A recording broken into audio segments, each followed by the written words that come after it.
ama kama kuna masomo mnaona kama ni nzuri, mnajua ni nani sababu yake. Kama iko kombo, mnajua ni nani wa kulaumu.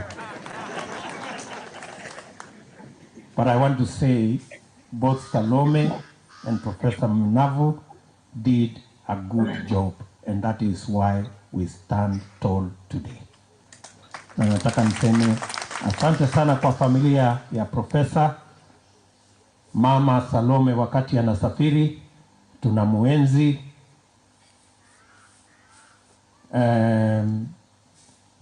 Yeye amekuwa kielelezo nzuri kama mama, amelea familia na amekuwa na watoto wengi ambao walifaidika kutoka familia hii, sisi wengine tukiwa kati yao, na ndio tumekuja hapa kumsindikiza mama.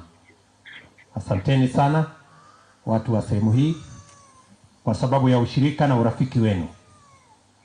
Mimi nimetembea sehemu hii mara nyingi kwa shughuli ya aina mbalimbali ya kazi. Tumekuja hapa mambo ya mabarabara, tumekuja hapa mambo ya stima, mambo yale mengine. Na niwaambie asanteni sana kwa kuwa marafiki na washirika wetu, kwa sababu kazi ya kujenga taifa haiwezi kujengwa na viongozi peke yao. Lazima tuwe na ushirika wa wananchi na wale stakeholders wengine wote. Nataka niseme kwenu asanteni sana kwa kutuombea na kwa kutushikilia. Thank you very much. Mwisho, mimi nataka niseme kwamba Profesa Mnavu kwa sasa ananisaidia na anasaidia ile kundi ya mahasla wote wa Kenya kutengeneza program ya kubadilisha Kenya. Professor here is among the professionals in Kenya that are putting together the blueprint that is going to change our nation.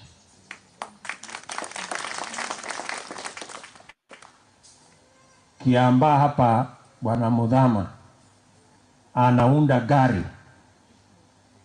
ambayo itabeba mahasla wote wa Kenya tuunde serikali mwaka ujao. Kwa hivyo tuko na uhusiano na watu wa Kangundo na watu wa Machakos na watu wa Ukambani. Mkiona wale wenzetu wameanza kuingiza maji kwa tumbo, nilisikia wao jana wakisema wasipoungana huyu hasla hata wanyorosha mapema asubuhi. So wanajaribu kuungana. Na mimi nataka niwaambie hiyo safari ya kuungana ni mzuri.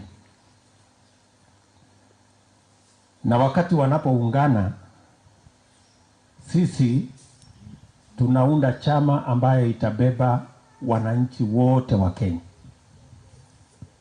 Mimi nawatakia pia, kama wataendelea kuwa na chama ya kabila hii na chama ya kona ile na chama ya kona ile, mambo yao bado itakwama.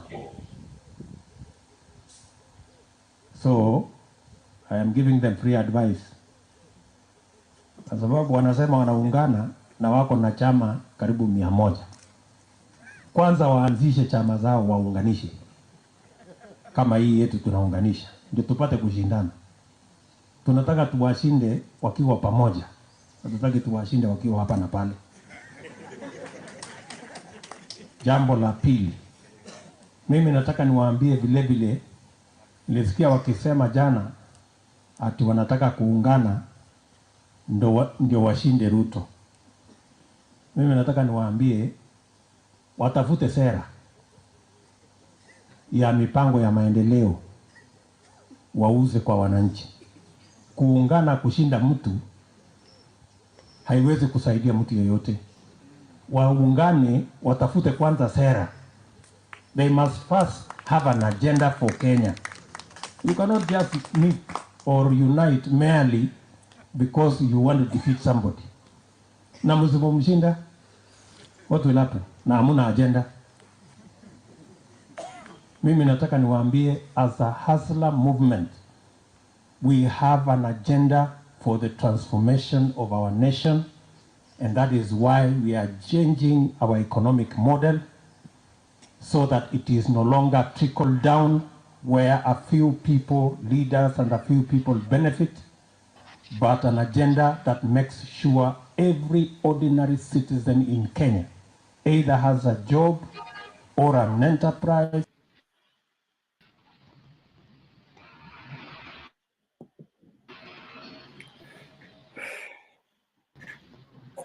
Yes, I hope mmesikia Asla mwenyewe hapo amesema anataka these guys waungane pamoja, wakiwa pamoja hivyo ndio anataka kudeal nao. Ni kweli kuwa watu wetu hawana agenda kweli kwa hii party. Tuanze na Agari Innocent. Nimemsikia and I've chosen to take his tone. He was talking in very slow tone. Na very Ongea kwa nguvu bana. Ujakula ama ni volume? Yeah, I'm trying to talk like Ruto because he was also talking in a very low tone, in a way that he was composed and giving out his facts.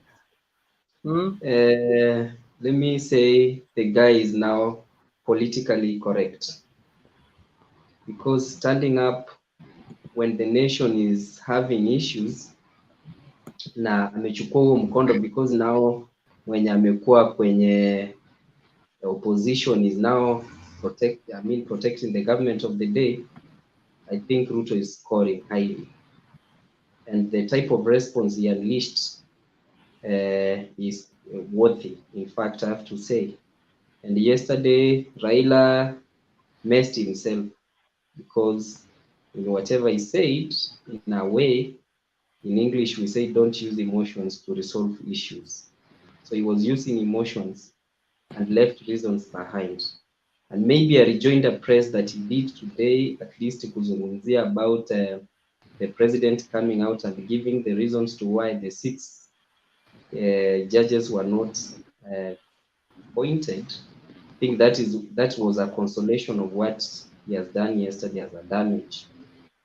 And for Ruto, me, what I'll always say, this guy, he may have issues behind him, but at the moment he's scoring highly, and is a man who is now resonating with the common wananchi ambaye anaita mahasla.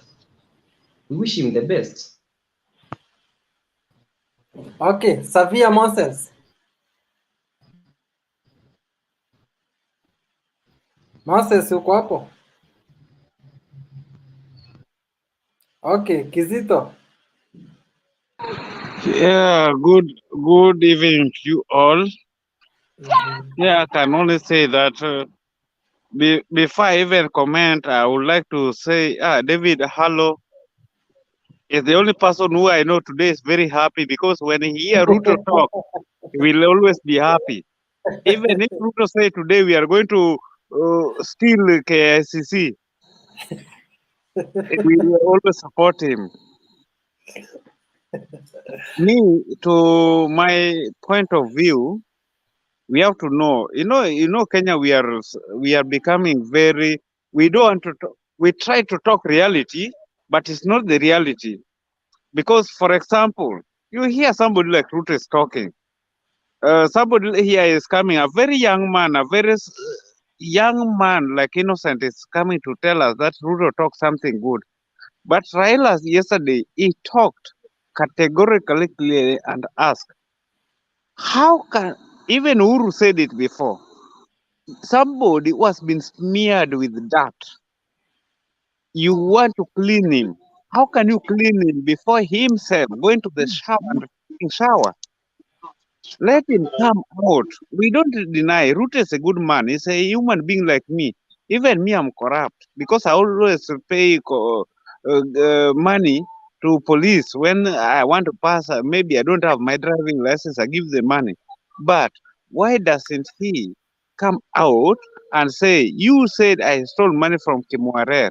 Me, that is the only problem. I don't agree with him. let him come and say, I stole money. You are saying I stole money from Kimware. I have a connection with Kenya Power. I have this and this. Now, you, who is the manager for here, tell everybody that I never took any money. He has never come. When they said, you go and declare your wealth, he never did it. Only to come in the public domain and just talk in press. That one is what we want those things to be said. Even in America, before you go for presidency, they always have this press where they go. You say how you got your wealth, how you ended up being in your position, and how much you earn, how much. Why doesn't he go and clear himself so that we don't blame him? Even me, my party leader, Raila Odinga, he will go and declare himself and say, me, you people are saying of molasses. Molasses, I bought it at this point and now I've spent this money. That is only what I wanted to tell people like David and Innocent, who always believe that Ruto. David is always very correct and what he talks is good. But the kind of mind David is having, if he can help Ruto with this mind, Ruto can be the president. But the only problem to assume that it's good, it's good. It's just like pampering a woman. A woman is doing something bad and you are just pampering her. That is only my take. I don't have too much. I just want to listen to you people the way you discuss. Okay, Tino. Unmute your mic. Are you talking to me? Tino. Tino, okay. Tino. Unmute mic yako.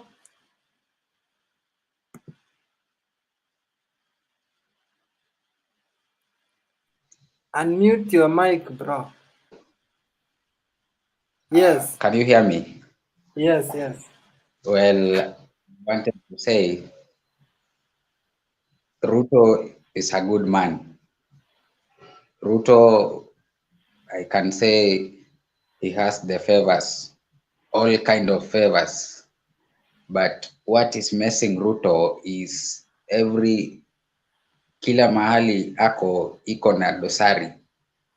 Akipatiwa chance appoint watu wako na dosari, na hii ndio ina ruin image yake. So akicorrect hiyo, in that atakuwa yani hana makosa kwa public, kwa sababu ukiangalia vitu mingi kama wakati aliappoint nani huyu Echesa, unaona jamaa ako tu na shida, wanaangalia nani alileta yeye, ni huyu jamaa. Sasa ina ruin mtu image, like sasa uliappoint yeye kwa msingi gani? Hata tukikupea serikali itakuwa appointed na watu kama hiyo wengi sana, so akibadilisha hiyo atakuwa mzuri sana. Asante. Okay, thank you. Tusikize Captain Mwenda Safi. Yes, Mr. Mtembe, habari zenu? Mzuri sana. Nashukuru sana nimeingia kwa show leo. Lakini sasa unajua every motion yenye inakuanga ni juu ya Ruto. And when somebody is talking about Ruto, we must ask a question, why always Ruto? Why every time Ruto? Somebody is mentioning there about Kimwarel and Arol. Sijui kama huyu mtu ako Kenya. Sijui kama anafuatilianga stories za huku Kenya. The prosecutor alituambia ya kwamba Ruto has got no business to do with Arol and Kimwarel. What? A point of Mr. interjection, Mr. Mtembei. Mr. Yes. Captain, you have to know that everybody in this channel, we come from Kenya, and that's why we are here.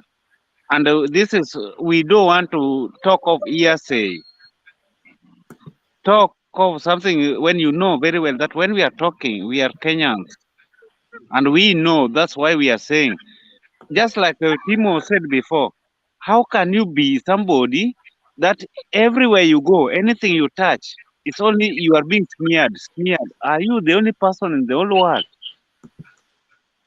Umemaliza? Endelea Captain. Kuongea hivyo usiongee ya kwamba wale ambao wako outside Kenya ya kwamba ni wabaya ama nini. Ndio maana nikasema sijui kama tunafuatilianga mambo ya news ambazo zinaendelea. Already we have been told William Ruto has got no business to do with Kimwarel and Arol. That is my first point. Number 2, Ruto tusimwangalie ya kwamba tusimwangalie Ruto as a person. That man has got a lot of intelligence. That man has got a lot of projects. Yule jamaa akiongea hata kama hatakuwa president, mimi wish yangu ni kwamba yule ambaye atakuwa president si achukue hata idea kidogo ambaye yule jamaa anaongeanga.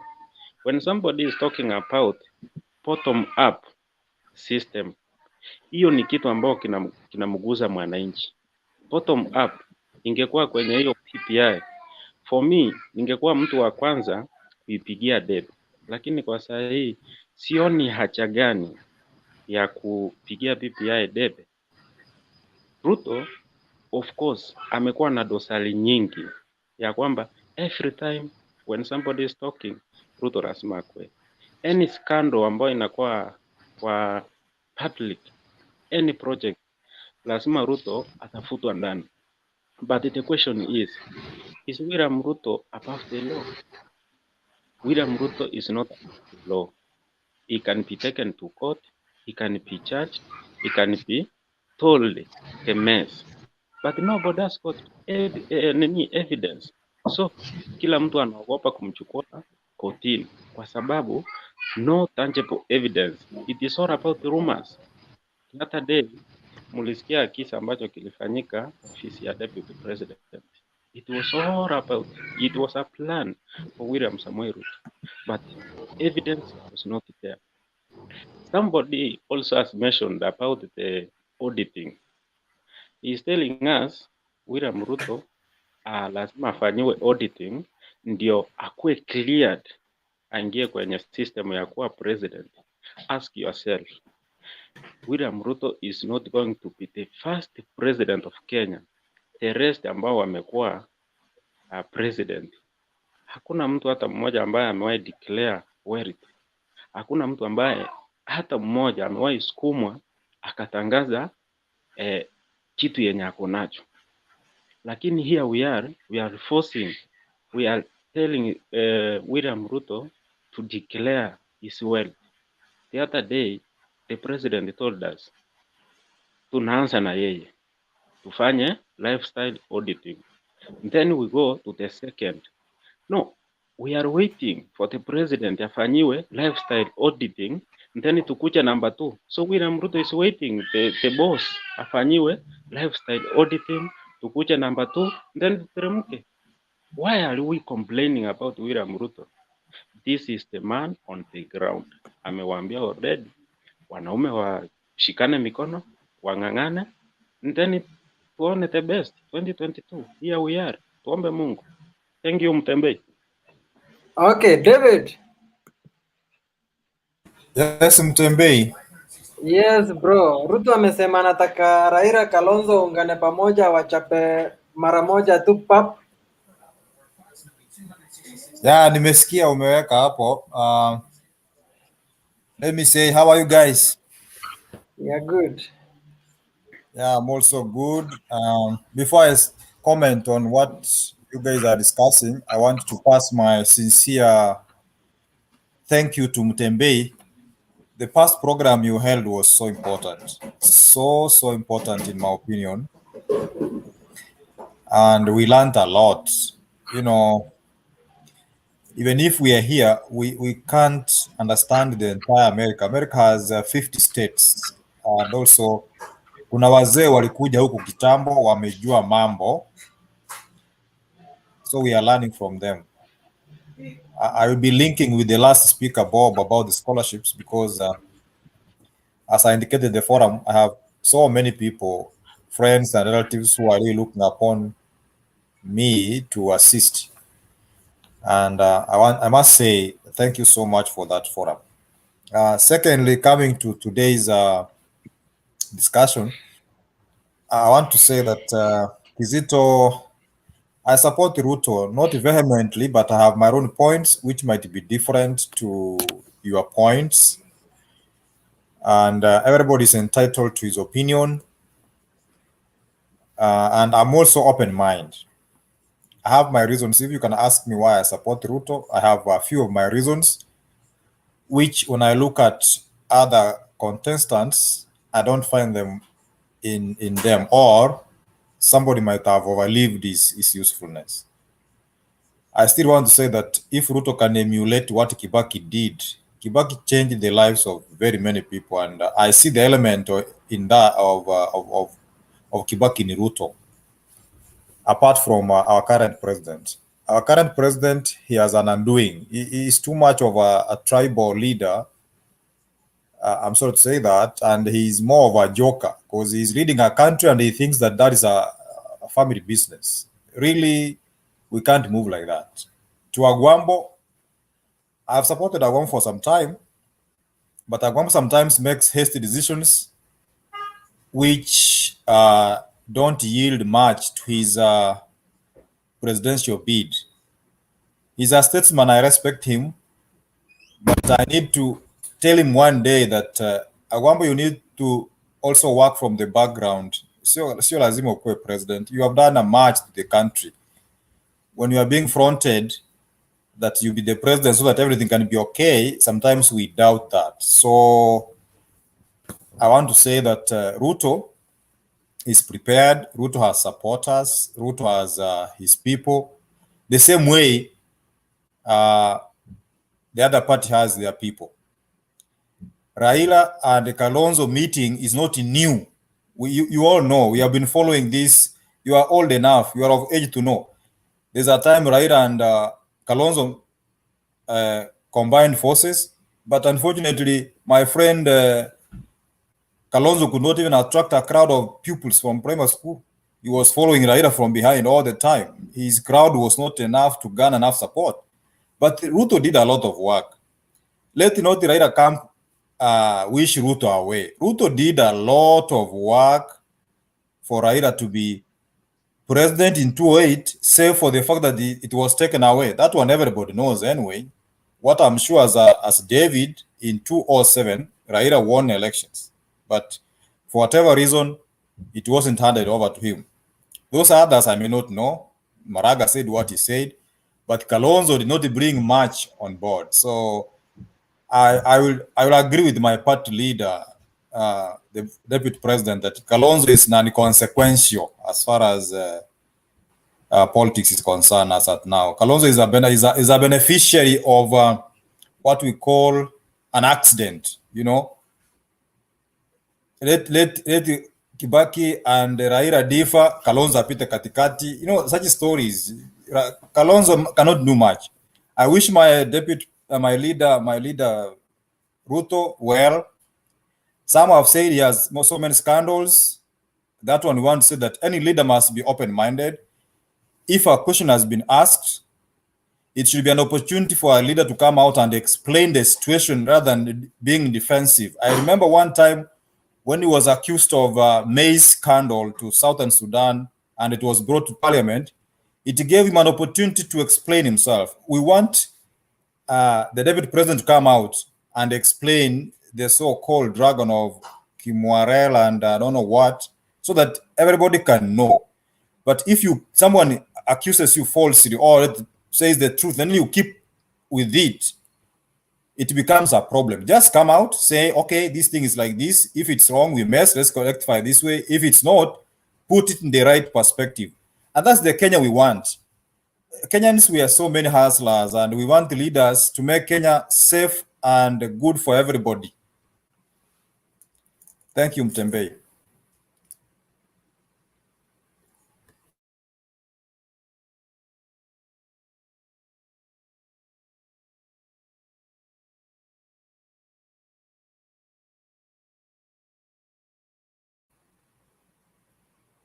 I can't hear. I said thank you. I don't know. Okay. Rupiah. Thank you very much, Mutembei, and the gentleman on the show. So I'll go straight to the topic of today that talks about Ruto. You know, sometimes you start wondering because the way people are talking, it seems Kenyans are not serious. Kenyans are not serious. They are behaving like a child. There's an animal called a warthog in that even if you pinch it, it will just run some few meters, then forgets the pain, and then we'll start playing again. So the issue of I personally believe that William Ruto is not the right leader for this country, and they are the kind of leaders that Kenya cannot actually afford to have. My reasoning is, look at the man Ruto with all his quotes from the Bible and the way he talks about church and the way he goes to church and everything, the way he presents himself, is not the true him.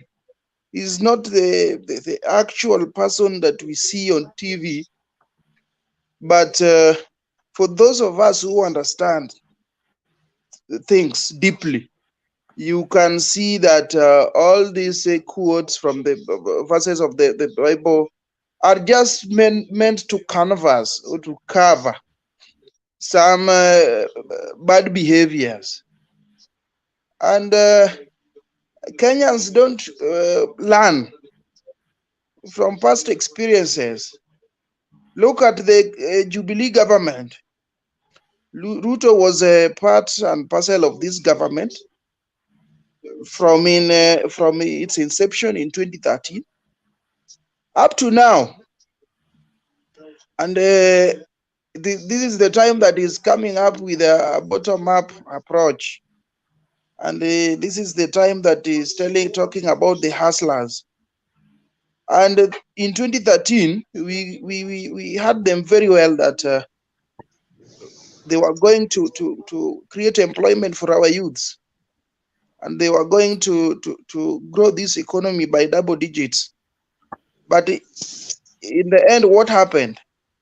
In fact, our supermarkets started closing, starting with the Nakumat, going to Tuskys, because of a bad and a poor economy that was created by the Jubilee government. If you look at all this government, I think this Jubilee government has been the worst, followed by Moi government, because Ruto does not believe in the rule of law. He believes in thorax and shortcuts to do his things. That is why he's saying, I heard he said that Kalonzo and Nani and Raila should unite so that he beats them. He doesn't even believe in what he's saying, because he knows very well the only support base he has is in Kalenjin Nation, that is in Rift Valley. That is where he can beat Gideon Moi. But outside Rift Valley, he has no ground. And I don't think, if we are really Kenyans and we really need change and transformation, we need genuine leaders who believe and who can transform this country within. Today, I heard Ruto said that we need not to borrow from China so that we grow, or we do our development. Yes, that is true. That is what we ought to have done long. And from 2013, in Jubilee government has not done that. They have been borrowing and squandering. They have been borrowing and stealing. And Ruto, and Ruto knew very well that Uhuru is a selfless leader. And just not quote me anywhere, they were calling him drunkard. And they were saying he was sleeping. And then they were busy stealing from the government. So even the billions that were borrowed from the World Bank cannot be accounted for. The projects that were started by when Ruto was very active in the government could not be finished because a lot of money got lost in those projects. And we know our system very well. The judicial system we know very well, and how it has been operating. You know, Ruto, the real con man in this country is William Samoei Ruto, because he brought proxies, the likes of Chesa, who is now beating up people in Point of Kakamega every day. interjection, Tembe. As we speak, please let us pay Can our you? leader some respect, kindly.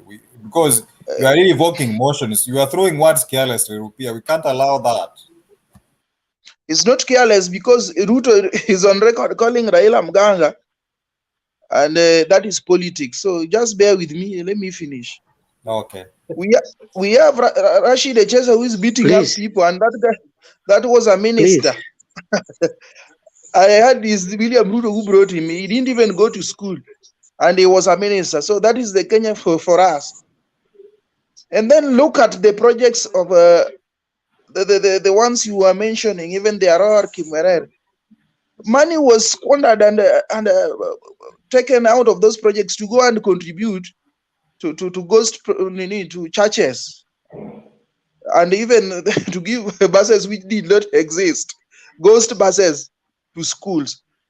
So in this tenure of Jubilee government, we've gotten the worst. And what I always say is that, for me, if it would be wise for Kenya to allow Uhuru and Ruto to retire together, so that we have a fresh blood into the government, people who can drive the government, not people who are there to steal from citizens. Right now, we are grappling with the with the effects of stealing.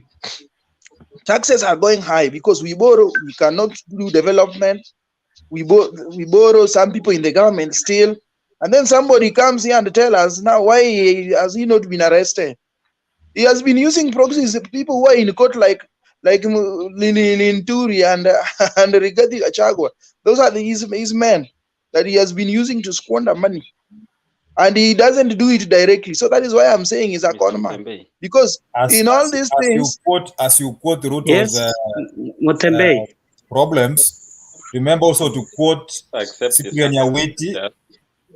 Remember also to quote the former Nairobi governor Kidero and Mumias. So don't be one-sided. As you quote that, remember to quote that. What's happening in counties? Kidero does not want to become president of this country, so it's not a topic here.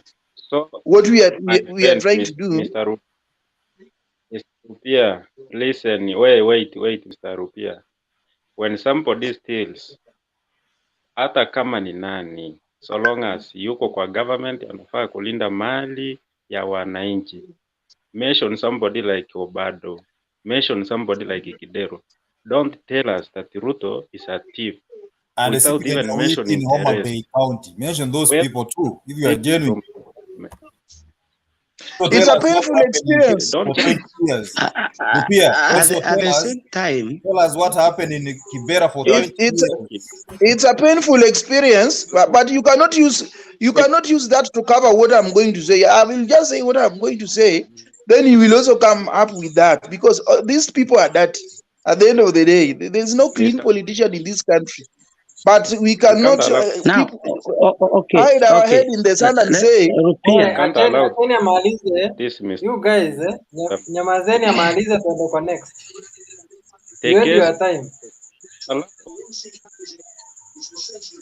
Let Let me me say continue. something. Rupia endelea. Okay. Now, if you look at the money we borrowed, it's a very painful experience because government had borrowed a lot of money, the Jubilee government, more than any other government. And some of these monies cannot be accounted for. They have gone into people's pockets. And we are now made to pay expensively monies which went to people's pockets. And they were being donated into the churches. I heard some of them were being donated, and again they go back and take half of it and tell the church, now umepata pesa we nyamaza tu.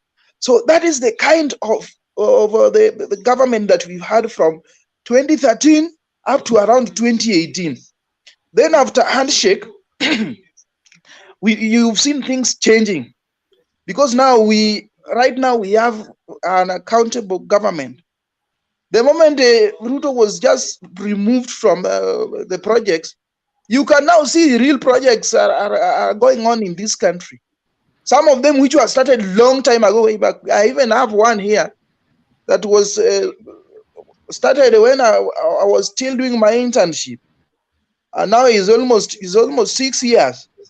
The project is not complete. It had been cut. This project it started from Mau Summit to Nyamasaria, then from Nyamasaria to Kisian, then from Kisumu to Kakamega.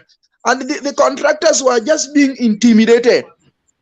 One of them, the contractor, started constructing the road at Nyamasaria to Kisian. When he reached the airport, then his contract was terminated and given to another contractor who failed, did a very shoddy job.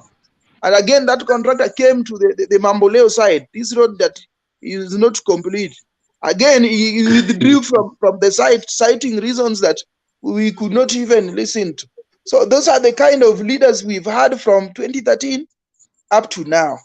And Kenya cannot afford to have such leaders going forward.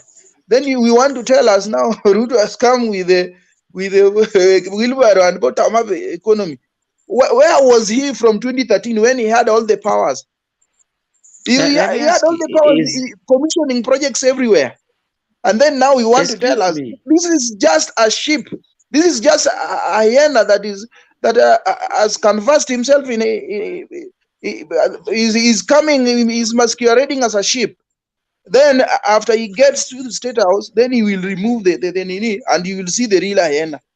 I'm telling you for sure that let us elect leaders that can lead us as a country, not tribal kings.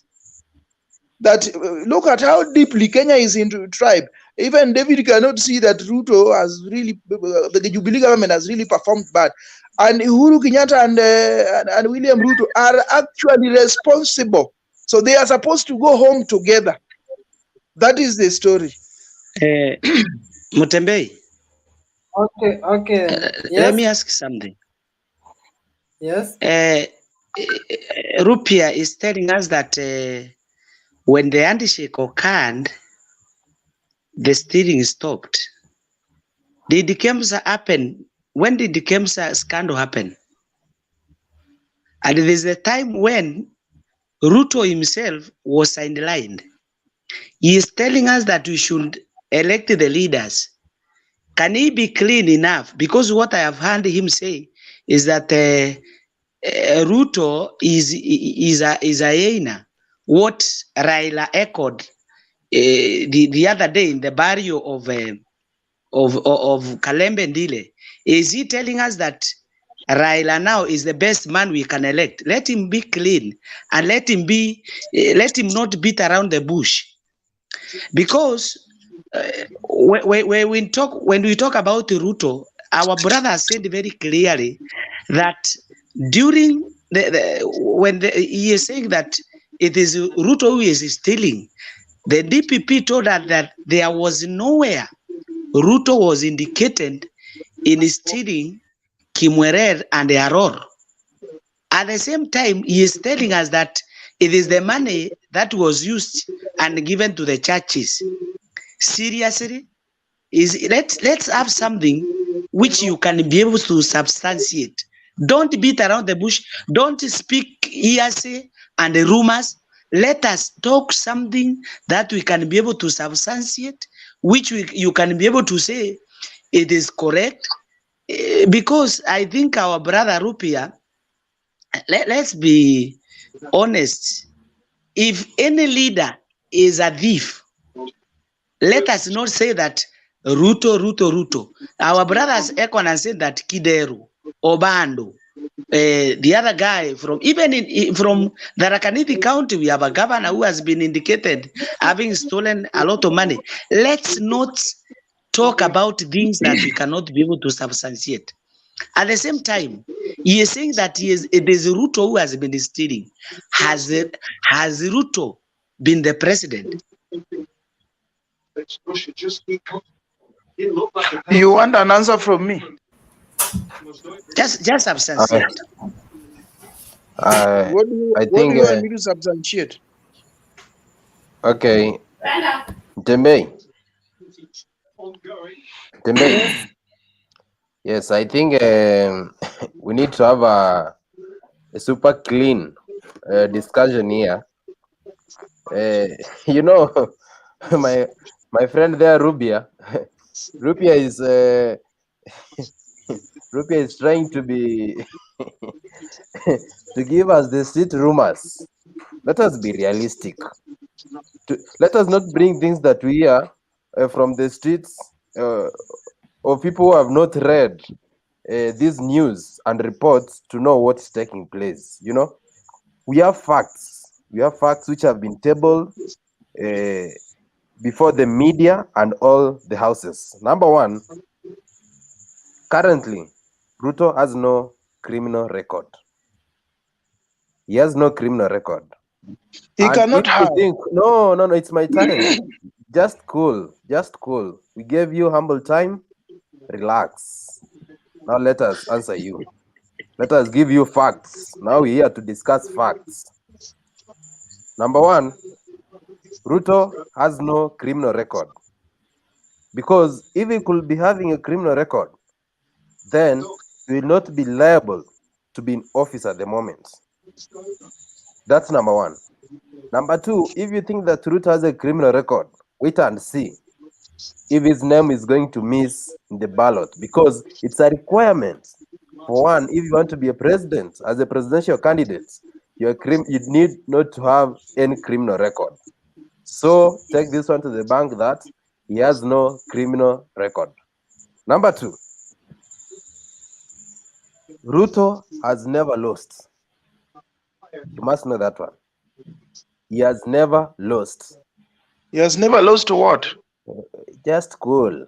I'm giving you facts. A question can be asked. He has never Number lost to one, what? relax. What has he never Yeah. lost? Just And listen let as me I tell you, listen and as that is I am the reason answering why. you. Number That one, is the reason why, my brother Dominic, tell yes, him that is yes, the reason why yeah, Ngiro goes to Kalembe's barrio and yeah. he says that let us come together, not for the Let, purpose of helping a Kenyan economy, let me tell you that one thing. they beat this man. Yeah, one Dominic, thing. My friend, Onderi, wait, Rupia, let wait me first. ask you a question. Rupia, I can ask no, you will a ask. question, You will ask after or I I'm can done. interject. After What I'm has done, Ruto never lost? That is what the question. Just that's what answer me, I'm then telling you. continue. That's what I'm telling you. He Mm. used to work in Moi's regime, which never lost during his time. Number two, he supported Raila. Wait, he supported Raila in 2007. And even you know very well that Raila won. Okay? Number three, he supported Uhuru Kenyatta. And Uhuru Kenyatta won. So, strategically, these are leaders we have been given by God. That's why he has never lost. This is the true Moses who is going to take us to Canaan. Which alone, that So our you father. cannot Wait, substantiate your wait. claims. Number Me, I wanted two, to substantiate. number two, you hear, Rupia, you are here telling us about the failures of Jubilee government. It's like you want to pretend that you don't know what is taking place in Kenya. Ruto is acting like an appendix in the absorption process of the alimentary canal, whereby it has no work because we're seeing him is just occupying a position. The last time he But, had worked, hey, there were a lot of money got lost. So if I don't think he can be assigned. then I don't we think he could have- can be assigned any work now. okay, if man was lost, then he was to be demoted because they could have. You people, you saw they wanted to send some Who was signatures. supposed to demote him? The MPs, you remember they were collecting signatures, which failed. They failed terribly. They never succeeded. Let me tell you, Dominic, tell him, Murathe, the Jubilee chair, Murathe said that he wanted to impeach Ruto, but he cannot get any ground to impeach him. Exactly. That's why yesterday he said that he is walking out of Jubilee because he has already finished his mission, pushing Ruto out of Jubilee, because he knew that if this man remained in Jubilee, he would beat them squarely. And that's why you see the Serelaki babies, they are doing Sijui Muungano Wanu Kenya. The other day they meet in Ukambani, saying now Raila trying to say that NASA is Mutembe, still on. This is the kind of politics. This is the kind of politics we have in Kenya. We know very well. Because you are not. Rupia, ngojeni kidogo. Rupia maliza kujibu swali za hawa, then Dominic aongee, then tuende kwa Muiti. Sitaki hiyo mnaongea everybody I'm saying this is the kind of politics we always have in this country. We have civil servants that are working directly and are signing things, even pertaining projects. Then we have politicians who are actually the sole beneficiaries of any dark proceeds. And these politicians that actually benefit from these dark deals, they are not signatories. They don't sign anywhere. So for you to pin them down is not an easy task, because somebody can come here and reason, you would be in court, you would be in prison.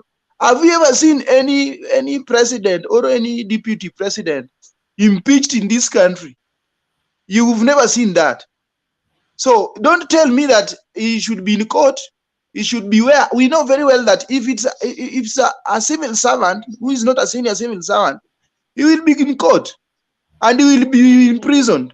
But for a politician, we'll never. Have you ever seen any politician in prison for taking part in corruption?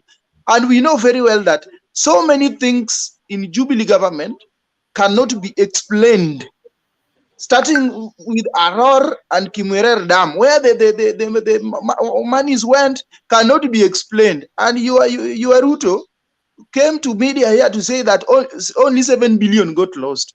So if a leader of his caliber is saying that 7 billion got lost from a project, which is doing his own auditing, what if now we have auditors who are external, who are not handling the project? What will be the finding there? So we have seen that during the time that he was responsible for certain projects, these projects were not implemented to completion. Money got lost, and the sole beneficiary here was him through his cronies that I have mentioned here. But ukiniambia you want to see Ruto in court, you want to see him at the DCI. That is why, even if I ask you today, you voted in 2013. From 2013 up to now is almost 10 years. If you are voting, you are aspiring, or you wanted to get good leadership, you wanted to get good life. Your life has been deteriorating from 2013, from a frying pan to the fire. And you cannot explain why it's going that direction. It was supposed to go from bad to good, but it's now going from bad to worst. So you cannot explain that. That is because of our politicians, that you people clothe here, that you people babysit here, that you people talk about here, And you, even if they do the wrong things, you still don't see. You still come to us here that we should elect so and so. After failing, somebody who has failed to deliver should go home. That is the route. If now, right now, people are saying that Uhuru Kenyatta is still young, Ruto is still young. When we were electing them in 2013, they were digital and they were young as they were, but they could not deliver for this country. The honorable thing for them is to leave, the leadership. In fact, wangesha acha hii kitu kitambo, waseme hii kitu imetushinda. Tulisign a coalition pact na wewe, tukaform hii Jubilee. Wewe ni mimi ni leader, wewe ni deputy party leader. You quit together and you leave people who can lead to lead. That is the most honorable thing. But yeah, let me ask you. You said that it is during that period when Ruto was in, money got lost. Is it? Yes. During can you be able to remember how much money was lost in Kemsa? The money which was lost in Kemsa, I am aware about it. I know was Ruto in charge? A scandal. Huh? Was Ruto in charge of that project? Okay, I know your question is directed, but let me answer you. Let me answer that. Let me ask you the next question so that you can answer them together. So. Do you remember in Kisumu during the Mandaraka Day, Uhuru said how much money was being lost during the demos after election? Yeah. Do you remember? So let me answer you first with the Kisumu situation. You know, when we went for election, and in 2017, I think we almost had transparent elections. And when now we had gone to the Supreme Court, we were told that servers could not be open because some people were asleep in France. In a court of law, somebody is mentioning such a thing, which means everything that transpired during the election of 2017 is still unknown up to now. And we believe that Uhuru Kenyatta and Ruto did not win any election in 2017. 2013, William Mutunga actually said there was some evidence that came late. The only election that we've had transparency is 2002 election. 2007, there were no transparent elections. 2013, the same. 2017, the same. So the people who are bereaved like us, were just asking questions which could not be answered. And then we said, yes, you've had your way. Then we also feel we were the majority. So we had to make your work as much difficult as it could be, so that you get the feeling. The money was getting lost. The money which was being lost here is in terms of Mutembe, you are giving a lot of airtime. Why? Mutembe, you are not being fair. Someone has asked the question, I think Mutembe, I had told Rupia to just go straight to the point. You know, I'm answering the Kemsa one. The other one question. I said, do you remember how much money was lost? If you maintained silence wakati anaongea malize, then you kuja kwako, you could have given your point. But when I just want him to go straight to the answer. Just go straight to the answer. The Kemsa one, I've answered the one, the Kisumu situation. How many got? No, you have not answered because I have asked you, did you hear what Uhuru said about the amount of money that was lost during the demos for NASA? I heard that. Yes or no? And the money we were losing, the money we were losing Number two, was as a result. Did you hear Uhuru say that Kenya is losing? Is it that Unakatika. Mwiti unapotea. Mtembei. Yes. Let me answer that question. I think Wacha we need to nimalize. regulate on time because it's like we're sending Rupia Kwanza to nyinyi Kisumu. ndiye hamtaki kuambiwa. Wewe na Mwiti ndiye hamtaki kuambiwa. Kama mngenyamaza venye tulianza na these other guys, by now tungekuwa tumepita kwenu. Ni after hata ndio anaongea. You see, you wait your chance inakuja, then unaongea points zako ukidiscredit what Rupia said. But when you start asking him questions, you will get chance to continue talking more and more and more. Ndio nasema aje, you know we're sending him to Kisumu but he's taking a flight to South Africa, then anarudi Kisumu. So it's Yes, better he goes direct to Kisumu. it's all your fault because angekuwa maliza yake. Rupia maliza tuende kwa nini mara moja. Yeah, I was saying that the money we were losing during the demos was as a result of lack of business were closed down and we could not operate. And then on the KEMSA issue, the auditor or we were informed about the funds that got lost there. I didn't see any politician who was mentioned there, but I believe that there are politicians who benefited, because that lady was just saying that it's God who showed her the opportunity. But at the end of the day, you will find that there is a politician, a powerful politician behind her, who was benefiting and who benefited from those proceeds. So at the end of the day, we need to get these people to book, and the politicians are free because they are not signatories anywhere. But again, we have to call short on politicians. We have to tell them, hii ulihusika, ni mbaya, ulifanya corruption. You are not the kind of the leader that we want. If you want to be a leader, lead from front, not from behind.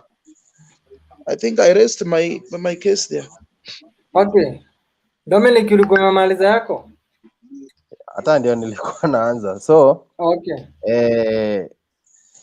So what I was saying is that there's one thing I was to raise is that Ruto is like an appendix. When we look at the digestion system, which has no work, because we're seeing him that is just in office, but in real sense, his roles have been delegated to another person.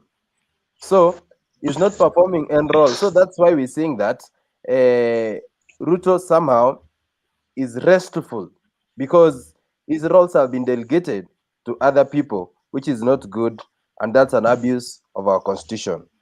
Another thing, my friend said here that the Kenya's economy has led to maybe closure of some business institutions, like he said, Nakmat and Tuskys. You know, we're dragging some institutional poor management to be a national and a leadership crisis. So you can't tell us that Tuskys and Nakmat closed down because of Ruto. For sure, you're not being realistic. It's like now you're telling us a school in Uasin Gishu or in Kisumu failed because of Ruto. That's what you want to tell us. Yet you have others which are performing. So we need to be realistic on this and let us not lie to ourselves and others here. Another thing is that when we talk about Jubilee government's failure, we must know that Raila must have a chapter there. He must have a chapter in Jubilee government's failure. Why? Look, when Raila was an opposition leader, at least the government used to work from the pressure the opposition gave the government. But now look at these points. Raila now has been pocketed by the government. That's now we're seeing the government is at rest. It's doing everything the way it wants, just because there's no opposition. The strong opposition, which was a threat to them, is now like a flower. It's like a flower girl to this government. So you cannot tell us that Jubilee government's failure, Ruto is there. No. You must know that everyone, including you, the taxpayers, we have a chapter to write in the failure of this government. So you must know that Raila has contributed highly. Where's the spirit that he had in 2013 in the previous government? The spirit of standing to defend the common mwananchi. Where did it go? Look at the scandals we used to have during the time. Just look at Omera wait, Dominic, Dominic, no, it's my time. It's my time, please. you My never, time. You will ask. I know this thing is it's bitter, but you must accept the truth, and we must move with the facts. I think So your you can't reasoning tell us is pathetic. Your reasoning is pathetic. Exactly. But it is very genuine. You It's telling us pathetic. exactly. You telling us. Let me tell you. Raila used to be a whistleblower, because look at the NYS scandal. The way he used to blow whistles here, the way he used to take the poor people of Kibera to streets. Now he's saying that his offices, his Upper Hill offices, Raila's Upper Hill offices have turned to be now sanitizing agents. Mute Because, Rukia. yes, in fact, you need to meet him because he's interfering with me when I'm presenting. It's my turn. Now let him relax and receive You're facts. welcome. Yes. So, what I was saying, Raila used to be a whistleblower, but currently, he has turned out to be a drummist of the Jubilee government. Whatever the government is doing is dancing with their tunes, which is not good. This is not Raila. You need also to mute that one. correction. Just give me time. You'll correct me after I'm done. After I'm done, you will correct me. If you see, There is nothing you are saying, Bwana. Can you stop talking? I have facts Hakuna here. kitu unasema. You know the problem, Dominic. You don't want to be interfered with, and you talk more And you are nonsense, more saying nonsense. nonsense. What is the role of a whistleblower in a government? Dominic, You need to protect me. This guy doesn't know what he's saying. Mutembei. Mutembei. Ngoja kidogo, rudia If you Mutembei. elected Uhuru Kenyatta as president, he should protect you, not Raila. Mutembei. What is the role of a whistleblower? These stone throwers are chasing me. Please give me time. So, another thing. Mutembei, look at this. a point of order. A swali point then of order, Dominic. Okay. Thank you very much, Dominic. My friend, if you go the direction of propaganda, you won't beat us and you will blame yourself. There is no way you never vote for anybody to complain about the government. You can't be in government stealing even your own project like Kimarera and Aror for Raila to come all the way from Siaya to complain. Now you don't have water in Kimarer and Aror, and then you are complaining about Raila. Raila, in fact, kitujui ujasoma constitution. You are not talking about. We don't have opposition leader in Kenya. We don't have one. And if there is one, tell me who. Maybe a court who became number 2. Raila never participated in election where you compete among yourself. That is the truth. Okay. Thank you. So you have a position leader right inside Rift Valley. Inside Rift Valley, you have a position leader. Mutembei. Yes. So it's my turn now. Let me answer him. And the rest. Answer. Before I have my points I was presenting and they're taking my time. Let me ungoje Kizito pia kuulize uanze zote pamoja. Siwacha nimalize zote ndio wanipatie maswali tafadhali. No, wacha tukuulize juu unaenda outside the box, please. Yani hizi points zinachoma my brother, for first, I just have one simple question. Do you even have voter card? You have voter card. What kind of a question? Have you ever voted in your life? You know, people like you, Dominic, you are the people who are failing the government because you don't even have voter card. The only thing you have is your passport and ID. So next time when you want to talk in the forum like this about politics, go and take your voter card first. Thank you. Thank you. Okay, you see? Mutembei, I think you can see. Malizia sasa Dominic. Mutembei, now you can see the kind of questions I'm being asked here.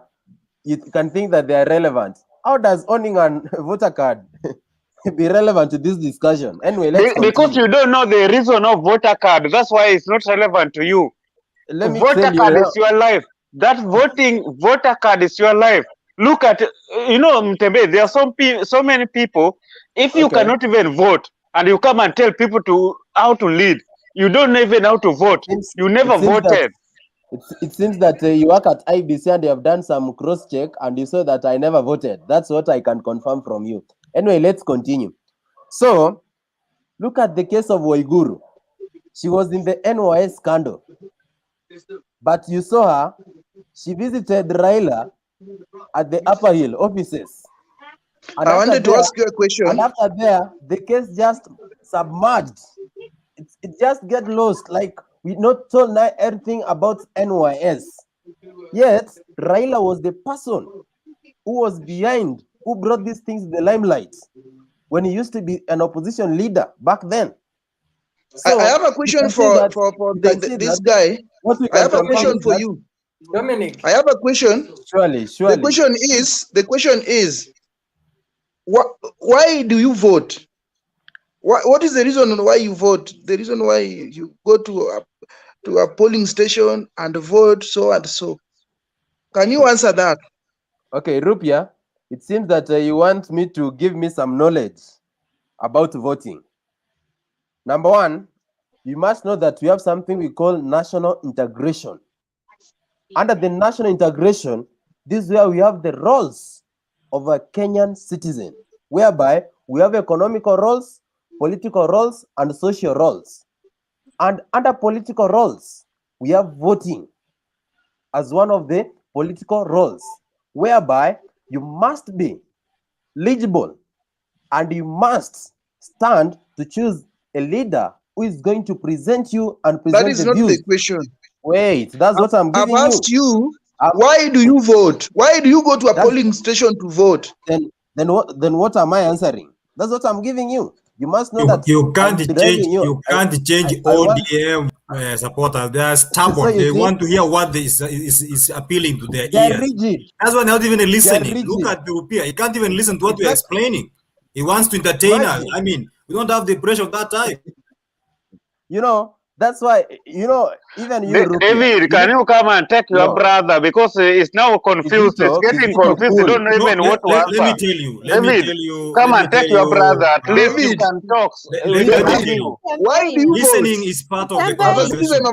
Listening is part of communication. You need to listen too. You cannot just talk and talk. Please, let's give one another fight. Then we go to the other. Exactly.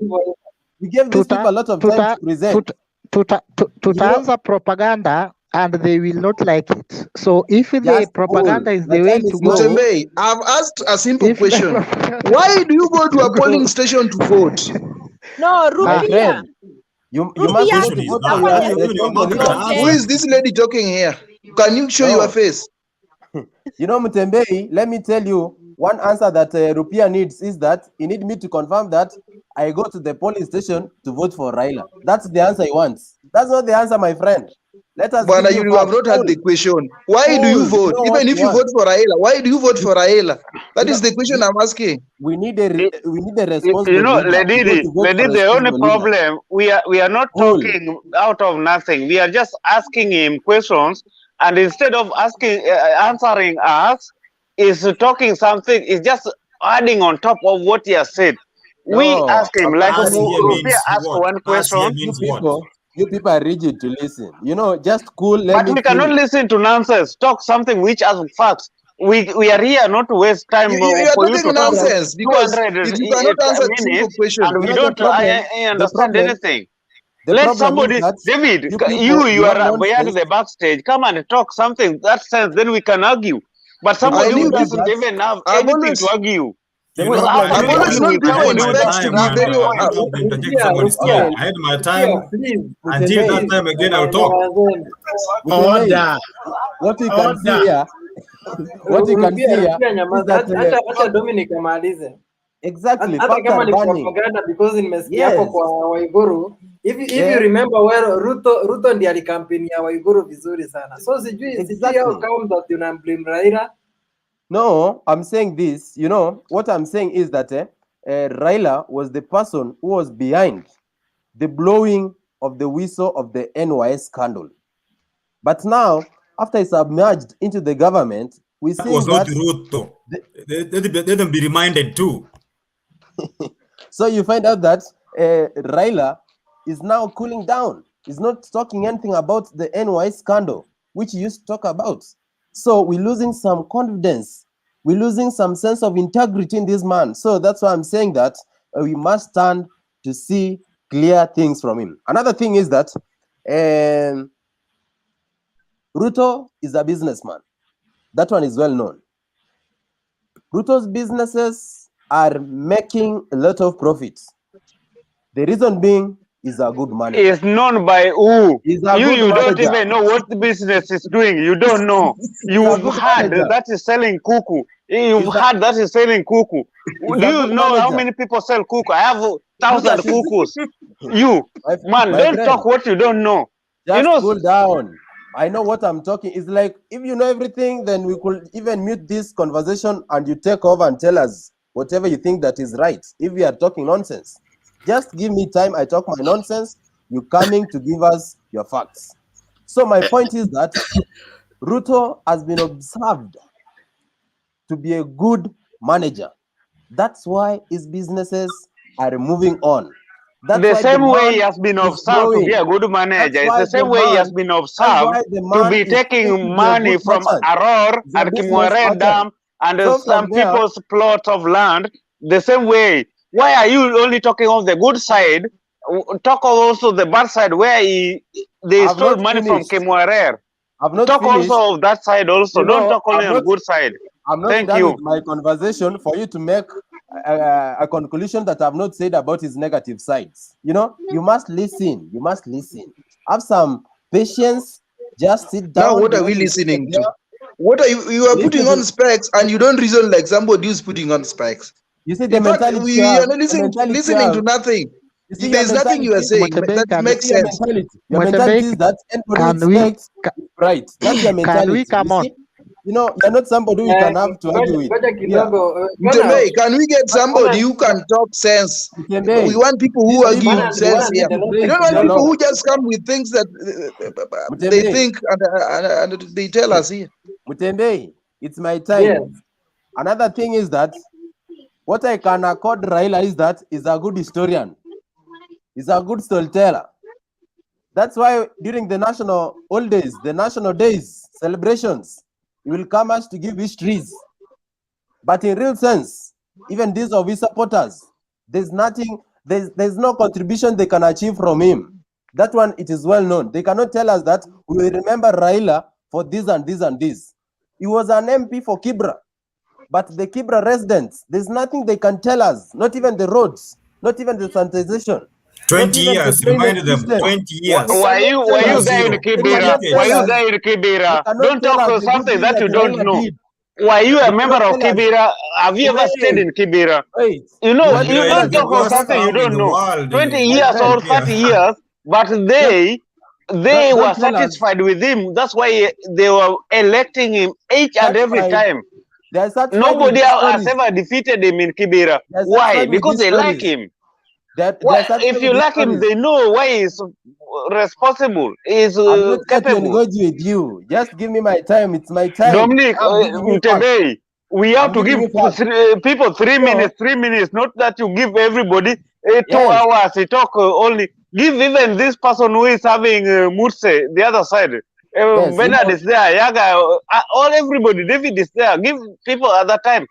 Not only Dominic to talk. Some things like Kibera, you are not even a resident of Kibera. You don't know even where Kibera is. You've been just hearing. About their records. You know, you are talking about Ruto's records. Now I'm giving you Raila's records, and you people you don't want to listen. You know, be open to listen, accept mistakes, and where there is credit, we must give credit. And where there is a failure, we must recognize that there's a failure. So, my friend, just cool down. Let us continue the good conversation here that we're having here. So, my last point is that the political limelight that we want as Kenyans comes from nobody but us as the citizens. Why? We must stand to know the best leader that we can have. I haven't said that we're going to vote for candidate X or we're going to ignore candidate Y.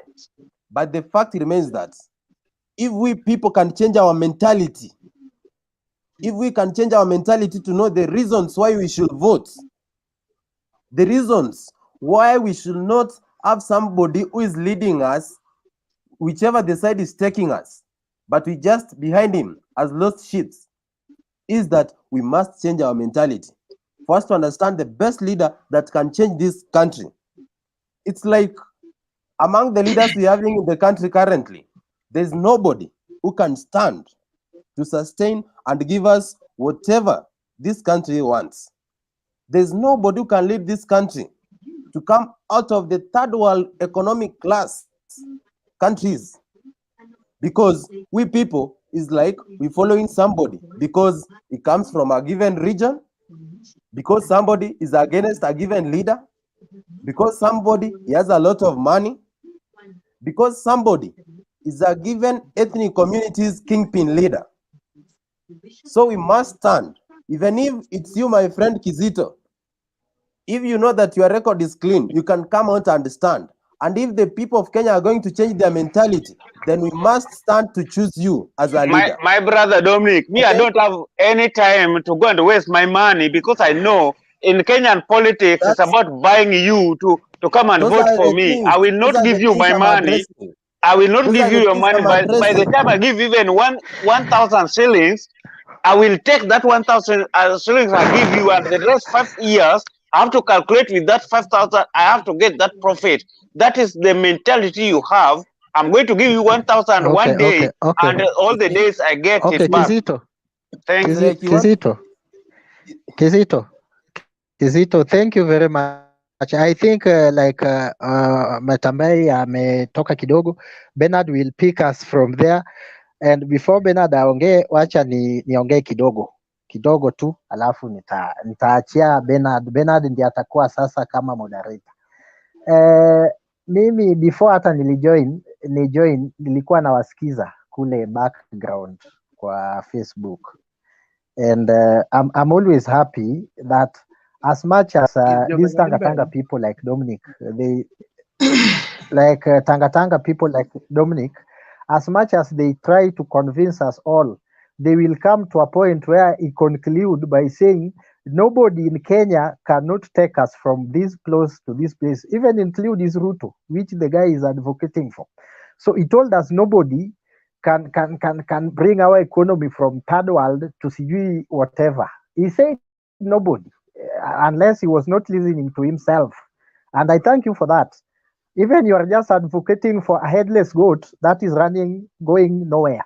Thank you very much. So mimi kitu nataka kusema even about the about Waiguru. We told you, my friend, Waiguru is a thief. I think that time the defenders of Waiguru were the chief priest of corruption, which is one William Samoei Ruto, Eden Duale, and people like Moses Kuria. That is wrong. Yes, very right, very right. That is wrong. Good history. If you have evidence, I will give you. We have clips. Sayaga, stop lying. My friend, I remember one day when Ruto told Raila that Waiguru is cleaning Kibera and there is no money that is getting lost. Which clips do you have? And which clip who are do you his remember followers? Ruto telling who is for what not to dance? I mean, alikuja kusema Waiguru anakatwalk, si kudance. Alisema ni David who believe in propaganda and hearsay. He has nothing evidence he can show us. Wakati Ruto alikuja kusema Waiguru anakatwalk, sasa ni ile wakati ilidhihirika kwamba Waiguru ni mwizi, ameiba, na Wakenya wote walikuwa washajua ndiye alimruka. At the first ndiye alikuwa anamdefend. So we have been in Kenya. Maybe kama wewe umekuwa huko nje, tafadhali. Sisi tumekuwa hapa na tuko na evidence. Ingia kwa WhatsApp group sahi, tuingia kwa WhatsApp yetu group sahi, upewe evidence kwa Eurobond. Mko nayo ya kutusi watu, hiyo siwezi ingia. Eurobond You have evidence kwa WhatsApp group. Kwa your WhatsApp group. Not Eurobond. yes, you provide evidence. You know, sometimes I always respect David Ayaga. 1 minute, 1 minute, please. Let me just use your 1 minute. Kizito, nimenyamaza basi babu. Thank you. Just let me talk. Just let me talk. You know, if they heckle me, they will not have their time to respond. They will not have their time if they heckle me. If they heckle me, they will leave you here. Your time. Just keep quiet. Akimaliza utaongea. After that, we are not doing election inside here. We are just talking. Hakuna mtu anafanya election hapa. Dominic ni mgeni kwangu.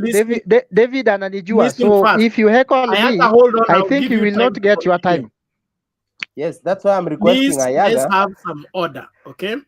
Yes. If we are talking at each other, we are not doing the show, the service it deserves, and our audience are suffering because of us. So there is no need of us coming here and causing confusion.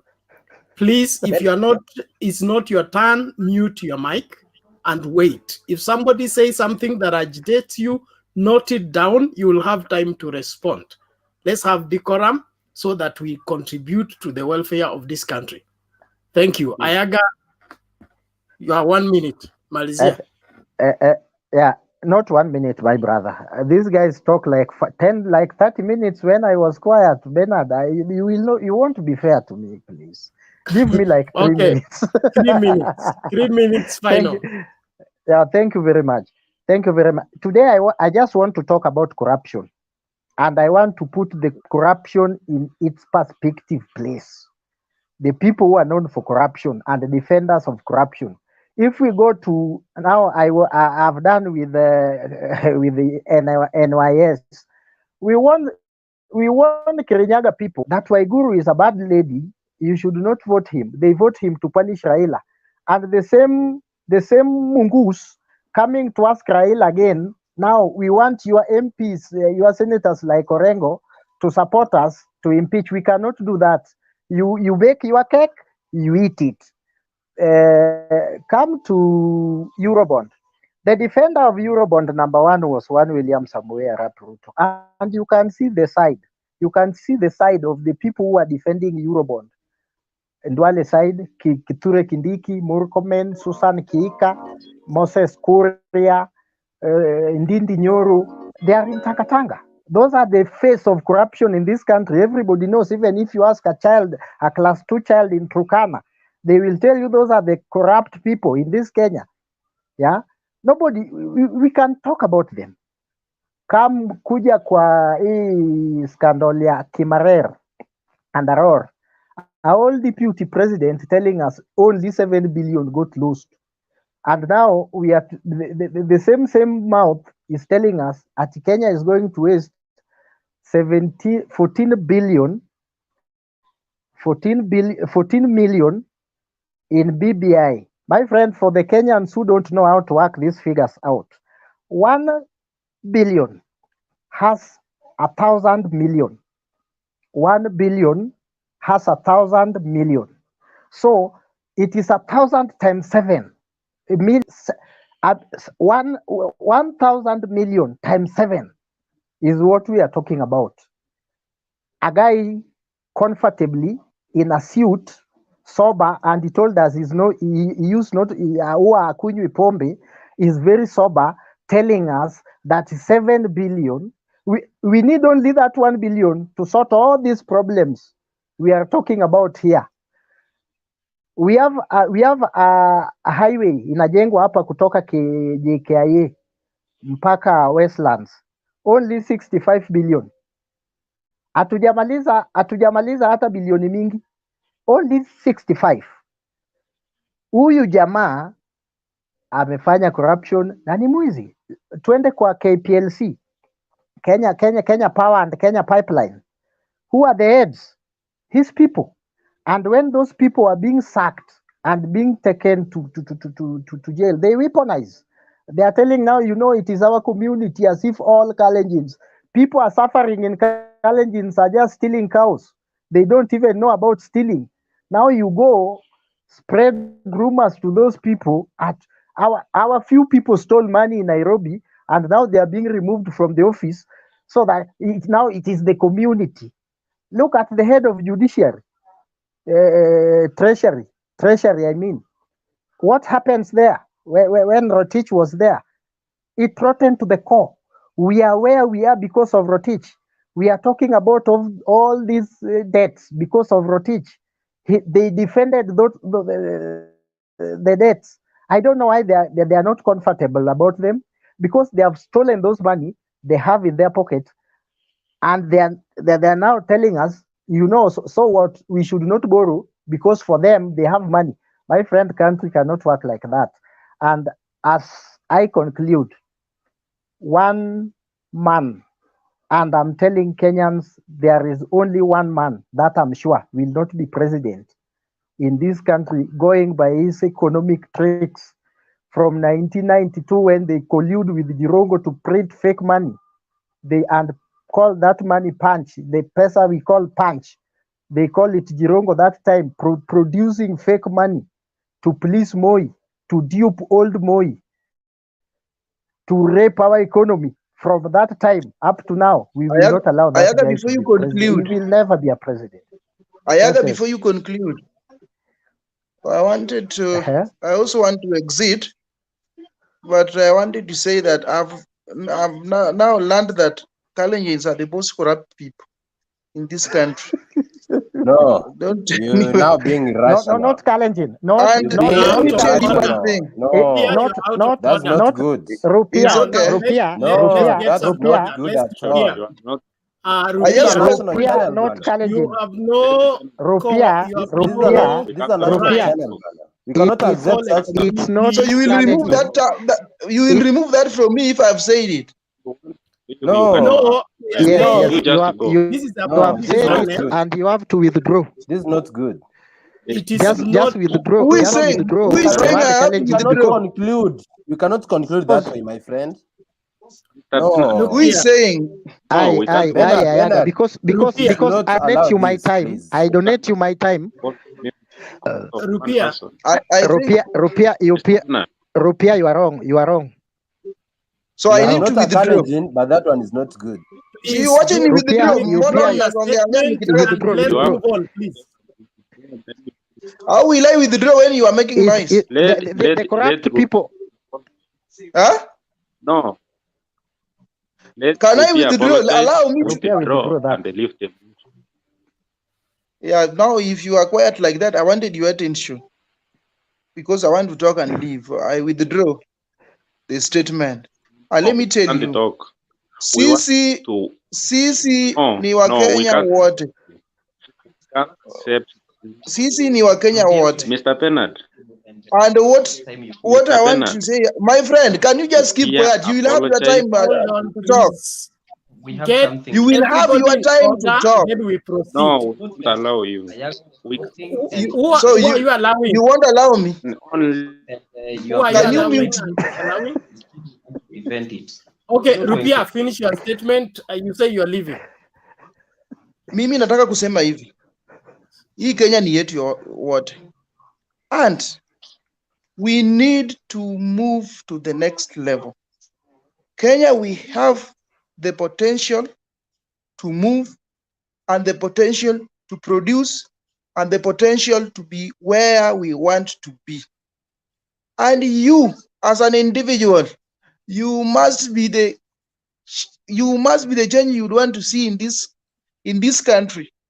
We must not go tribal, that our person is there, our so and so is there. We must not go tribal. And remember, choices have got consequences. I had this man, Inspector, I'm not seeing names here today, but let me tell you, you voted a government in 2013 to protect you and to handle your issues.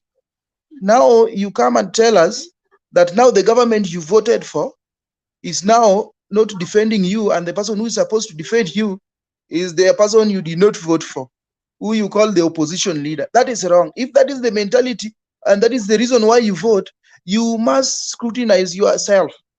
And next time you go to vote, you make a decision that I want to vote the right person who will defend me and who will actually take care of me as a government. We have to reason correctly. If Raila is in the opposition, Raila was poking holes in Jubilee government. The same Jubilee guys were saying, no, Raila is just want relevance. Raila is just making noise. And then now these things were turning out to be, because in 2013, your adult choices have consequences. You voted in 2013, we did not vote, we are laughing, you are crying. Na hii bado inaendelea. Somebody is making some noise. Going forward, mmeona vizuri where we have reached as a country with the leadership of Jubilee government. That is squarely the responsibility is squarely lying on President Uhuru Kenyatta and his deputy. Because we cannot bury our heads here and close our eyes and say it's just Uhuru Kenyatta. These people had a pact and these people were working together. Even if you look at the ministries, the cabinet secretaries, they were shared. Everything. And our major problem in this country are politicians. Orengo told you very well that you are politicians, that in another 1 year, you will be crying in his office for him to go and represent you. Even if you don't want to elect a good leader, even if you don't want to elect Raila, you are free. You will vote the way you want. But again, when you are voting, you have to see in your mind that I'm voting Kenya, not that I'm voting Ruto. Because at the end of the day, sisi tunapigana hapa bure. And the last time I saw these people here, hata anajiuliza mbona nijipigie ati Raila nini, mbona nipigane na mtu ati Ruto. Those people, wao watu wanasikia vizuri. Ukiona hata magari wanakimbia nayo, everything is okay. In fact, when I went back to my car, I just looked at my car. I say, I don't have a car. Those people are leading a very good life. Plus their children. Most of their children are just studying outside, and now after you have everything. Kila kitu imewekwa hapo, wewe ukimaliza shule, you don't hustle for job. In fact, they don't hustle. Hii hustle yenye mnasema, hiyo hakuna kwao. Na sisi tunapigana hapa. Mbona tusiamue that we want our country to a better place? Then we listen to voice of reason, that these are the kind of leaders that we want in this country. If you voted in 2013 and you have not seen any change, you should now be telling yourself that I voted this group of leaders, I have not seen any change, I have not seen any development, I have not seen any employment. In 2022, I want now to make the real change. I'm not telling you to vote Raila or vote who. Anybody that suits you with his ideologies, with his policies, and you just don't look at policies, you look at, unajua kuna policies inasemwa, but you see the practicality part of it. So Kenyans, we are here for the next generation. We have to build this country for our children and for our grandchildren that are coming. You might worship Ruto, you might worship Raila, you might worship Uhuru Kenyatta, but at the end of the day, these people will come to table, and like in 2013, Uhuru Kenyatta and Raila Odinga were at loggerheads. They were not listening to each other. What is happening right now? What is happening? You can just see for yourself. So Mimi, I always don't want to get dirty in dirty politics. Can you just keep quiet? I finish. David, I know you are the one who is talking. You know you are an adult and you behave like a child. That is your problem. So Mimi, I'm not talking. Don't abuse me, please. I'm not talking. I've not talked. Okay. No, it's okay, Paul. Don't be too fast to abuse. I'm an elder, my friend. Don't just abuse me like that. I am sorry. I'm sorry for that. So, and who is talking? Wakenya it is our sole responsibility to change this country. Whether you are a Kalenjin, whether you are a Luo, whether you are a Kikuyu, whether you are what.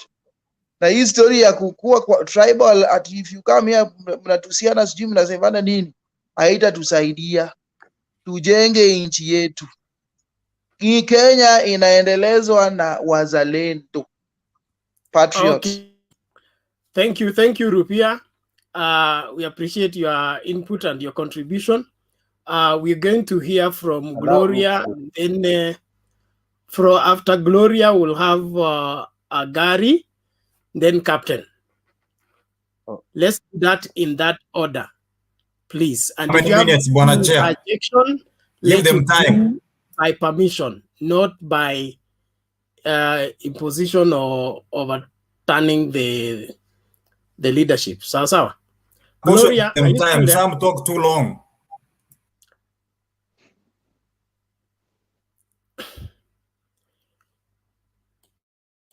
Gloria, are you still there? Gloria is gone. Agari? Maybe can I conclude and still around, and I will wish to thank everybody for taking his time to come here and talk to us. However, the discussion is heating up. Tribal statements are coming out, and I can say it's always hard to defend a politician. Though at some point you also need to make a choice, because I've had someone asking, you need to have a voter's card and you need to know the reason of that voter's card. I spoke earlier when the show started, and at that time I saw the reaction of Mr. Kizito asking me why I was at some point seen to defend Ruto. I indeed didn't defend him, but I said at this moment it seems to be politically correct because others have chosen to follow what is not making sense to common mwananchi. But that does not make him to be the right person for us to lead us in the next coming election. And looking at what is happening in politics is their usual game. They are marrying each other, divorcing each other every day. And at this moment, we can celebrate that Raila-Uhuru relationship is working for all of us. And come 2022, you heard the mountain is saying it's just about to make their decision known. The governors had a meeting, and at least we heard what the people of the mountain are speaking. Just a moment. If you are not speaking, please keep your mic mute so that we don't get feedback. Thank you. Go on. Yes. And all these politicians, all of them, at least at some point, they have had issues to do with their integrity. We have had other people saying they didn't realize that there was a zero when they were reading or they were presenting the budget to us. There's another person who was saying that it's only some few billions that got lost in Aror. And there is also another person, we have had other issues pertaining to his integrity. What I can tell our people is to scrutinize everybody. And indeed, look, if they are the right people to lead us, or do we need another crop to come and lead us? However, the problem that we have, even the ones that we believe are composed to come and lead us, the moment they are sent to those positions, they just become like the others. We had a very brilliant mind, a journalist, and I have to say his name, Mohammed, the guy from Nyali. He made sense when he was on the airwaves, but when he got there, he also just got like the others. So it's a moment that we Kenyans, we need also to take our time and in a way, find a way we can hold accountable all these guys because they are messing around. And the moment when they realize that they're just about to lose it, then they come and decide to take a side with us. The hustler movement is getting numbers. They're speaking the language that everybody is speaking down here. But when you go to where they dine, you realize that they are not even speaking about us. They are speaking about what they want to get after they have been elected. So it's a wake-up call. And that is why I said a politician to defend him is going to be an expensive job to do in this generation. Because these guys are making blunders every day. They are stealing from us. The millions and billions are stashed in their accounts. And what they are only doing is to change the tune of the song. It's quite unfortunate that right now the spikes are in Kisumu, and that was out of adoration that our leaders were around, and people threw the guard, and now we are losing lives. People are hospitalized. I have to say it's unfortunate, and that is the consequence of following a politician in a way that is not prescribed in the good manner. So it's a moment that we should not throw our health guard, throw our morality guard, and think thoroughly. Are they making sense? And just like I said, at the moment, we must all agree that there is a problem in our nation. And even what we saw yesterday from the Prime Minister, shifting blames to Mutunga, and Mutunga also shifting blames to the president, should not happen, because we need all to have a conversation and talk about our country. And I believe if we follow everything like that, we'll be able to make a change in our lives. Thank you. Okay, thank you very much, Gary. Innocent, I believe you are as innocent as your name. Now, next, Dominic, you said you want to give your submission because you are running somewhere. I will give it to you. Then Gloria. Are you still there, Gloria? Okay, Dominic, take it. Okay, thank you, Sir Bernard. Thank you so much. By the way, I like the quorum now this group is taking. After some fellas have left, you know, let us be realistic. At least I can accept Agari innocent. You know, his points were genuine. You know, it's something you can get a point and just argue over it, or even accept it. But when you have some fellas here, they want to interrupt you, but when they're talking, they don't want you to interrupt. You know, that's not a good conversation, and it's not a good manners to have. Anyway, let us move forward to the point. One thing I want to tell you is that a good tree will always receive stones. That one, you must know it. That's why everyone. A small question: is that a proverb or an idiom? This one we can call it a hustler's wise saying. I know Kizito is almost vomiting, but you need to control that. So one thing is that when we have a good tree, it will always receive stones.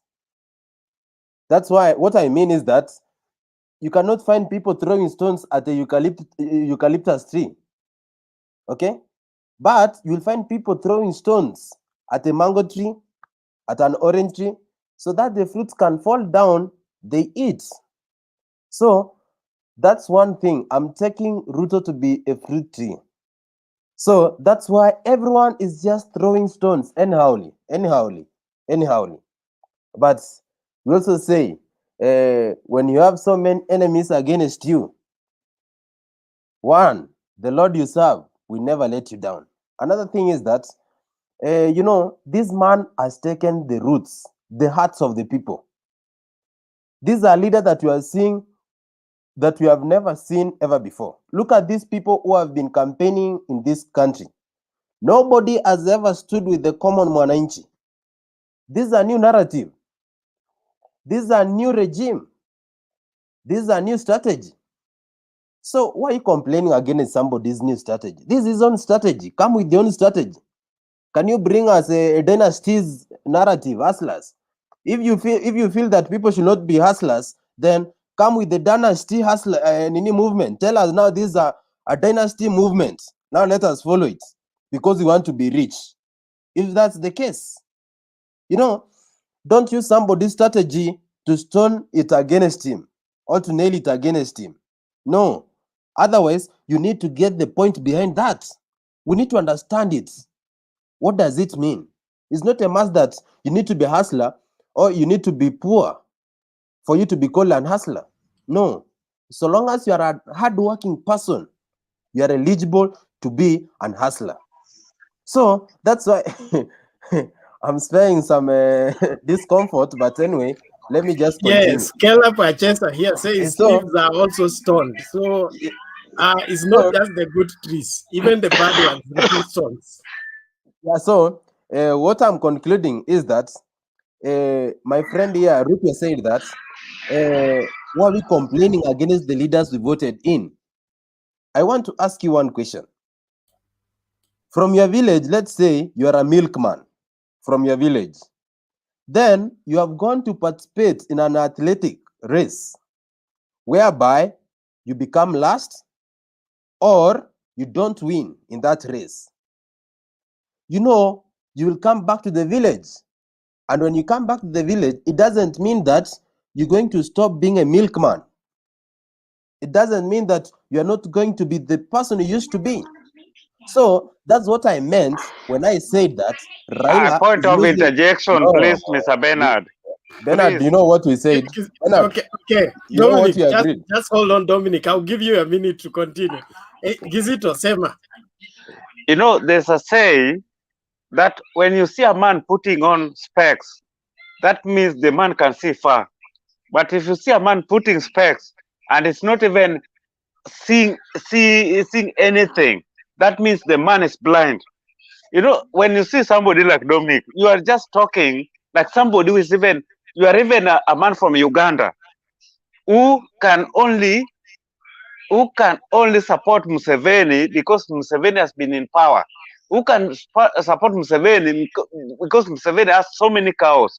Please, my brother, I want you to just go down, tell us exactly why you can support Ruto.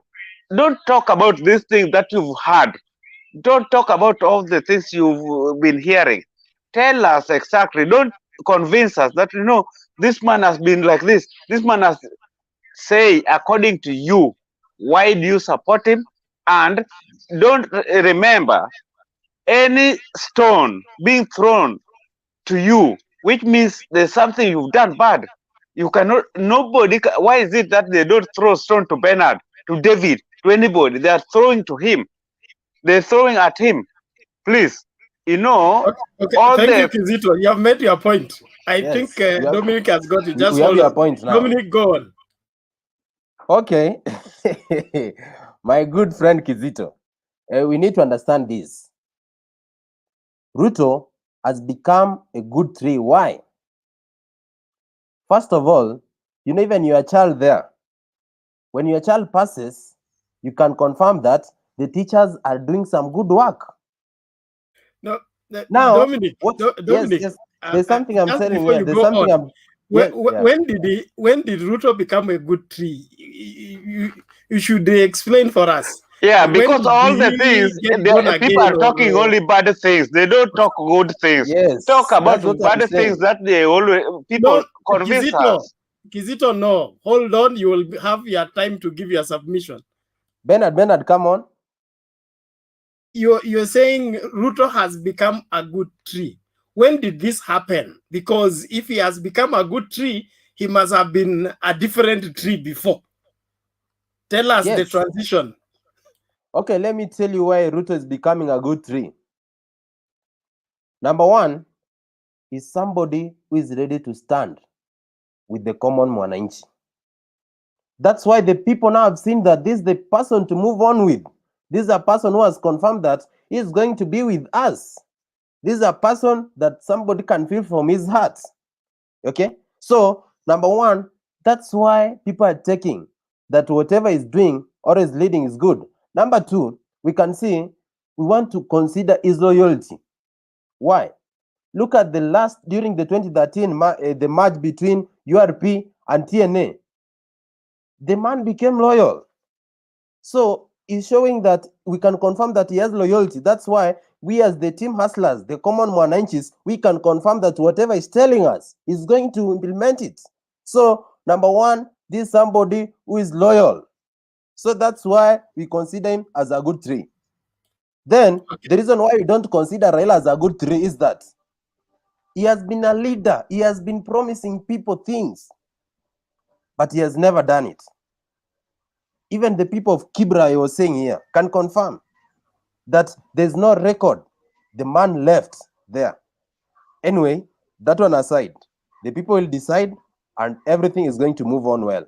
But as I conclude, one thing I want to tell you, my friend Kizito, is that, and just forgive me for my words, but I need us to get some points from here. However beautiful a woman can be, however tall a woman can be, however short a woman can be, she will never urinate on a wall. So definitely what I want to tell you is that, my friends, we need to be realistic, because whichever way that Ruto is coming out, you people are taking him to be somebody who is bad, others are taking him to be good. We have different varieties of our take towards this man. But the fact remains that this man tunamaliza kuweka yeye State House. Wakati huo nitatafuta Kizito na wengine twende pale Uhuru Park. Sasa itakuwa ile kuapisha uongo. Kizito, hii ni ile legal Dominic, you have made your point, and before I let you go, I need clarifications. Yes. Because you seem to be conversant with the history and the progress of politics in Kenya. Yes. I want you to confirm for me the current infrastructure, development that is taking place for that Jubilee is implementing today. Yeah. When was it hedged? Yes, come on. How is it? When was that roadmap? He will not answer that. It was, to the no best idea. of my knowledge, it was drawn in 2002 when Raila was the minister for housing. Don't answer your question yourself. My friend Bernard, Now, you can't Raila answer question and answer yourself. And has done nothing. Somebody is interfering. How do you tally the two? You know, let me tell you one thing. Yes. There's somebody who's interfering while you're talking, so I'm not getting you. Come on, please. Let us mute our mics and listen to one person, tafadhali. Okay, Dominic, I am saying, Bernard, did you listen to the president in Kisumu? Yes, yes. When he gave a story about the lamb port. Yes. And the road infrastructure that they are building as Jubilee. Yeah. When was that conceived? Was it during Jubilee 2013 or was it earlier? Okay, these things, it was earlier. It was earlier. You know why? Yeah. Let me tell you. Yes. These things could have been done long time ago. But the reason you find that, we have a person, one person from a given region who costs the entire region. Just imagine Raila had a handshake in 2013. How could be Kisumu looking at the moment? I told you, Bernard, you won't get an answer. Let him explain himself. Because Lamu Port is not in Nyanza. Dogokundu Road is not in Nyanza. Wait, that's what I'm answering. I told you these guys are noisemakers and rumamongers and nonsensical people. Dominic, you have Bana Nyaga is a watchman, Bana. He needs Bana some thermos there and tea, you know. Dominic, hold on. Dominic, yes. I want you to give your submission, but don't leave out facts. Yeah. It doesn't matter whether you like Raila or you don't. If he has done something, let us give credit to whom credit is due. Exactly. In 2002, when Raila was the Minister for Roads and Housing, is when the roadmap of the current development structure was drawn, starting with Thika Superhighway. And if he was able to conceive that and gain that from the cabinet so that it is implemented, that to me speaks of a man who has a vision for the country, not for personal gain. Okay. That's good, Bernard. You know, one thing I want to tell you is that This plan was laid down in 2002, right?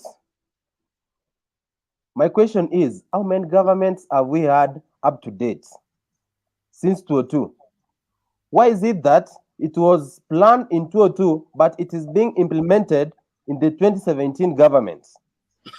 Why is it that it's coming late? It has been progressive. It began with Thika Superhighway. Okay, let me tell you. Okay, let me tell you. Let me tell you. Let me ask you one thing. Let me ask you one thing, Bernard. Look at the express highway along Uhuru, the JKIA highway, right? When was the plan laid down? When was the plan laid down? What do you mean plan laid down? I'm talking about the dream and the infrastructure. The drawing was done as early as 2002. Then it kicked out its implementation in different phases, which was to spill over different governments. We cannot have one government doing everything. Exactly. Okay. Bernard, Can I ask you, Bernard? Does it mean that you can't ask a question? This government Dominic, can give up? Dominic, let us have a conversation here. Ayaga, hold on. We are coming to you. Bernard, I'm asking this. Not Nyaga. Dominic, a question cannot be answered by a question, my brother. Ayaga, thank you. You call me a watchman. You call me a watchman. So which school did you attend where a question answer a question, my friend? Okay, I'm sorry, Mr. Professor. I'm sorry, Professor. I'm sorry. Okay. Yes. So one thing, Bernard, I'm asking is, yes. Okay, do you want to say that there's a plan that this government can lay down, and then they just say that a government in 2037 is going to implement this plan? Is that what you're telling us? Have you heard of Vision 2030? Vision 2030, right? Yes. You know, we're supposed to achieve those things by that time, but that one is not a government strategy. Goja Kwanza, you're too fast. Yes. Have you heard of Vision 2030? Yes. When was that conceived? It was started by the Kibaki government regime. Yes, and then each government, when it comes in, it continues with a plan. That is how government works. Okay, let me ask you. There's no government that says we have launched this program and we have to finish it. Okay, do you want to tell us that when a given campaigning team for presidential candidates are maybe laying their manifesto, does it mean that they're going to upload everything from the 2030 vision? Their manifesto comes last when it comes to government programs. That's why we are running out of patience. If it is not in agreement with the program for government. Bernard, to wind up, what I was saying is this. Please, Malizia sasa tuende. Yeah, what I was saying is this.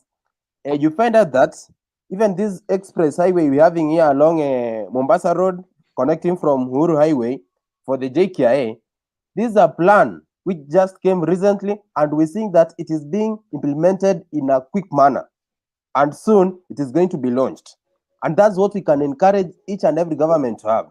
And from what I was saying is that we can have one person who makes an entire community or an entire province to suffer just because of him. And I don't mean that it's somebody I'm saying that you people are thinking, but you people, you saw what was happening in Kisumu just in 2 years only. Dominic, Kisumu is shining. Thank you. I've made your point. Kisumu is like Paris. Look here. Kisumu is like Paris because of Anyang, the governor. Then what if Anyang, the governor, has done a very good work. I wish the handshake came in 2013. Then Kisumu could be like Washington DC. No, forget it, Dominic. Bernard, somebody was deraying. Bernard, before Jakes, let me have something to say. You are struggling. Aye, my brother. Okay. Please, Bernard, you need to calculate this thing. Okay. Okay, I know Jakes is. I know Jakes. Because you're my neighbor, I'll give you two. Thank you. Jakes is eagerly waiting. Eh? So, Bernard, you know, I've always told you one thing. Don't always bother yourself asking these tanga behalves a reasonable question. They will never answer. They don't have answer. Ask them how many copies of BBI. They will tell you 6. Ask them about propaganda things like Raila does that. They will answer. Anything about economy they cannot, because they're even preaching water and drink wine.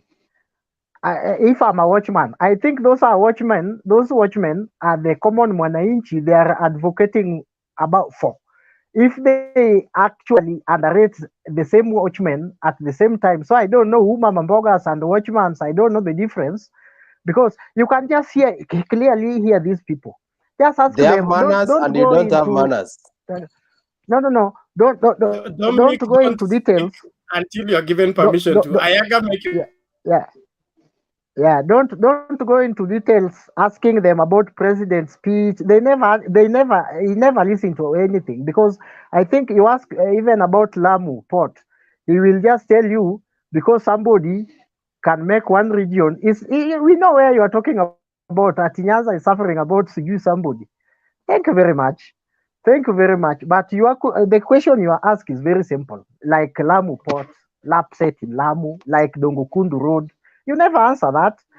These guys, if you want to cut them, I know they are two. The two guys are looking at me here. Just ask them silly propaganda things like how many copies of BBI, how much BBI has consumed, how is top bottom up, which they know nothing about. They cannot explain. They will just tell you we need a bottom up, and ask them about Sijui Asla narrative. They will tell you it is about common mwananchi abusing the watchmen and the mamambogas at the same time.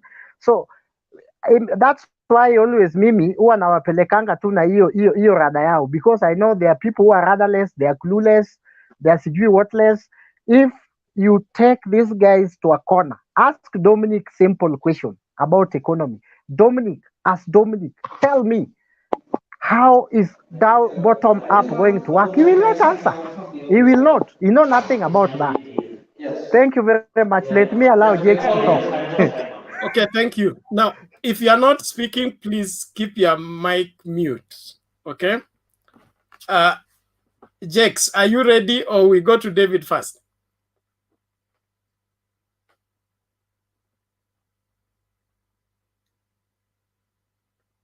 Jakes, are you ready with your submission, or we go to David, then we return? Oh, sorry. I thought Ayaga was continuing. Sorry, forgive my manners, eh? Leo nimesikia vitu tamu zingine zimeni nice. Dominic amesema kuna mti imejaa matunda, kazi ni mawe. Then Bernard akasema pia hawezi upigwa mawe. That is but anyway, my submissions will be not as much as maybe some days before, because we have talked of these two people time without number. The only thing I'm yet to hear is new things, new ideas from the other side.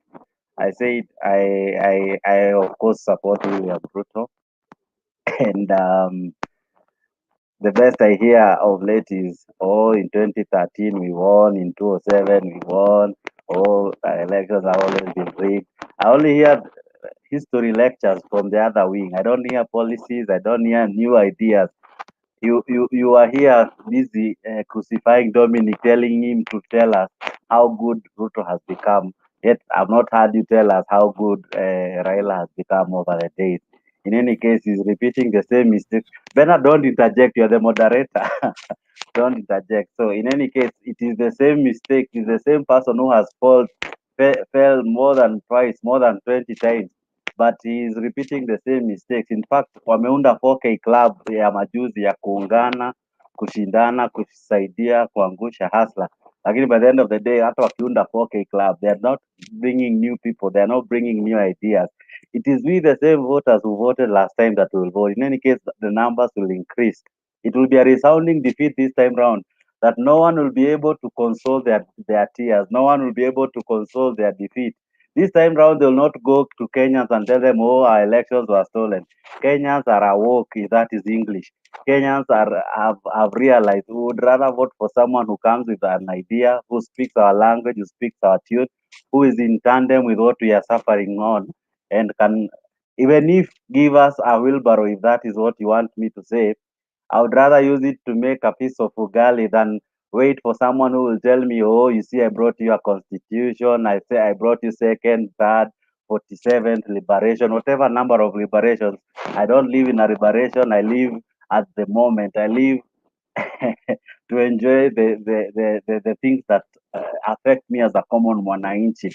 I am a person who will vote not because I'm informed by my past. I'm informed by my present. I'm informed by what has affected me currently. The price of fuel, the price of bread, the price of water, the prices, the change of lifestyle, not what happened in 1997, not who stole So, what, not you Jakes, are the moderator. Allow me you to are tempting me.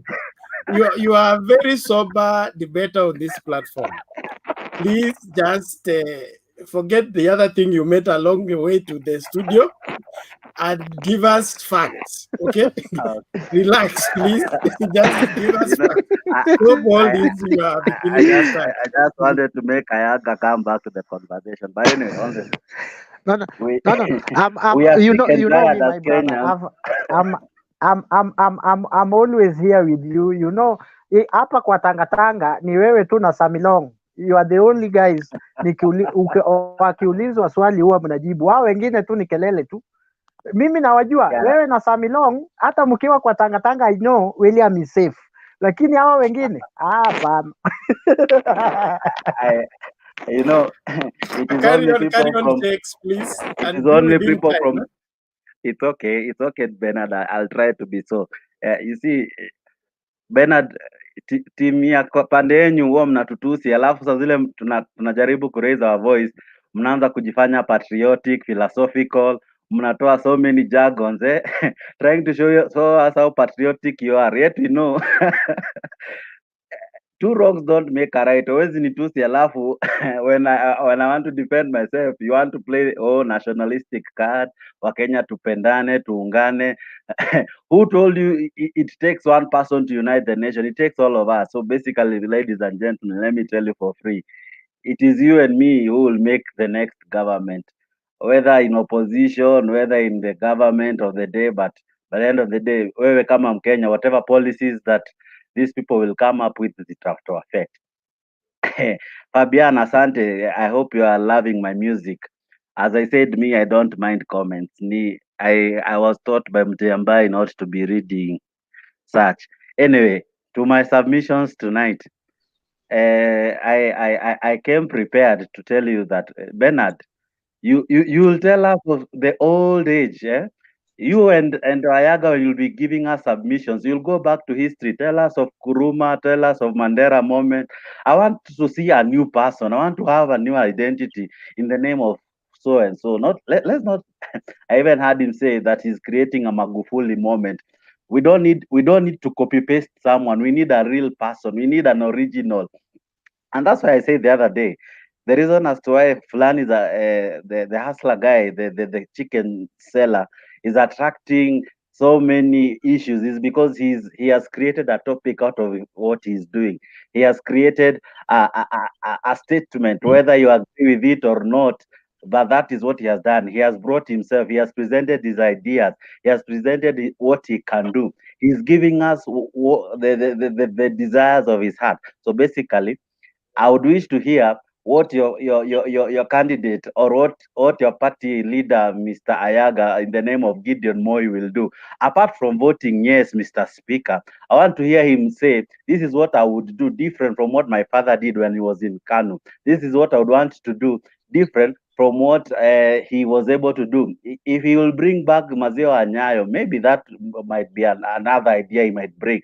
So let's not sit here tonight and only criminalize what one person has been doing. If he has given us wheelbarrow, let your candidate come and give us the hammers, the choppers, whatever, the lands, you know, because by the end of the day, if everyone can give something, everyone will have something to show. So let's not criminalize someone because amechukua an initiative to do something. I support him because by the end of the day, he is the option that remains. The others, we have had them, we have seen them, we can give their history. They have tried before. The best they can do is kiliibiwa. But round E, the winning will be so clear that no one will be able to challenge his win. Even the Supreme Court will only confirm that this guy has won clean and fair, because in 2022 the IBC I trust will be right. In 2022 I trust the voters will vote, not because they will be informed by the previous history of of what this person did for us. No, they will be informed by several things. Number one, they have come of age. Number two, they have seen that in politics, even an endorser who has not obeyed the law will not succeed.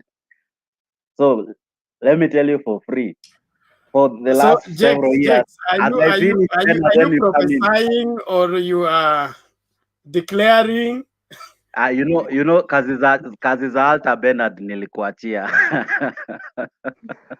So basically what I'm doing, I'm just telling you this for free so that Ayaga can place it in the next nearest circle that in 2022 the issues of rigging will not be it will be a thing of yesterday. We will have a leader who will have won more, with the greatest margin ever witnessed in this country. And you know why? Because I am awoke. I know I speak for many who might not comment here and trash me and body shame and do all, but they'll say that as long as there's someone speaking their language, they are ready to vote for him. And I stand for such people. I don't stand here to read comments than me. So if Uhuru is talking of hustler, then the other guy should talk of something else so that we can be able to compare notes. We are only here criticizing what we have been given. Let Bernard tonight, Okay. I dare you, my brother. Thank you, James. Give me I points. asked you a question yesterday. You did not answer. I beg Let to me ask answer you tonight. before I move to the next person. I have an answer for A this. point of order. Okay. A point of hold on. order before. Ayaga, I'm about to ask Jakes a question. What is it? That is how you saved him yesterday. No, this time, no. Jakes. Before you answer me, there's a question you asked. Okay. If the Jakes is my central brother. vote I can save him. walks away from hustler, what are the hustler chances?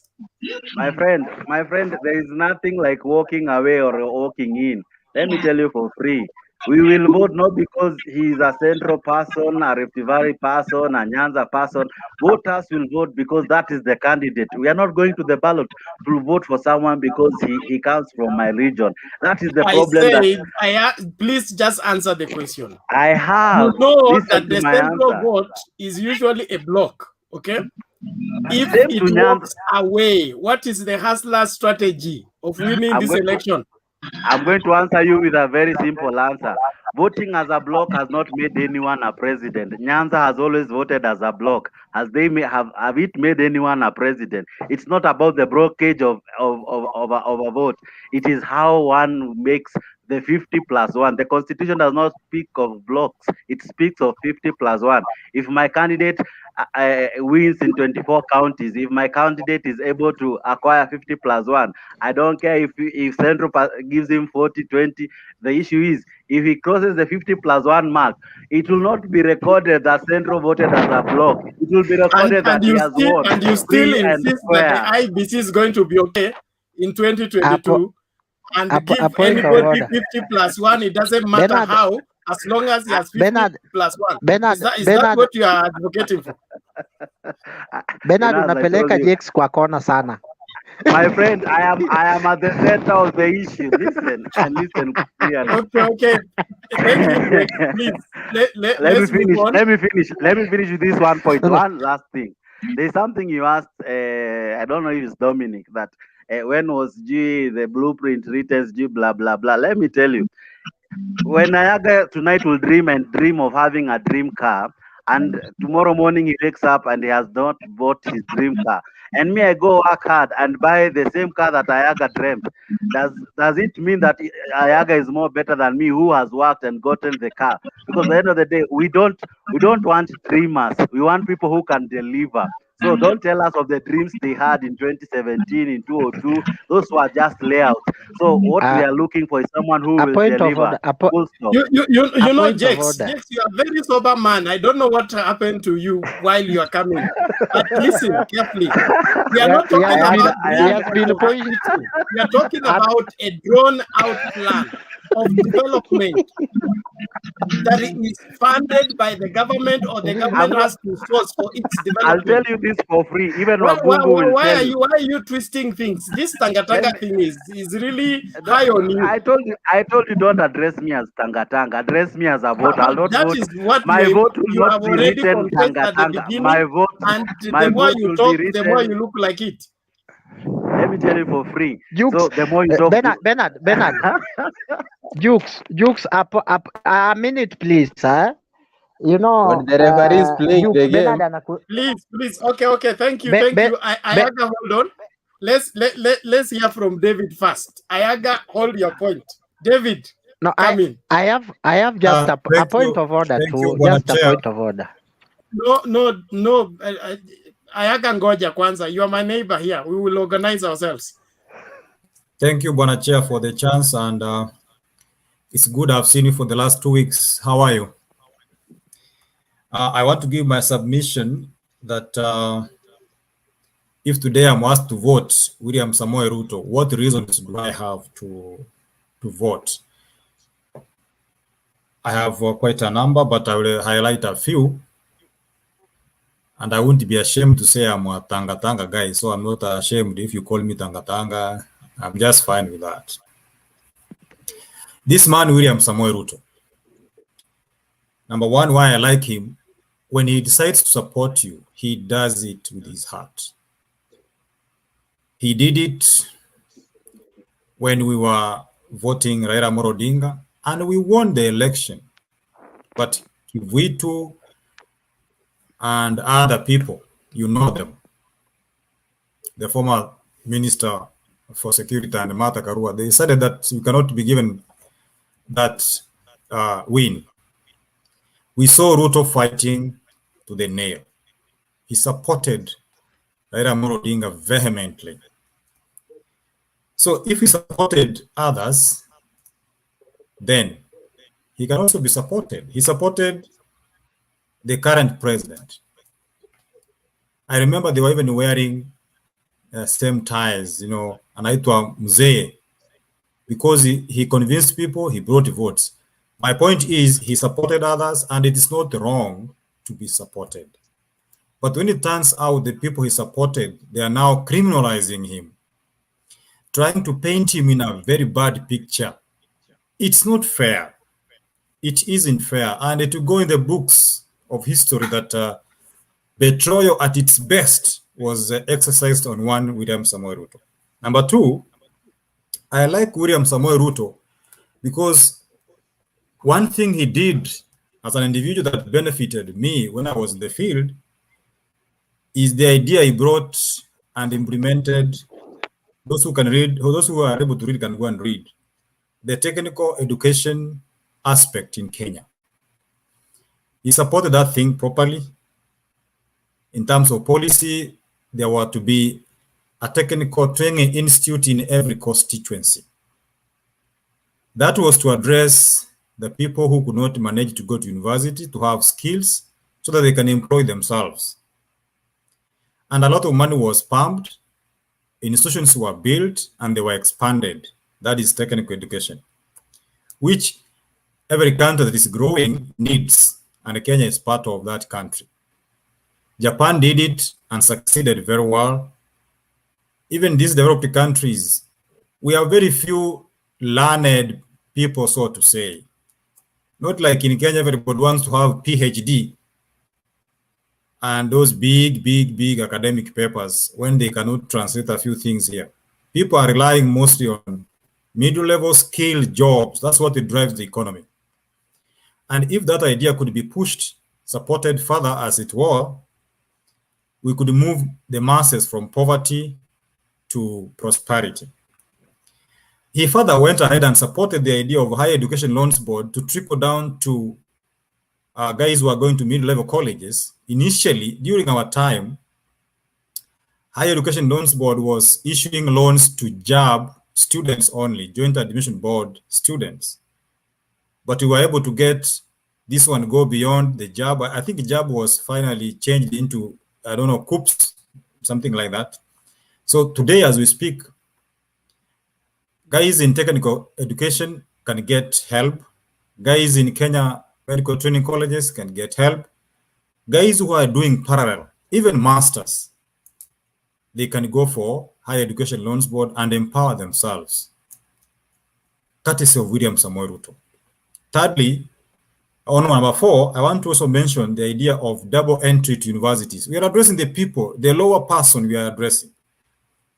The double entry aspect to universities was seriously supported by one William Samoei Ruto, and we were able to remove that log where you could do an exam, then remain out for almost a whole year plus before joining your first year.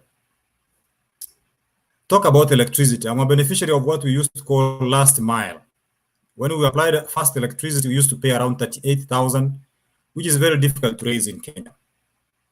But at some point, with the last mile, I have a connection to my shop right in the village, free of charge. What I paid is actually 500. I was just ashamed. Technicians cannot come to the ground and go without chai and kiluga. We were to give them some uji because nobody was there to make them something. So I gave 500. The difference is so big. My mom was connected right in the village, courtesy William Samoei Ruto. So there are several reasons. Internship, those are things that resonate with the small person, the small man. Now, the big picture about corruption and government issues can be explained. If there is corruption, we have always said as Tanga, you can come out and explain your situation, and if you find yourself in the wrong, there you are. But I'm not very happy, Bona Chairman, where we have people just seated somewhere only seeing bad things about a person. I know politics is all about getting power and retaining it. But today, if you ask our opponents, they will simply tell you the only thief in Kenya is William Samoei Ruto. The only corrupt person in Kenya is William Samoei Ruto. I'm likening this to a person or a group of people who are stealing somewhere, alafu mwizi amepatikana, wezi wenzao wanaanza kusema mwizi, wanamuua haraka ndiye asishikwe aende kupeana evidence ili anaweza wataja hata majina yao. That is what makes some of us in Tanga feel passionate with William Samoei Ruto. Is being crucified. He may be wrong, yes, but this story is too much. Lastly, I want to remind my brothers in the other political divide, the ODM. Now, before you move on, David, just one question. You said corruption can be explained. What do you mean? Corruption can be explained. Let me finish. Allow him to finish. You're the moderator. I'll explain that, Bonachair. Now that I'm addressing as the chair, because you start addressing others, it is going to be a meeting anymore. I will answer that before I lose my point. You know, all this you can't write them down. Go on. I want to remind our brothers in the other political divide that in as much as they want power, because everybody in the other side feels like if one man, whom I don't want to mention because I'll push other people out of their adrenaline level, if he's president, things will be okay. It is not like that. We need to look at the history. Even the Bible says in Matthew 25, those who go to church, verse 25, people are given talents, 1, 2, 5. And those who are given 5 and 2, there's a statement which is very important. Everybody should know. You have been faithful over little. Now I'm going to put you in charge of many. The presidential candidate who has ever been there has been put in charge of a constituency, and we had the worst catastrophe in terms of slums. What can you explain to us that you can manage the whole country? Is a question you have never answered. Answer that. Secondly, another question I want you to answer is the aspect of going to the counties and asking for money literally from the governors. And if you don't give, you are pushed out of the contention and You are branded, you are pushed out.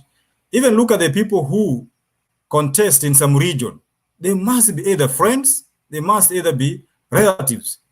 And if you try to come up as a leader, you will be brought down serious. I have several examples. Talk of Engineer Rege, talk of the current secretary of Jubilee, Tuju. And their examples are very many. Why? Ask yourself why.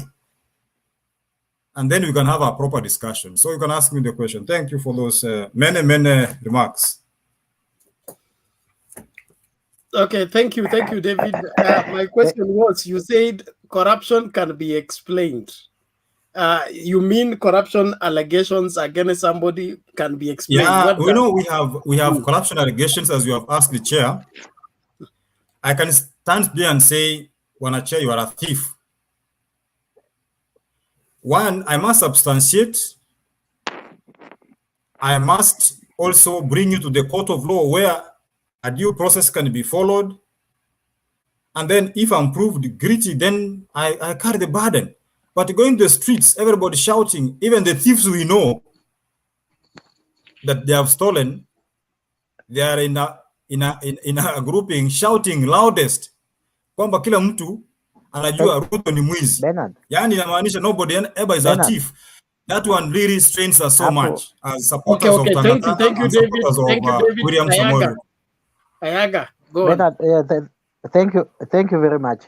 I want to tell my brother David today. I will agree with you in so many things, except that you are supporting Ruto because Ruto has been supporting others. Who has not supported anyone? Tell me even one.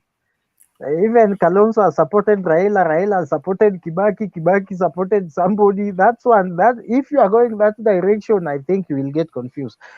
Do you ask a question then answer, or you ask a question for me to answer? Maybe I need to know that. No, David, I'm just a point of order. I'm on a point of order. I'm not asking any question, my brother. So please, hapa kwa thief ndio niko na swali. You guys are telling us we go to court and explain. This man has been taken to court when he stole Mteshi land in Eldoret. Maybe you don't have information. He was caught red-handed in somebody's land, and that land he returned it back.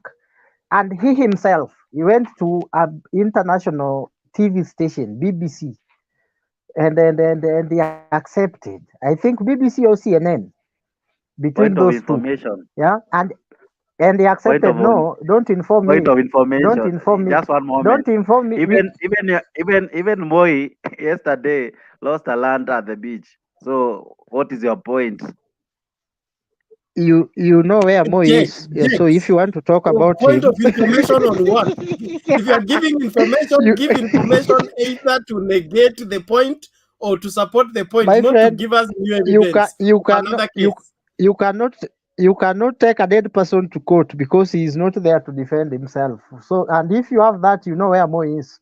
So this guy, he was caught in somebody's land. In fact, in Kenya, for the first time in the history, we have only two politicians in their lifetime active in politics have been found red-handed in other people's land. Anaitwa Clifton ama who alikuwa gavana wa Kiambu huyu Ferdinand Clinton Waititu, when he stole somebody's land in Thika, and one William who stole a old man land in Eldoret. He has been taken to court and the guy has accepted. I don't know you guys why it is hard for you to accept like him. The guy has accepted. He stole somebody's land and that's why he returned the land. And that's why today, if you just come here and mention a thief, you will see the reaction as if that thief belongs to you. Sometimes we just say a thief, maybe we mean Gideon Moi. Chair, can I have an interjection? But your reactions will always derive that the shoe we are talking about fits you. But if the shoe fits you, you will wear it. Okay, thank you, Ayaga. David, what is it? Yeah, Mr. Ayaga, I need you to understand me clearly. I'm building my point, the fact that William Samoei Ruto, if he is a thief, he is not the only thief in Kenya. We have witnessed people grab land. We have witnessed people stealing. But the same people gang up, and now they have adopted the narrative kwamba huyu ndiye mwizi tu. That's what we are simply asking. Why don't you take him to... Let me finish. Okay. Ayaga, please mute your mic. Mute your mic.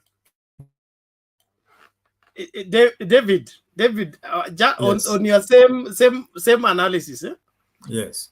If somebody has been caught stealing, okay? Yes. And others also stole, Yes. does that make stealing legal? It does not. Someone once mentioned you are a preacher. Those people who brought that woman to Jesus Christ, and they said, we have caught her in the act. What happened? Oh, you want me to finish your story for you? Yes. You are a preacher. Yes. What happened? David, I will give you the story, don't worry. They brought her to Jesus. Thank you. If you know what I mean, is that so we are you not, mean as Kenyans, let him that has not committed sin be the first one to throw the stone. Thank you. Was that Jesus implying that now that everybody has committed, let everybody continue to sin? We are simply saying the accusations. The conclusion of the story was go and sin. No, I understand that one. I understand that one. I've been to church for the last 45 years. I understand that. What I mean to say is the vigor at which our opponents are accusing Ruto and attaching him to theft absolutely is what makes us get worried. Okay, like, thank you. No, any other person is a thief except him. We cannot justify stealing because others are also stealing. That's those are your words. You have made your point. I thank you. No, Ayaga, no. What we have, it is a thief and suspect. A thief and a suspect is different. Ayaga. The difference between a thief and a suspect. We are hearing from Daktari. After Daktari, then we hear from the other friend of ours. I can't read his name. Daktari, karibu. Oh, where do I even start, man? Bernard, last week I said we have a reason to be worried, and you told me why should we worry when we... I mean, if this is our politics, I mean, we talk about Ruto from Monday through Friday, Friday through Sunday. I mean, and here we have an uchaguzi coming up. Other countries are, coming up with economic ways of boosting their economy. I mean, Mimi, like I said last week, I'm a very worried man. We are not treading on a very solid ground. It's such a sad story. Like, why did mazishi ya Kalembe deal turn into an attack Ruto thing the week before? So anyway, basically what I would like to say is this. I don't like where we are going, why and I think this is why you see people who are in foreign countries get tired of this politics. Why can't we now just say, okay, so Ruto is not a good man, he's a thief. Okay, Raila Odinga has done his own, Kalonzo amefanya yake. Why can we not now go and choose another leader and tread to another direction and try to build our country in a different way? And by the way, Ayega, you cannot continue telling about Gideon. Wewe ni mtu ya Raila Odinga. We know that now for a fact. Come on, come out tuseme wewe ni mtu ya Raila Odinga, that's who you are. Wacha kujificha kwa Moi. We must not allow that again. Okay? So Mimi, I'm not gonna sit here and say I don't have what Ruto says, it resonates with me in a way. But I mean, if Ruto is the one who is gonna stop our country from moving forward, and then coming up with, because anything you said, anytime ukisema hii Ruto anafanya hivi, somebody says aliimba hii, mwingine anasema aliimba, and it's very interesting of how we do not want him to take the credit of a Jubilee government. I'm looking at online, watu wanasema, oh, that was not him, that was the Jubilee government. I think you guys have to make a choice. Ruto should either take credit or he should not take credit. You cannot, when it's bad achukue, when it's not bad, No, hiyo ni ya Uhuru. So we must come out and say Ruto was in this government, so the success of this government, he should take some of the credit. Lakini si mnatuambia every day ati Ruto alikuwa kwa hiyo serikali. So anyway, that's all I would like to say. The other thing is, hawa watu wako online wanashinda wakiita watu majina. Come on. Wacha kushinda ukiandika maneno ya tutusi. Kuja hapa, come here, uite Jeti, uite Ayega hii. Usisinde ukituita ati we are stupid. Come and state your smart ideas here on this platform. Thank you. Okay, thank you, Daktari. Please, let's take it slow. Okay? Can I come because Daktari ameni-mention. Daktari mentioned you, but not on the yes. Not on the not on the wrong side. Daktari give you a dose. I'm not rebattling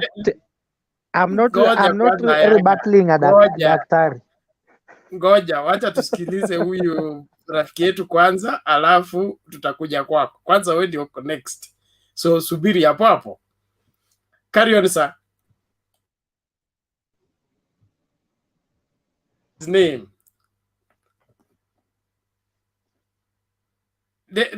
And then the person next to the doctor. Dominic? Who is not Dominic? Who is not Dominic? Naitwa Esau.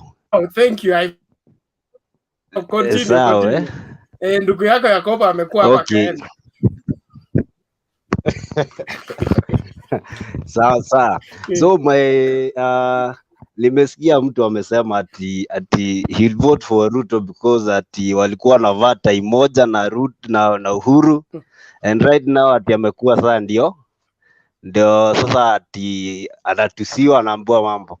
So meaning kuna mtu atavote Ruto kumpea sympathy votes, which is very wrong, eh? On the other issue ni mambo ya nani, the Raila is a man, eh? Na unajua mahali ukikaa mahali kuna wanaume wazee, hapawezi kosekana, hapawezi pata shida. Lala. So ukiangalia, show me your friends and I'll tell you who you are. Angalia Ruto, wale watu wanatembea nao, kila Kuria, Oscar Sudi. So mi hata naangalia hivyo naona Ruto will be advising Ruto has no one to advise him. Nelana. Mambo ya grabbing, tusiseme ati huyu aligrab ati ndio tuseme ati we go on a flat ground. No, we have time to change, eh? We have every 5 years to change. Na mtu kama ni mwizi, tusirudishe mwizi juu watu wengine wanaiba, hapana, eh? Sasa that's my submission. Tuendelee na discussion. Bwana Chair. Okay, thank you, Esau. Thank you. Point of order, Chair. Yes, David, what is it? I expected Esau to give a submission supporting his candidate and what he can do. Rather, he's criticizing what other people have said and ending up giving no positive points on his candidate. No, David. Okay. Let me answer him.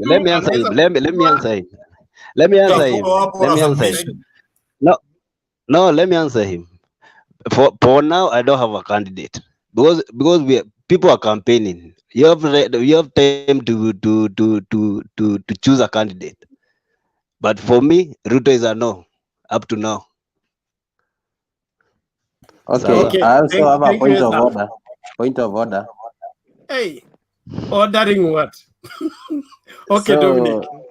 Order Mr. Speaker, you know, my friend here, Esau, has said that Ruto has no advisors because of the people he works with.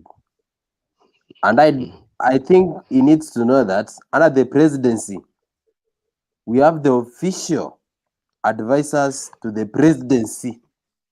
Official advisors. It's not the people you work with. These are posts. It's a post within the office of the president. So it's not that because now maybe you're working with Daktari, that's Daktari who is officially advising you. No, we know that as a leader, you also need to work with orators. Okay, so the people who works with Akina Sudi, those are orators. They will use their stupidity to draw people around. You see, but behind the scene, he has official advisors who are leading the regime. Thank you. Okay. Thank you, Dominic, for your contribution. Point of order. Yeah. Esa, Let me ask him a question. Ask. Ndio nataka kumuuliza Morathe is an advisor to the president, right? Right? Morathe is not an advisor to the president. Morathe is a social advisor. The place they meet with the president, they advise each other. Doesn't mean they wrongly or correctly. Okay, Esau, you need to know the structure and the people who are holding different posts in given structures. Morathe has been serving as the chair of the Jubilee Council. Okay, do you know Joshua Kutuny? Do you know Joshua Kutuny? The MP for... I know Joshua Kutuny. So Joshua Kutuny, in the 2013, during the 2013 government, Jubilee government regime, he was an official advisor to the president. Okay? He was an official advisor, like his employee. That's a post is given that within the presidency. So you need to know that Dominic, hold on. Let me ask you a question, Dominic. Joshua, okay? He's a state. Does it mean that that's a state house advisor, not a presidential advisor. Advise the president? Yes, come on. I have a point of order before only the employed advisors are the ones to advise the president. I have a point of president order. cannot receive advice from any elder anywhere. Okay, let me tell you one thing. Dominic, don't answer. One moment. One moment. Okay. Dominic, one moment. Mr. Bernard, I highly ask, and I ask with all due respect, sir. When it is a guy who has a contrary opinion to what you stand for, you have so many questions, interruptions, and you raise adrenaline. No, Jakes, but when someone speaks good of Raila, that one is there are an no accusation. comments. I You can can't defend remove so myself. fast. I want us to communicate information that is credible. Okay? Yeah. If you say that the president has advisors who are paid to advise him, okay? Yes. That is true. That is a fact. Okay. The question is, does it mean that he can only receive advisor from the ones being paid, or he's also open to other people's advice who are not necessarily in the clique where who are being paid to advise him? Okay, that's a good question. You know, you find that an official advisor, it doesn't mean that as an advisor, you're taking maybe your own thinking, your own solving. You know, you don't give your own solving. This is a person who goes to the ground to research on a given point, such that he will come with the vivid and contented information regarding a given proposal towards an advisory committee. Another thing is that what you're asking, it doesn't mean that you must be an official advisor of the president such that you remain to be there. No. You find out that my friend here was saying about Oscar Sudi. You know, don't judge a book by its cover. This is a leader who has been elected.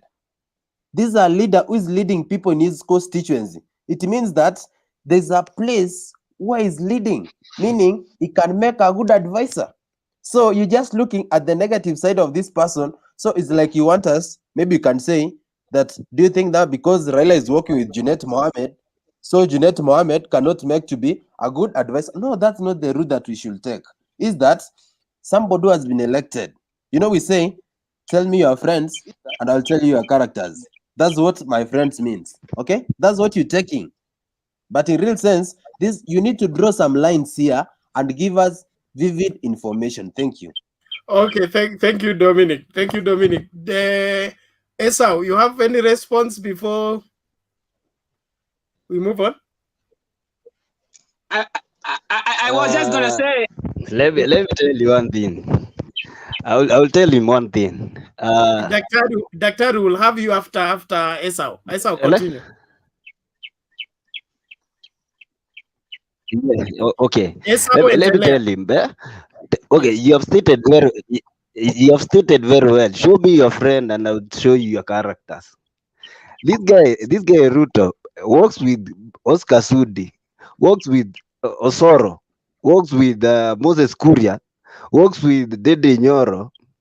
Do you see that group of people? A group of leaders. Let me call a group of leaders because they are leaders. But let me tell you one thing: they will take you nowhere. Sit with real men who can advise you, who are experienced with politics in this country.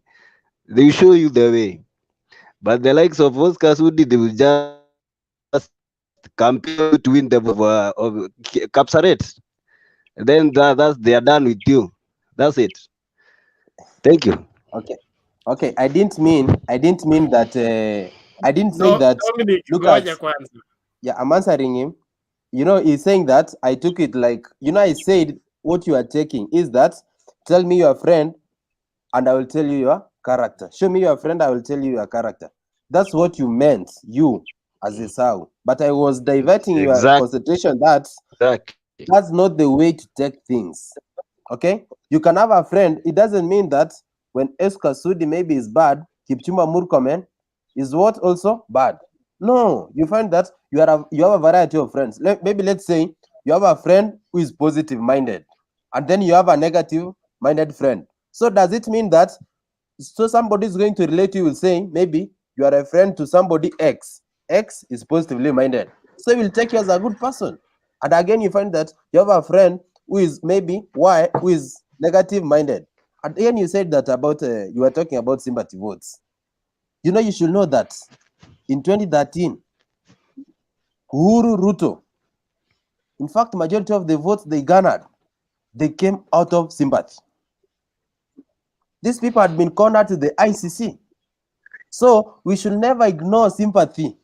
It's one of the political strategies. Is sympathy. Sympathy is one of the strategies that we use in politics. So you should be aware of that.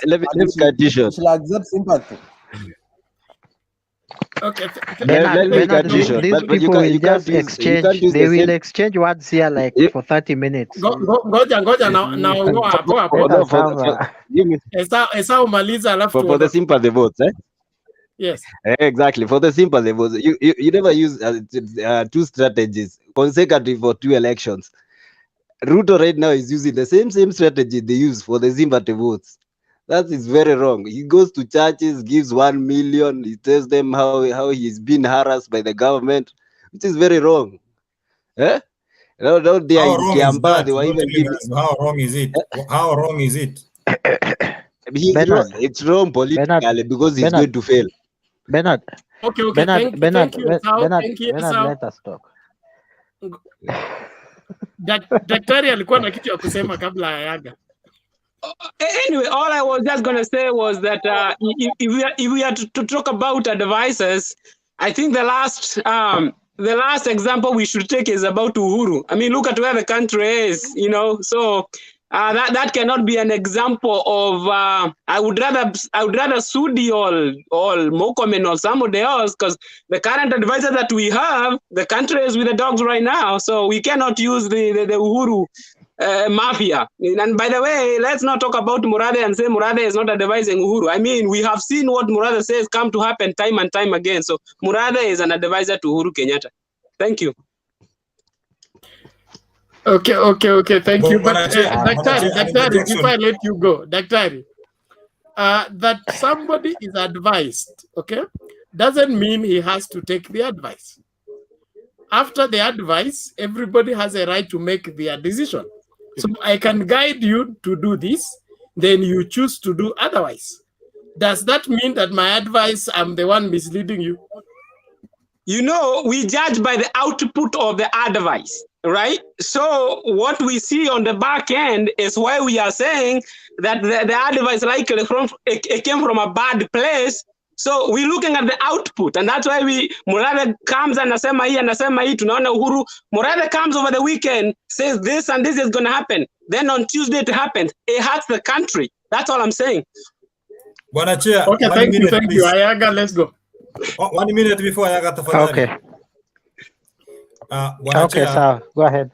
Politicians have a tendency of having some people whom they can put forward, say something and engage the reactions. And sometimes there are people, if you keep them far away from you as a politician, they will do more damage than good. So when you see people like Sudi surrounding the vice president or the deputy president, actually sending them away is more costly than maintaining them. The same is to Murathe. Those people speak what is actually cooking in the kitchen, because if they speak by themselves as the leaders, it will really deal them a blow. So they may not be advisors, but they might be mouthpieces. Politics is dirty and such people exist. Thank you. But they are in the kitchen, that's the fact. They are in the kitchen. Yes.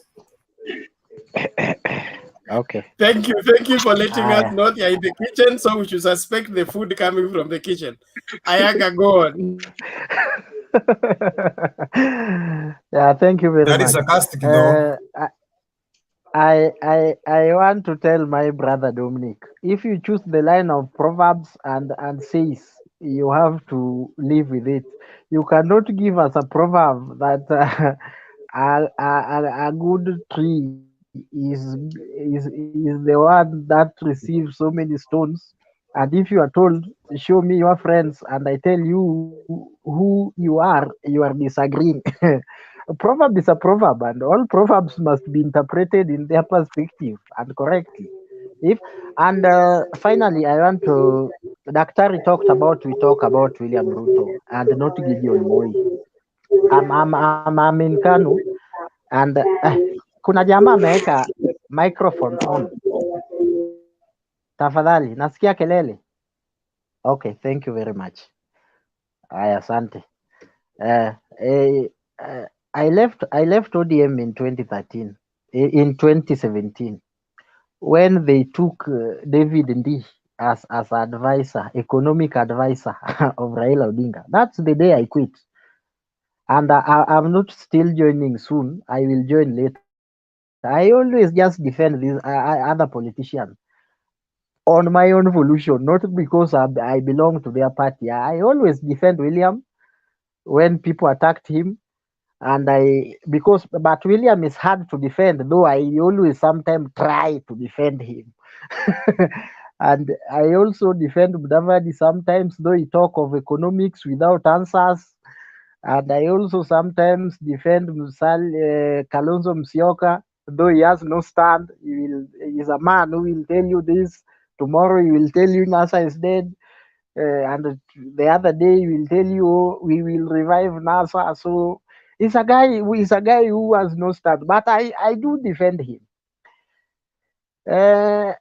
So I left ODM, so I'm still in Kanu, and there sitoki sahi, bado niko hapo natulia nikipima venye maisha inaendelea. Talking about politics in Kenya, the reason why we can't talk about people like Gideon, because in Kenya we talk about so much scandalous people. That's the nature of our politics. That's why we will discuss one person from January to January, because they are scandalous. We cannot come here and start discussing somebody like Muhisa Kitui.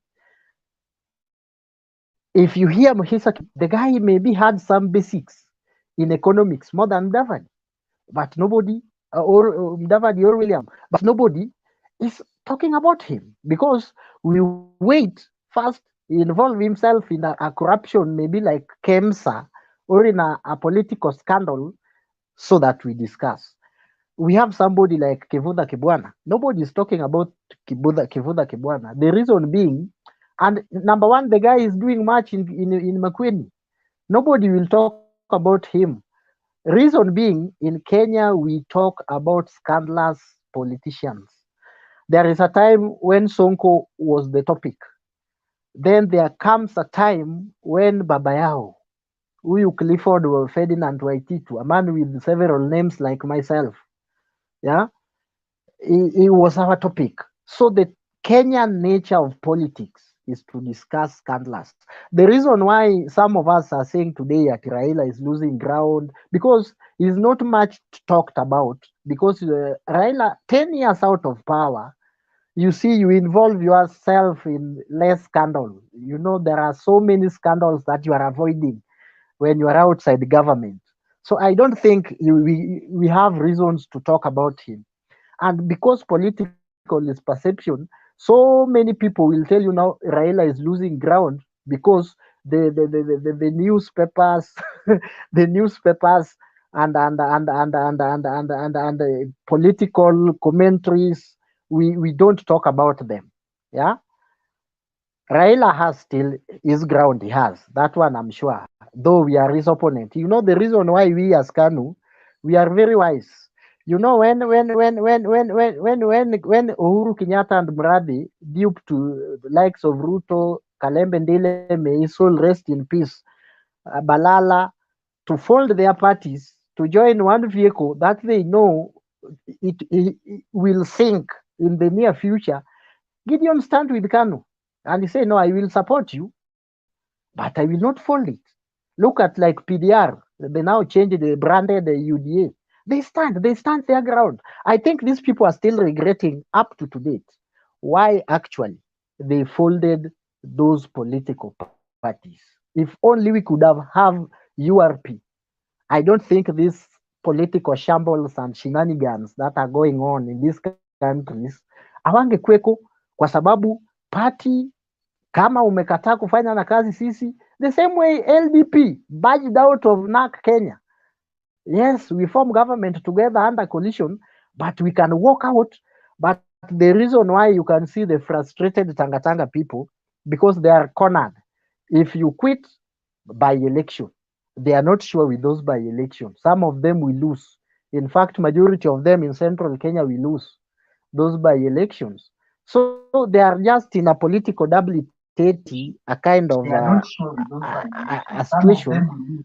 I'm a calculus, a point they can't go forward, they can't move back, they can't move sideways. Because anytime they make a move, it is a wrong move.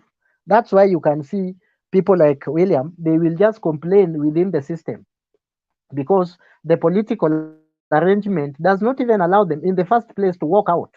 It will be very hard for them. Finally, making my point. Okay. You have a point of order?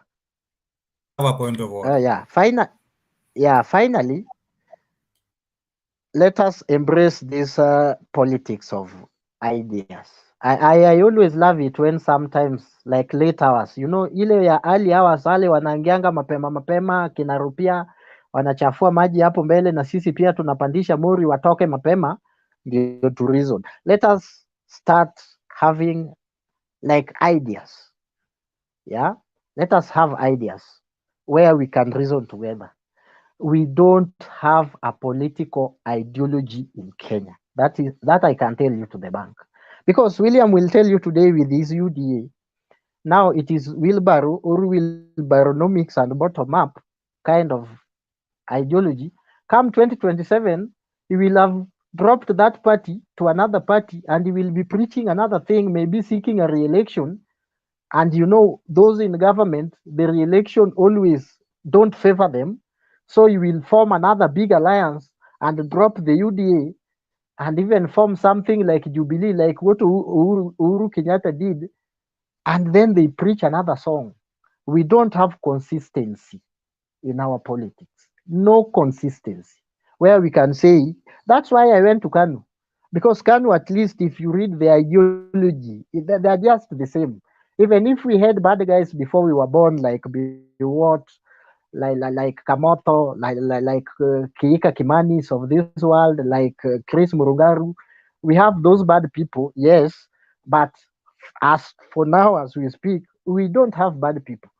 Gideon, we want to discuss Gideon because Gideon is not corrupt. They are not bad people. They are just people who did bad things.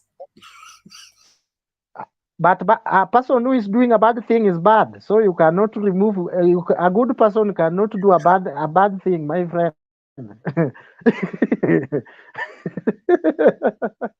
Unless I'm done. Unless somebody has a question, I'm done. Today Okay, thank you. Jakes, uko na swala? Nilikuwa nataka kuleta Kizito amerudi. Kidogo tu kabla ulete Kizito. Number one, I don't think holding the parties is the issue that has bedeviled our nation, because even if we had a million parties and no party is doing the correct thing, we we're not really headed anywhere, given that one, KANU used to be chama cha baba na mama. There is nothing much we can talk about. TNA came with a funny symbol and used a dove as its symbol and all. URP was there. So those are parties, but what we should now debate hiyo mostly on hiyo ya manifesto, TNA, hiyo ya TNA ideology. ilikuwa mtoto ya kuku, hiyo ilikuwa mtoto ya kuku. Whatever it was, but I think the voter should remember the manifesto, because I think kenye tumefidiwa ndio inatuumiza hata wa leo. Tumefunzwa tu mambo vya chama chungwa moja, sijui wheelbarrow and all, but hatuna manifesto in our hearts, and that is why the voter cannot hold to account an MP, a governor, an MCA, because hata tukiwachagua tunawachaguanga given the euphoria and the mood of the moment, the T-Beam, the TRLA movement and all, but hatuwachaguangi kwa sababu ya manifesto. That's why even when they fail, we are not able to tell them this is why you failed, because ulituambia utafanya hivi. In any case, even if I charge Bernard right now and ask him the campaigns, what he can remember, he'll either remember propaganda of fulani aliitwa kitendawili, mwingine akaitwa mwizi, mwingine akaitwa rap mashamba, unaget. So we will remember bad things. We don't remember the manifesto. Personally, I even don't remember the manifesto of Jubilee. The best I remember ni zile stadium in 7 months, what in 2 months, but by the end of the day hizi zenye zinaundwa hata sijui kama ndio zilikuwa zinaambiwa the 7 months, the one in Kisumu, the one in Kirinyaga, that has the one in Meru zenye zinamalizika. So I'm not sure if those were the ones he was talking about. I'm not sure. So by the end of the day, Jakes, before you go further, just clarify for me one thing, okay? Is a manifesto enforceable before the court of law? You see, a manifesto is what you intend to achieve, to do, and it's like your plan of action, So it's what you intend to do, and that's what the voter needs to know, so that even when I'm going to vote, nijue ninavotia chungwa moja kwa nini, navotia wheelbarrow kwa nini, navotia fulani kwa nini, because by the end of the day tuko hapa tunasifingi fulani, but ukimuuliza, that's why unakutanga at times it's difficult for some people to give points. The best they can do is to abuse and give very silly arguments, because I wanna content from either their party, where they come from either the leader they support. The best they know is to abuse, and do we even know why we vote for these guys? I don't think we even know why we vote for them. That's my point. That's my point. And by the end of the day, Jakes, before you go on, Jakes, I asked you a question. If I give you a manifesto that is colorful, like that one for Jubilee, okay? Then I get into power, then I shelf it. I go on the 5 years, I do my own things. Then come and dust it, come back and give it to you. Is there any way you can take me for failing to follow my manifesto? The political document. I think, Chair, I have an input over there. In a disciplined democracy, the voter has the say. If you promise you are building a wall, for you to justify the second term, you must fulfill that promise. And the promise is in the manifesto. But in our democracies, like in Kenya, I'm sorry to say, do you know that there are people in some parties or in parliament who come and ask, hey, which popular party is here? Anaambia maybe ni either TNA or ODM. Ye mwenyewe, he is not even that party member from the heart, but because the people there cannot vote any other party, you find him go into their campaign of that party, gets to parliament. Such a person can't help you. You cannot hold him accountable. So we are not saying you are taking the document to court, but you as the voter who is educated will not afford that person a second term, given that he did not fulfill what he promised. That's why we fail as voters. Okay, also, thank you. You can conclude. the other thing I was also wanting to raise here, you see, the voter has a right, and that right is enshrined in the Constitution. The fact that you even are a registered voter and all, it you ought to have a leader who is accountable to you. You are the employer.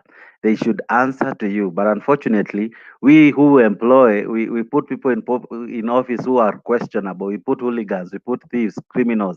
I have not mentioned any names. I'm just saying at times the voter is not well informed. At times the voter hata wengine huwa wanabadilisha their stand akiwa kwa laini because anaona if I don't vote this way, you know, I long for a day I'll see a Kalenjin win a seat, and unopposed probably because of ideologies in maybe Nyanza. I long to see a Luo win unopposed in Central, not because Atiali campaigns sana or because he believes in because this person is a leader, this person is a performer, his character is not questionable. Because by the end of the day, the reason as to why unakuta most of us, as much as tunang'ang'ana kudefend hawa watu, hakuna mtu akona clean pair of hands, wote wakona kakitu tunaweza wakumbukia nayo. And maybe the reason as to why the other day I said the reason as to why sometimes inakuanga boring to talk against Ruto is everyone is saying bad things mpaka unashindwa kwani is he the only criminal we have around? Some of these guys, because they sing the song Handshake, that's why they are not being prosecuted. The reason because they align themselves to the party of the day. We don't see their scandal. So, ladies and gentlemen, those who are listening and typing, it is us, the voters, who at times need to be blamed for putting. We know this person is corrupt, but we come tunajiteteanga tukisema ati heri tuweke mwizi kwa sababu hata akiiba ataleta uizi kwetu. We are the mistake. The first person who should to be blamed here, it is you and me. You who woke up at 3 to vote thrice for someone who does not obey the court order, and you're here saying, oh, you know, alikosea nini nini. No, Jakes, So you are doing very well, eh? But let me look here. finish. Acha nisiharibu. Let me finish like this. Why are you We the negating voter, everything you have said? I haven't. I'm just saying we the voter, if tutaweza kuwa well informed, if tutaweza choose not because of ati ni chama ya mtu, ni chama ya ukoa, ni chama ya jamii. Hapana, tuchague kiongozi, tuchague mtu ataleta stima kwa vijiji vyetu, tuchague mtu ataleta maji, tuchague mtu atafanya maendeleo, na zaidi ya yote tusichague mtu I would rather even have an independent person who will bring development and transform our nation rather than going for politics of tribe, politics of party, politics of shenanigans and all forms of ulabalu, because that is what we are. And as Ayaga said, tumefunzwa tu siasa za kasumba, tujafunzwa siasa za maendeleo, siasa za ati wewe kama mpiga kura utakaa chini ujiulize fulani ananiambia hivi, mwingine aliniambia hivi, so you choose between the two. You see, that's why I was telling you, I would rather choose someone who is telling me this is the thing I will do than someone who is busy just telling me mateso ya ule mwingine, matusi kwa ule mwingine, akiniambia, you know, the history, not telling me of today, now what is affecting me now. So a voter needs to be informed, ndio awe na option of choice. I'm choosing this because of this. I'm not choosing someone because he comes from my tribe. I'm choosing this because this guy is a leader, a person who can do something for me. Allow me to have Nelson respond. You are taking my job, but I accept. Nelson, karibu. Yes. Hello, brothers. How are you? I am sorry I've not been live with you guys for quite some time. Ayaga, Bernard, Jay, Kisau, Kizito, Guru, and David. Last week I was having a holiday, and this week I had a matanga at home, so I traveled to Shago. So I'm up country, but then I felt like it's good at least to join you guys. So I just have one question for Jake as before I make my comment. And Jake, please don't take 2 minutes or even 1 hour explaining. I just have one question. You know, it's so difficult for somebody who voted the current government to talk about some few things that we now hearing our brothers and sisters talking about. You have said a lot of things that are really making sense, and it makes me wonder, are you the same Jake who voted in 2017? First of all, maybe let me ask you, did you vote in 2017? Direct question, yes, and I voted for Baba. Okay, thank you. If you voted for Baba, the fact is you voted. We had two phases of voting. We had two phases of voting. Actually, I was not looking for who you voted for. Oh, okay. So, did you vote in the first or the second phase? Of course, there was no. We didn't vote twice. We voted once, but but the next time tuliambiwa tusiende kupiga kura. Of course, you see, Bernard Jake has said a lot of things that are making sense. The few that I've understood and the few that I've listened to. I've not been with you guys. I've not kept up with you guys for a very long time. But then I can read the topic is saying Ruto responds to Bernard, please. Ruto responds to. Sorry, I didn't get the question. The topic Ruto responds to. To Raila and Kalonzo. Raila alisema jana kwa matanga ya Kalembe kwamba kuna wezi wanaiba huko juu, alafu wanaleta hiyo pesa kwa wananchi, wakilagai wananchi, they are working hard. And then Raila never mentioned anybody's name, but they said people who that shoe fits and wear it responded to Raila about the said about the stolen money. So I don't even. Okay, now one, if we have all been in this country, we can remember the maize scandal. The maize scandal was involving one and the only one, Fidel Odinga and William Ruto's ministry, and by mere fact, by default, that Raila's son was involved, he was in it. Now, kulikuwa na kazi kwa vijana, pesa kwa wazee, kwa ofisi ya Prime Minister. That was also in the docket of Raila Odinga. Now, there is a molasses land in Kisumu that has also been in the, courts of Raila Odinga, plus many other things. Now, in a nutshell, what am I saying? All these people are thieves. Ruto is a thief, Raila is a thief. The only difference is Raila has been stealing behind our nose, but Ruto has been stealing when we all know that he's stealing. So the only difference that is there is that now we know that Ruto is stealing, and Raila we did not know when he was stealing. So there is nobody who can really come up and say that Ruto is good, Raila is bad. In the first place, for you to get power, you have to have what is called wealth and resources. This is what Ruto has been doing to accumulate wealth and resources. I think going forward, Jake has put it plain and white, black and white, like plain and so self-explanatory. And we can all. This is now the trajectory that this platform should be headed towards. I'm now happy that we're now having a discussion that is so much mature, a discussion that is so much sieved, a discussion that is so much giving, revitalizing and energizing the spirits and even the downtrodden, fallen hopes back in the village, everywhere in the corners of the country, that we can now have a change. The best discussion that we can now have is, how do we move way forward? Away from Raila, away from Uhuru, away from Ruto. At the end of the day, all these people are bad.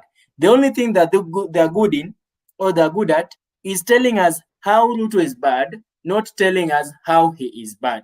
Remember when Jesus was teaching his disciples at some point, he told them, how easy is it to see, I don't know how to call this thing in English, but then it is Bernard, you will help me.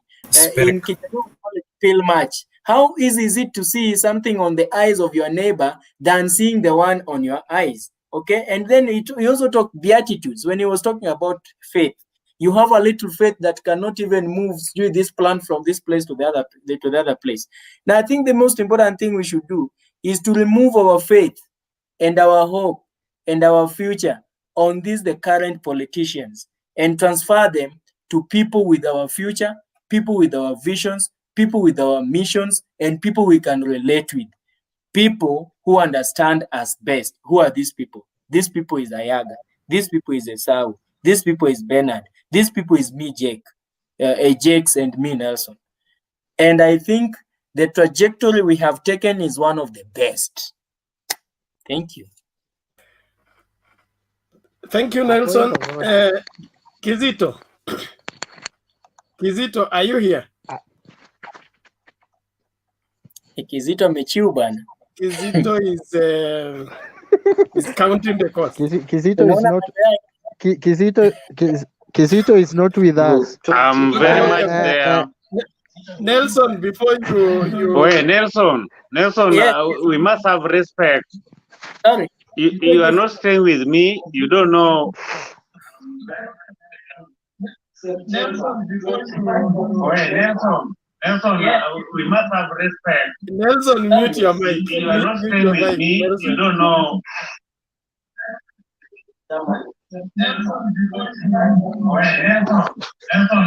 We must have respect. Nelson, mute your mic. You are not staying with me. You don't know. Okay, Mr. Bernard, first, with all the due respect, I always respect Nelson so much. I respect Nelson, I respect everybody, but what I wanted to say, in fact, I never knew that Jakes can talk some good points that is contradicting, that is even proving him to run away from Tanga.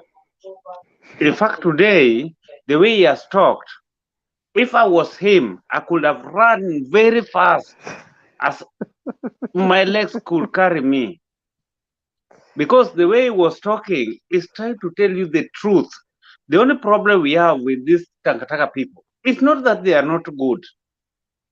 Please, I hope you'll give me minutes because some people are here and they talk over 10 minutes. I've been waiting until I go out to leave other people to enter and go out. You have the time. You have the time. Go on.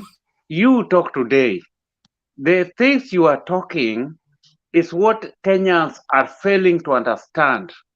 And they are going to fire. They are jumping from frying pan into fire. Just with your words, the way you explain them, I was listening to you. Let us, we Kenyans, don't jump from frying pan into fire. For example, here there's a problem with the constitution. We have a problem with the judiciary. We have a problem with this. We have a problem with the, in Kenya right now, even the people who are staying in Kenya, they're staying there. It is unconstitutional. You are not even supposed to be in Kenya. It's better you go and stay in Uganda because you are staying there illegally. Because the people who represent us, they go and put their laws, they put their things, they don't consider, they are not our representatives. They are just representative by name. So, by the time I can see somebody, a very young man, a very legit, somebody who went to school like Jake, is trying to convince people to vote somebody who has been smeared with dirt. Sometimes I just sit down and fail to understand why. When Bernard contests and he want to be a president, we don't know your background, we don't know anything. We can vote for you, but somebody who has been, everybody. Then here we get somebody bringing a proverb that a good tree you throw stone, while he cannot even convince us with throwing stone. We are throwing stone there because there's something. Even in a family, in our Luo language, we say a good family where a beautiful lady is coming is where every stone we throw there. Now, if you see people are throwing stone in this Tanga, it means they are talking something. Why is it that? Just a simple question for James to answer me. Why is it that all the corruption cases just lie in Tanga people? Then they start saying that they are being followed. Anything that is bad, just follow them. Is it that we are following them and instead of going to court the way they run, they are always running to court with PPI. Why did they go to court and go and petition this thing that you accuse me falsely? Why is it that when it's corruption, they don't go. When somebody say that you sold this land, they don't go. But when it's BBI, they run to court because that one is something reasonable. But what he knows that he sold for real, we never. And my last question to Jake: why is it that all these people who are corrupt, they just belong to Ruto? Just let me call him Ruto direct. I don't want to beat about the bush. Why is it that only the corrupt people belong to him?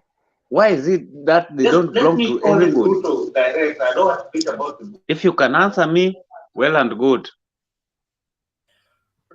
Thank you, Kizito. Jakes, you have enough to respond.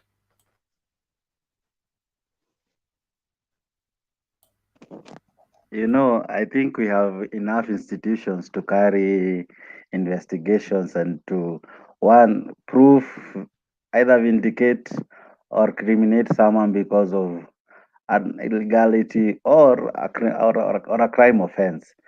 I'm yet to see him stand trial, and I choose to be the person who believes you're innocent till proven guilty.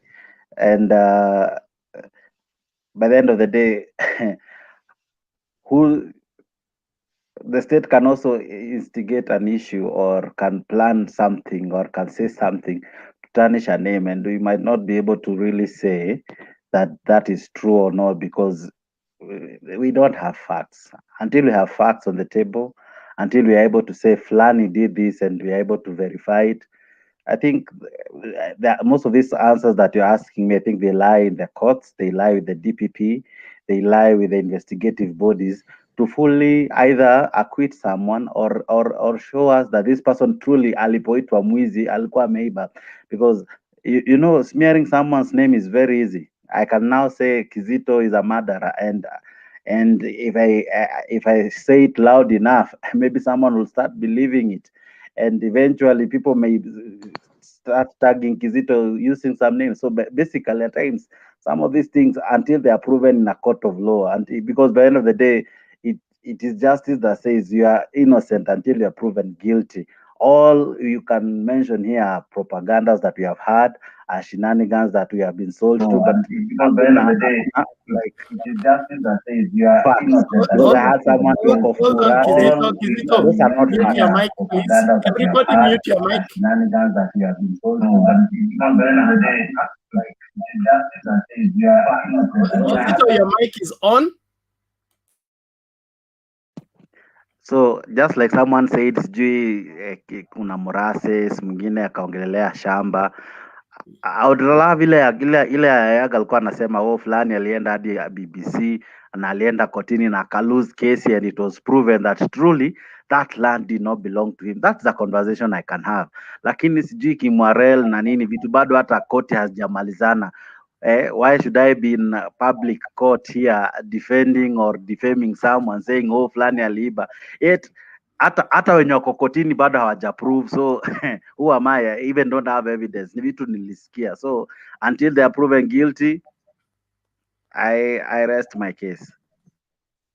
Now, Jakes, before you go, just one the other question was if somebody if corruption is mentioned, okay, then you are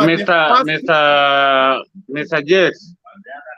Mr. Jakes, before you finish, I'm going to sleep tomorrow. No, because you mentioned me, and I'm the one who asked you the question.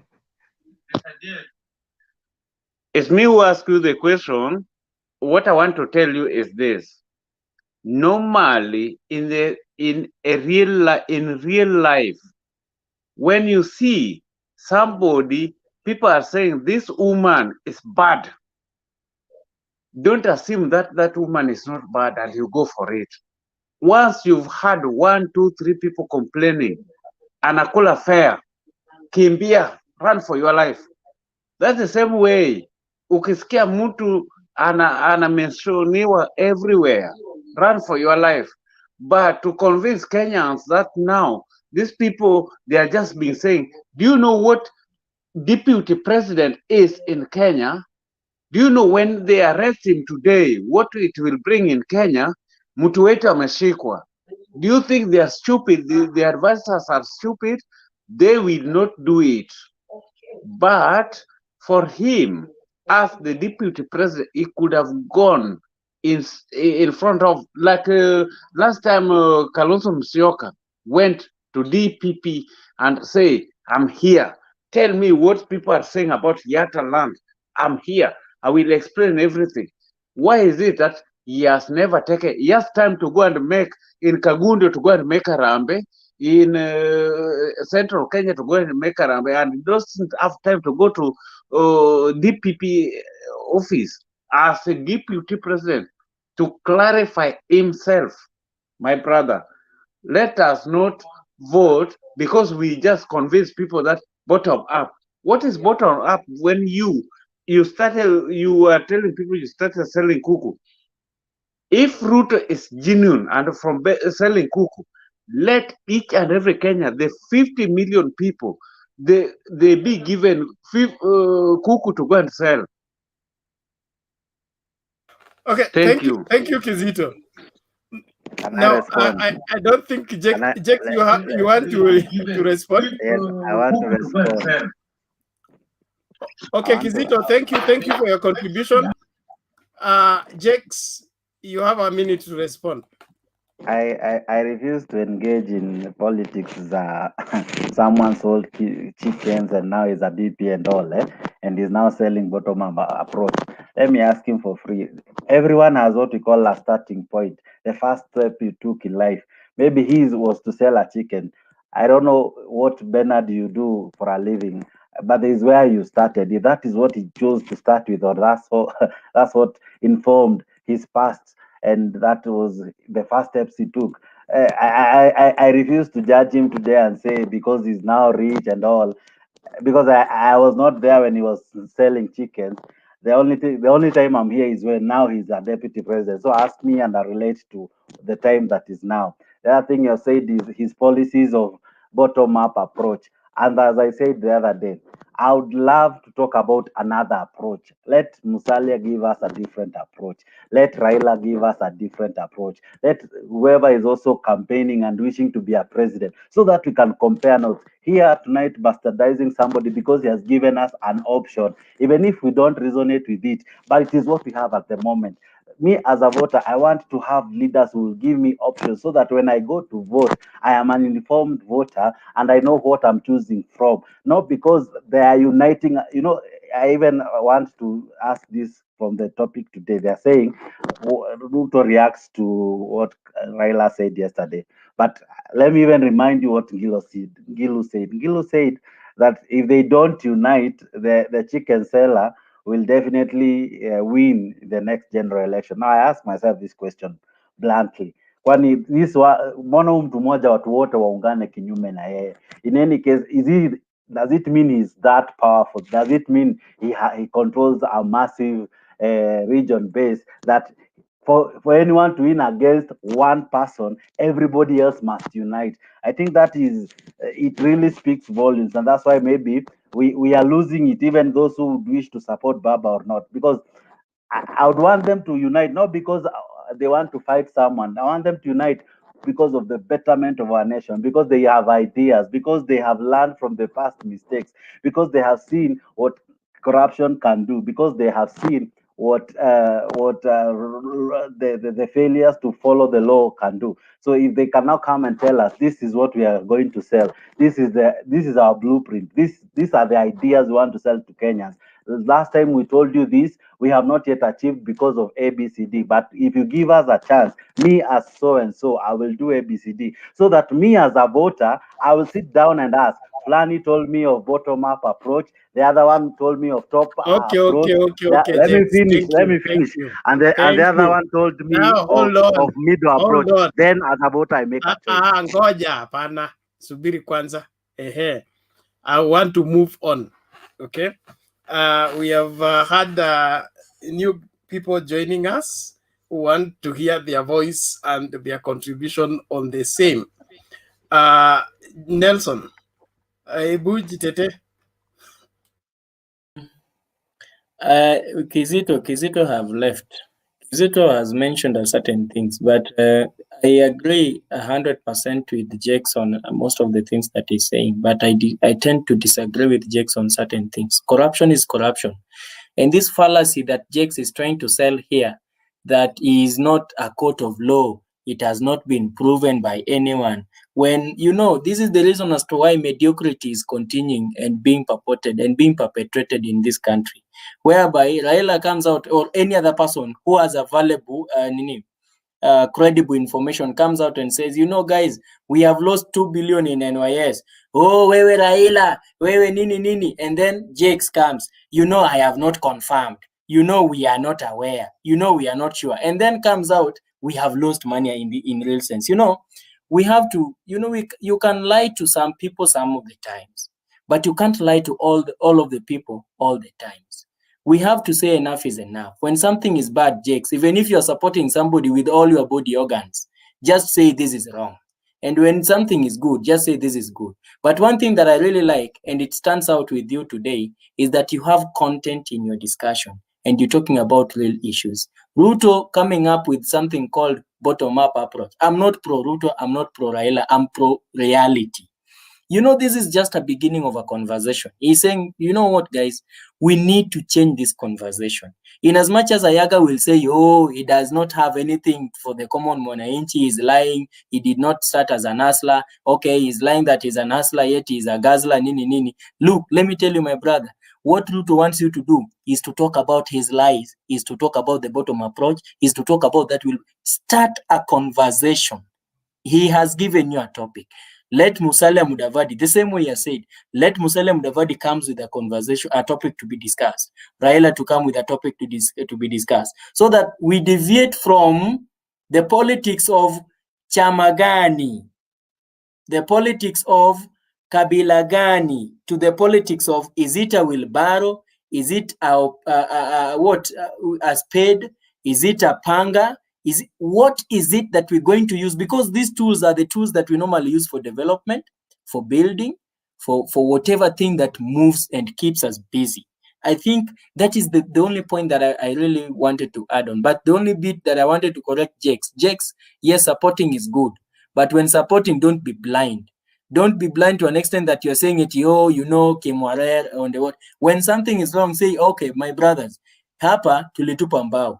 My brothers, hapa tulidanganywa. And in fact, for me, Bernard, if you will allow me, I don't know whether you'll find this so much out of place for this platform. I feel that the entire country had their problems well collected, kama mayai za kuku, were in one place during the second launch of BBI. Shida ya Kenya yote ilikuwa Bomas. Mpaka wa Kenya wenye walikuwa wameenda kuona venye hiyo BBI launch inafanyika. Shida ya Kenya yote ilikuwa Bomas. You siku ya the second launch. To those who are proponents and to those who are opposers. All of them, anybody who went there in the spirit of that BBI thing, that was the problem of Kenya. And if at all there was a day that we were supposed to wash the sins of this country and cleanse this country and have a new country and a new chapter, it was that day that we were supposed to wash that Bomas of Kenya. And if at all Ayaga was there, Ayaga, you are a problem to this country and you are there. If at all Bernard or Jakes was there, Jakes, you are part of our problem and you are there. Let me explain what I'm saying.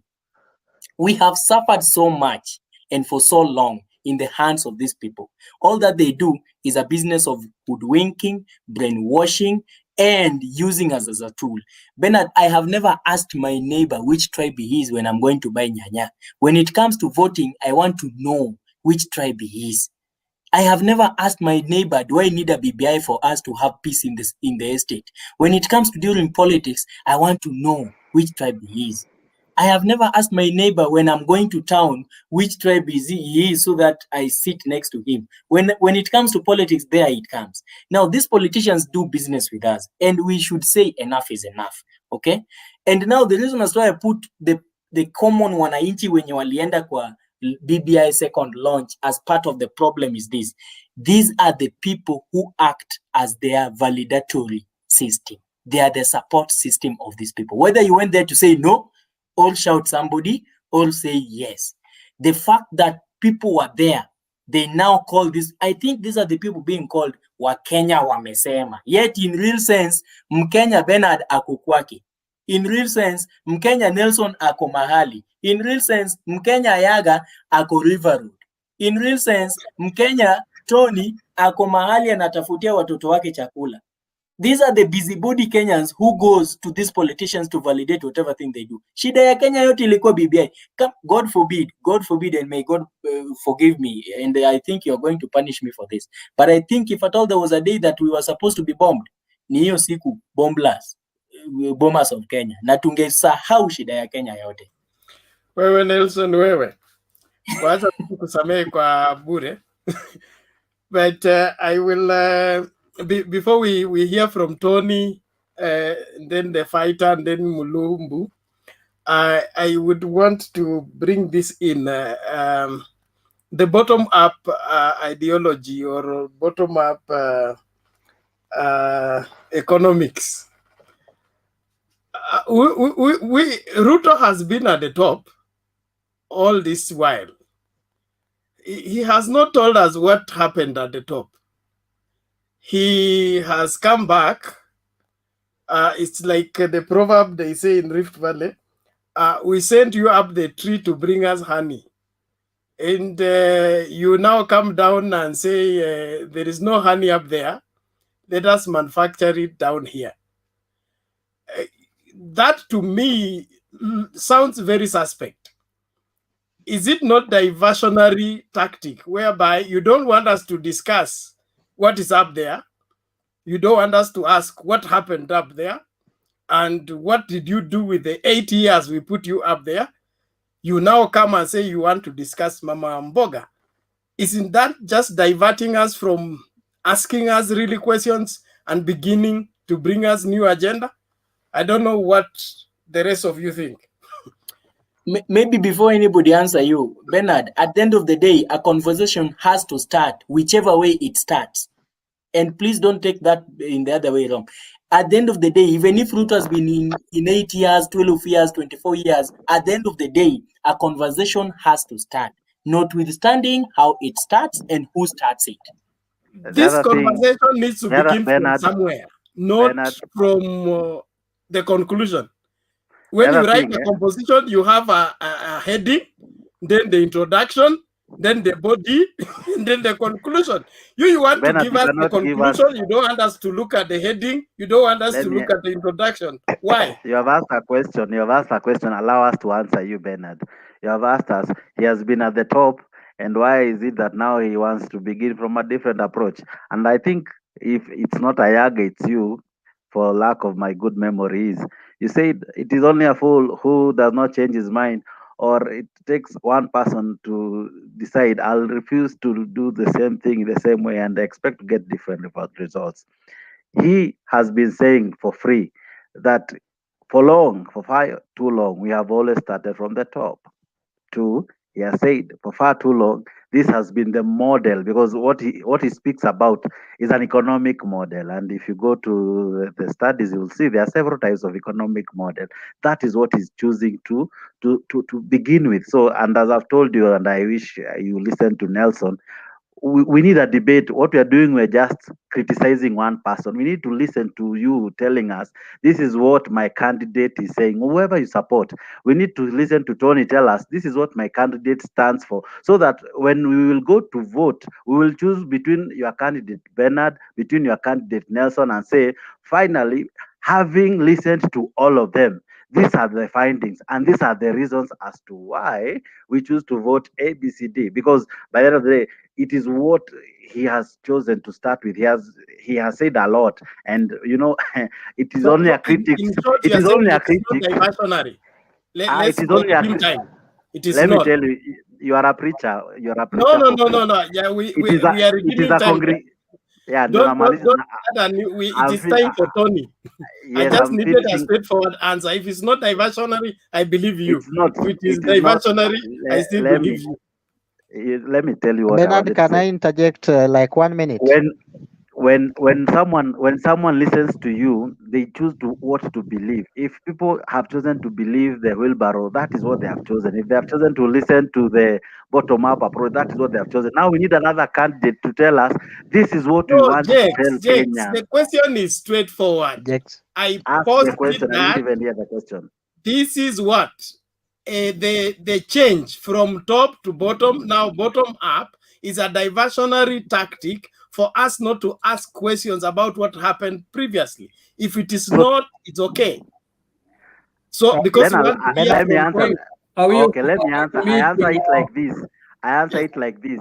He has been on the top. Maybe he knows what is the issue at the top. So maybe ask him what is the issue at the top, because none of these leaders has not tasted the top. Raila has been on the top. Kalonzo has been on the top. So Jakes, it's thank not you, about thank you, being thank on you, the thank top. you, thank you. Are we are the Ayaga, rest of us part of this meeting, or hold on. Where is that coming from? It's me. Hold on, Kamau. please. Let's have a smooth flow. It's not that we are anti anybody or for anybody. Yeah. Let us have a flow. There is no need to fight. Yes. We are in Kenya. You Okay. see, we've been waiting for too long and nobody's calling us up, so we decided to ask for ourselves. But it's okay if there is no time. It's okay. We can be good listeners too. It's Kamau. Okay, Kamau, okay. please. We are not against you in any way. Okay. And we want your input too. That is why you are on this platform. Mm-hmm. But the exchange has to continue in terms of reach to a conclusion, then we move on. No problem. So we'll have Tony, then we'll have we're going to that order. Ayaga utangoja tafadhali, we ni jirani, tutaelewana. Okay? Let's go in that order. Tony, Fighter, Mulumbu, Kamau. Thank you.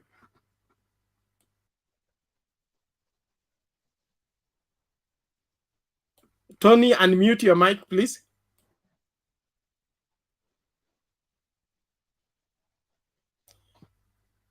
Your mic is mute, Tony. Your mic is mute. Turn it on before you talk. Is that good? Ninette inamsumbua. Your mic is mute, Tony. No, it's okay. It's okay. Carry on, Tony. Is that good?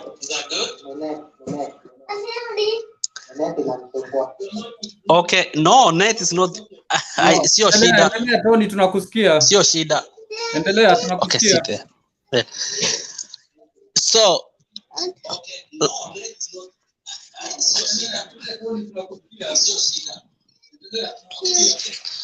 yeah, thank you all, and I greet you everybody. You know, one of the most interesting thing in Kenyan politics is that we worry so much about the leaders than the subject.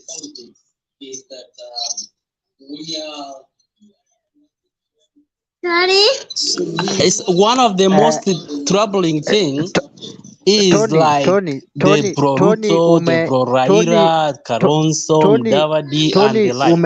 Umeweka speaker na unajisikiza. Umeweka speaker na unajisikiza. So inaleta hiyo delay. Lazima azime nini moja, amefungua double labda. Azime moja. Inaleta hiyo delay, hiyo echo. Azime YouTube hiyo ingine kabla hajaingia hii. Labda mwingine aendelee kabla akimaliza hiyo. Tony, are you set? Organize yourself. We're coming back to you. Ama? Are you okay? Okay. You need to mute the YouTube so that you hear from one channel. Then there will be no echo. Okay. Thank you. Fighter, carry on.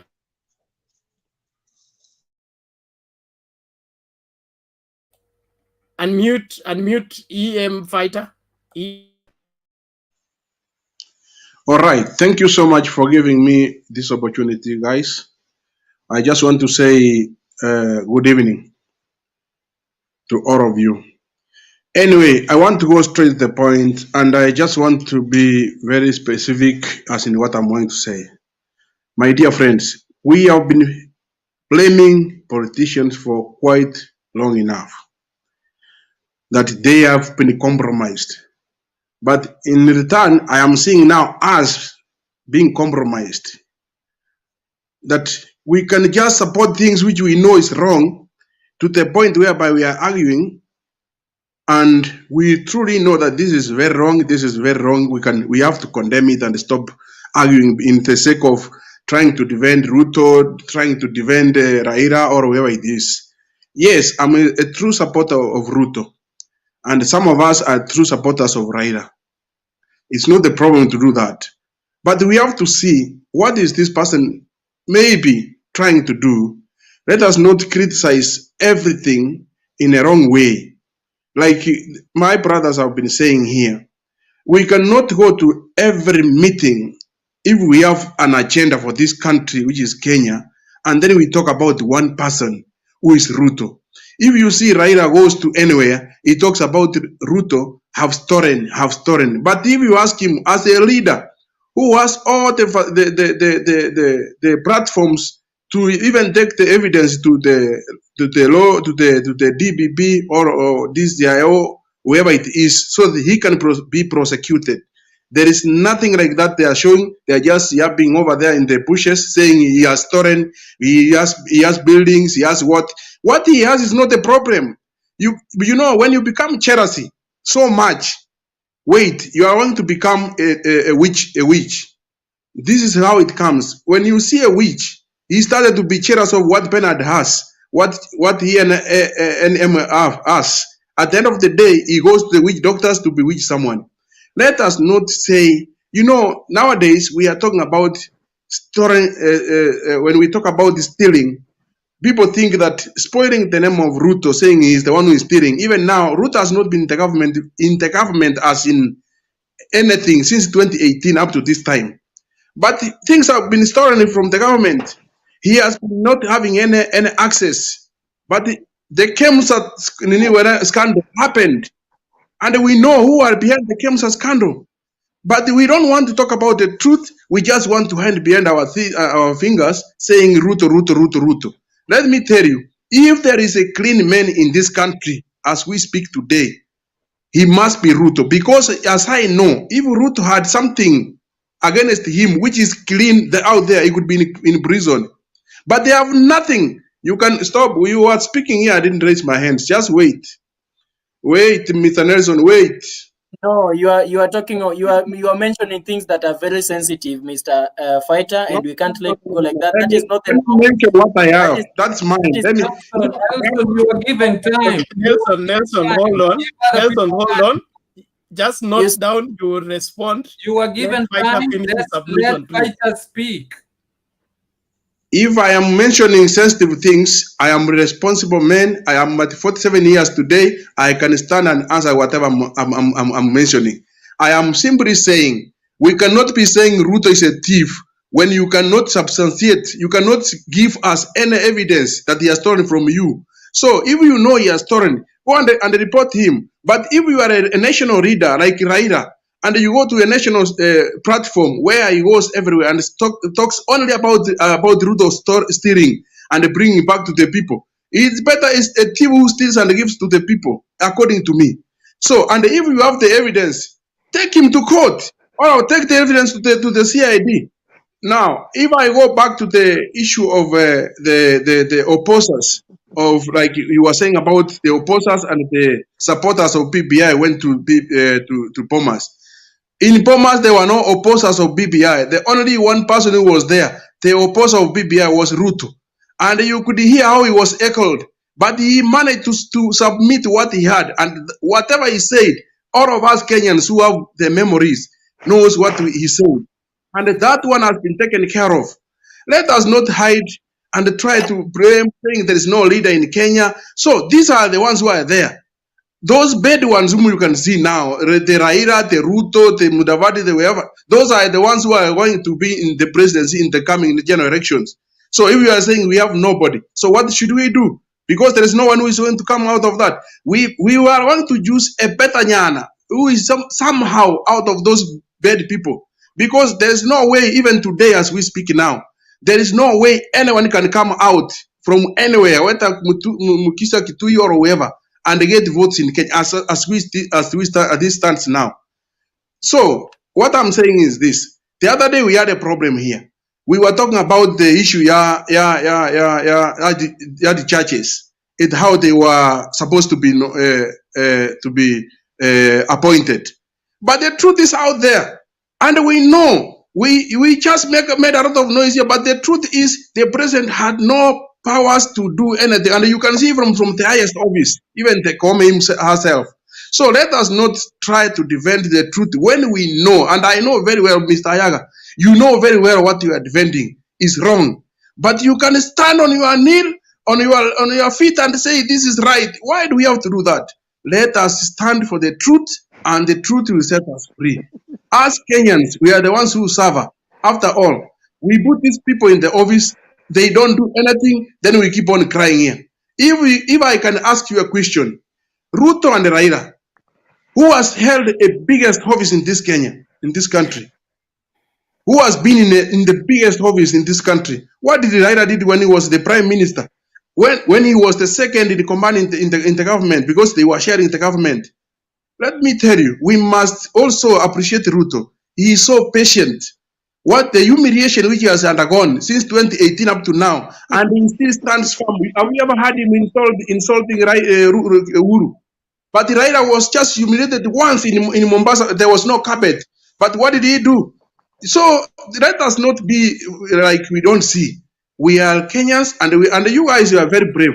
But when you become compromised, that you have to support Raila because you are a Luo, or I have to support Matiang'i or Makisi, that will be rubbish of us, and we are not making a point of what correction which can correct our country. We must stand firm. Okay. It's about. I have a question. Fighter. Thank you, I Fighter. have a question, Mr. Chair. I'm finishing. I have to ask my fellow fighter. Let me ask. Finishing.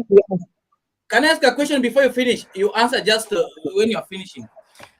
All right. Fighter, can you explain to us, ushaona pastor tuko na different churches, kama wanafai shetani nyingine ama inakuwa tu shetani moja, ikiwe Anglican, ikiwe Catholic, ikiwe nini? Ushaona kama pastor wanafight shetani nyingine apart from ile moja tunajuanga? Okay. That's the question. That's the question. That's relevant. I'm asking. Okay. Unaenda church. Na vile unaenda church. That sounds like done right. Ngoja. Please. Kidogo. Mimi ni No. Mute your mic kwanza. Let Fighter finish. He has 1 minute to clear. I need Fighter to respond. Swali ushauliza, tafadhali subiri. Fighter, go on. You know what my brother is trying to ask and to impose maybe in our minds is that Ruto is the only thief in the country. If today Ruto died in Kenya and he dies and goes, there will be no corruption in Kenya. Let me tell you, we are hiding from the truth. The truth is, these people, if you can tell me who stole the money for KEMSA, the scandal ya KEMSA, because Ruto was not in the government, I will agree with you that Ruto is the thief. But let me finish like you are giving information that you cannot validate. When did Ruto leave government? He's not in the government, yes. What do you mean? Which year? Please. In the government, who is the current deputy president of Kenya? No. Let me tell you.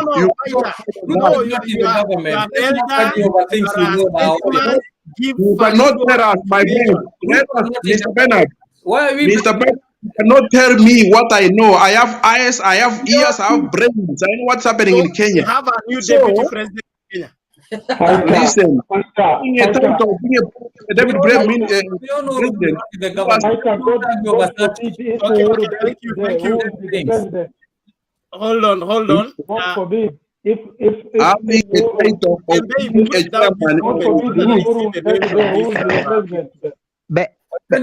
Bernard, now give me that point of order of mine.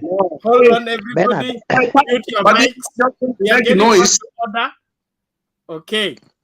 Now, can I have that point of order? My point of order now. Ngoja kwanza, your point of order is coming after Nelson. Yes. And then there is somebody, I can't see his name. Nelson, Yes. your point of order, please. Fast in 1 minute. Mr. Fighter, I have seen a comment that I'm feeling like I have to read for you. Somebody, a listener, has said that you sound like a sycophant who voted this government 3 times. Now, put that aside.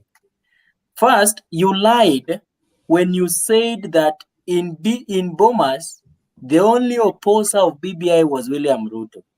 Let me remind you, even if I just mention 2 people, but it will inform your knowledge that there were many people who are not pro-BBI there.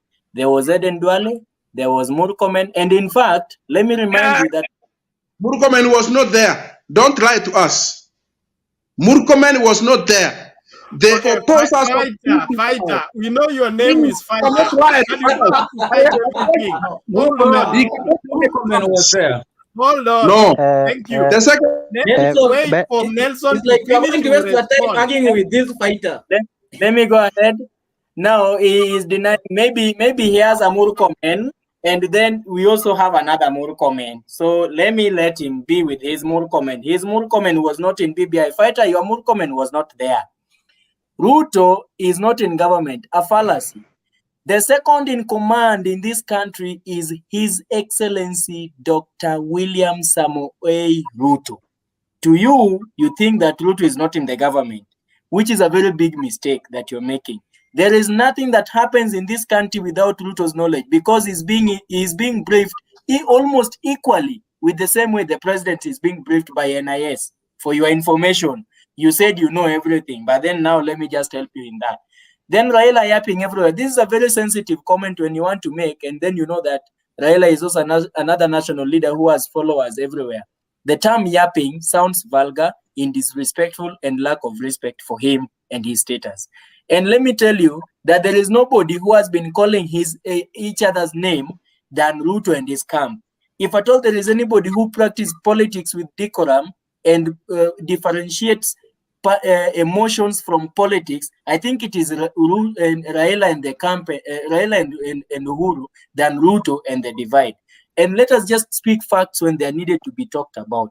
Wrong and right in the politics of Kenya is very relative. What is wrong for you is not right for me. What is right for me is not wrong for you. And if it works for me, it's not a must that it has to work for you. And please just respect the space of other people when they work for them. That's why when the bottom up approach works for Ruto, let it work for Ruto. But don't force it down the throat of other people that they have to die or sacrifice for it. And just speak the truth when you know the truth, but don't talk of ambiguous things that you cannot substantiate. And Ruto insults Raila. I think we far and too long we have known that politics of Kenya goes hand in hand within the terrains of insults. But I don't think there is anybody who insults the other than Ruto. It's only that I think to you, I feel like you're talking like a sycophant who, before he eats, in his prayer, he mentions the name Ruto. You are also talking as if you mentioned the name Raila. Whenever someone speaks about the Raila, you get so hurt. But the truth is, how do you go to a national platform and start practicing talking about another man who is your opponent? The whole and this is a funeral service of someone. How did Ruto come to Machakos to where the Kademe Ndire's funeral? Bernard, can we inform a point of information? A point of information. Kamau has a point of order. No, it's my turn. It's my turn. Although I could use my Bernard, giving my point of order. No, please. Hold on, Ayaga. First of all, today I want to thank Ayaga. He's the most, I would say, gentleman in the whole thing today. Last time I moved out of this because of him, because of his misbehavior. Today I would call him an excellent gentleman today. He has not been misbehaving. So thank you very much, Ayaga. That's how a conversation is supposed to be held. The other thing is that, well, I appreciate that I'm in this platform and to give my views. And gentlemen, because I don't see ladies, when somebody gives their views, let them not hate you, because the other person, the person is mentioned here, is not necessarily a relative to you. They are just politicians. And when we see them, when they meet, they're always friendly. Why do we allow hostility to ensue in our meetings? Let's discuss topics like it is, you know, where like they are far away from abstractly. You know, I don't know how to put it, but anyway, let me come to my point. First of all, I'll put a disclaimer that I'm a Ruto Damu. I support Ruto 100%. I voted him 3 times. I voted Uhuru 3 times. I'm not ashamed of that. I'm very happy that I did, though he has let me down. He has really behaved like a drunkard. And well, I vote as a human being. I never vote as an angel, and I never vote angels. Even 2022, I'll vote another human being. I'll vote Ruto, who is another human being. What he does with the leadership when I give it to him, I can't be blamed for it. You can only blame him. So here, the point here, I've heard Nelson saying that Fighter sounds like a person who voted Uhuru 3 times, as if that's something to be ashamed of. I'm telling you, that's nothing to be ashamed of. I did it. I am owning it. Probably if the same was repeated today, I would still do it. And I'm not ashamed of it, because that's my choice. That's democracy. That's the way it is. So the question I think Bernard asked is about Ruto being up there and what he has done up there, blah, blah, blah, blah. Good, cool. I'll answer it the best way I know how. Ruto, first of all, let me say Ruto is not in government. Let's not play this politics of pretending we don't see things. Yes, by name, he is still the deputy president because Uhuru is not able to sack him. So because of that, his name still appears. But when the duty is delegated, it is delegated to Matiang'i. And we all know this, unless we want to pretend not to know. And pretense doesn't change facts. So we have to admit.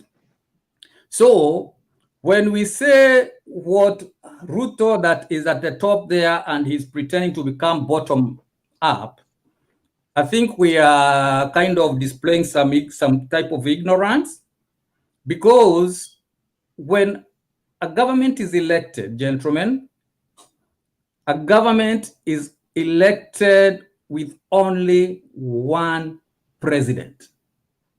2013, we elected Uhuru Muigai Kenyatta. 2017, we elected Uhuru Muigai Kenyatta, not Ruto. The only thing that they have to be in a ticket together is simply because of this, and you know this. Is because when we made Katiba 2010, we were coming from a very harsh reality where the president, especially Moi, would keep sacking their vice presidents over radio at 1 o'clock. Those who are old enough like me will know that. So when we made the Katiba 2010, we did it to try and kind of stop such powers from the president. We removed the powers from the president and put it in the Katiba. But honestly, we all know, if Uhuru had powers, Ruto wouldn't be the deputy president. But thank God, it is us, Wananchi, who determined that he should be there. Just like the governors and their deputies all over the country. Most of them don't see eye to eye. But unfortunately for them, they have to stay together. Most deputy governors sit in the offices and read their newspapers the whole day and then go home and get a pay. That's what it is. That's what the Katiba we gave ourselves. Because the Katiba 2010 was mostly informed by fear. We didn't do it for posterity. We did it because our past was nasty. Those who lived then, those who remember Moi, those who remember how it worked. Moi would wake up in the morning and decide so and so is not in government today, and he will do that.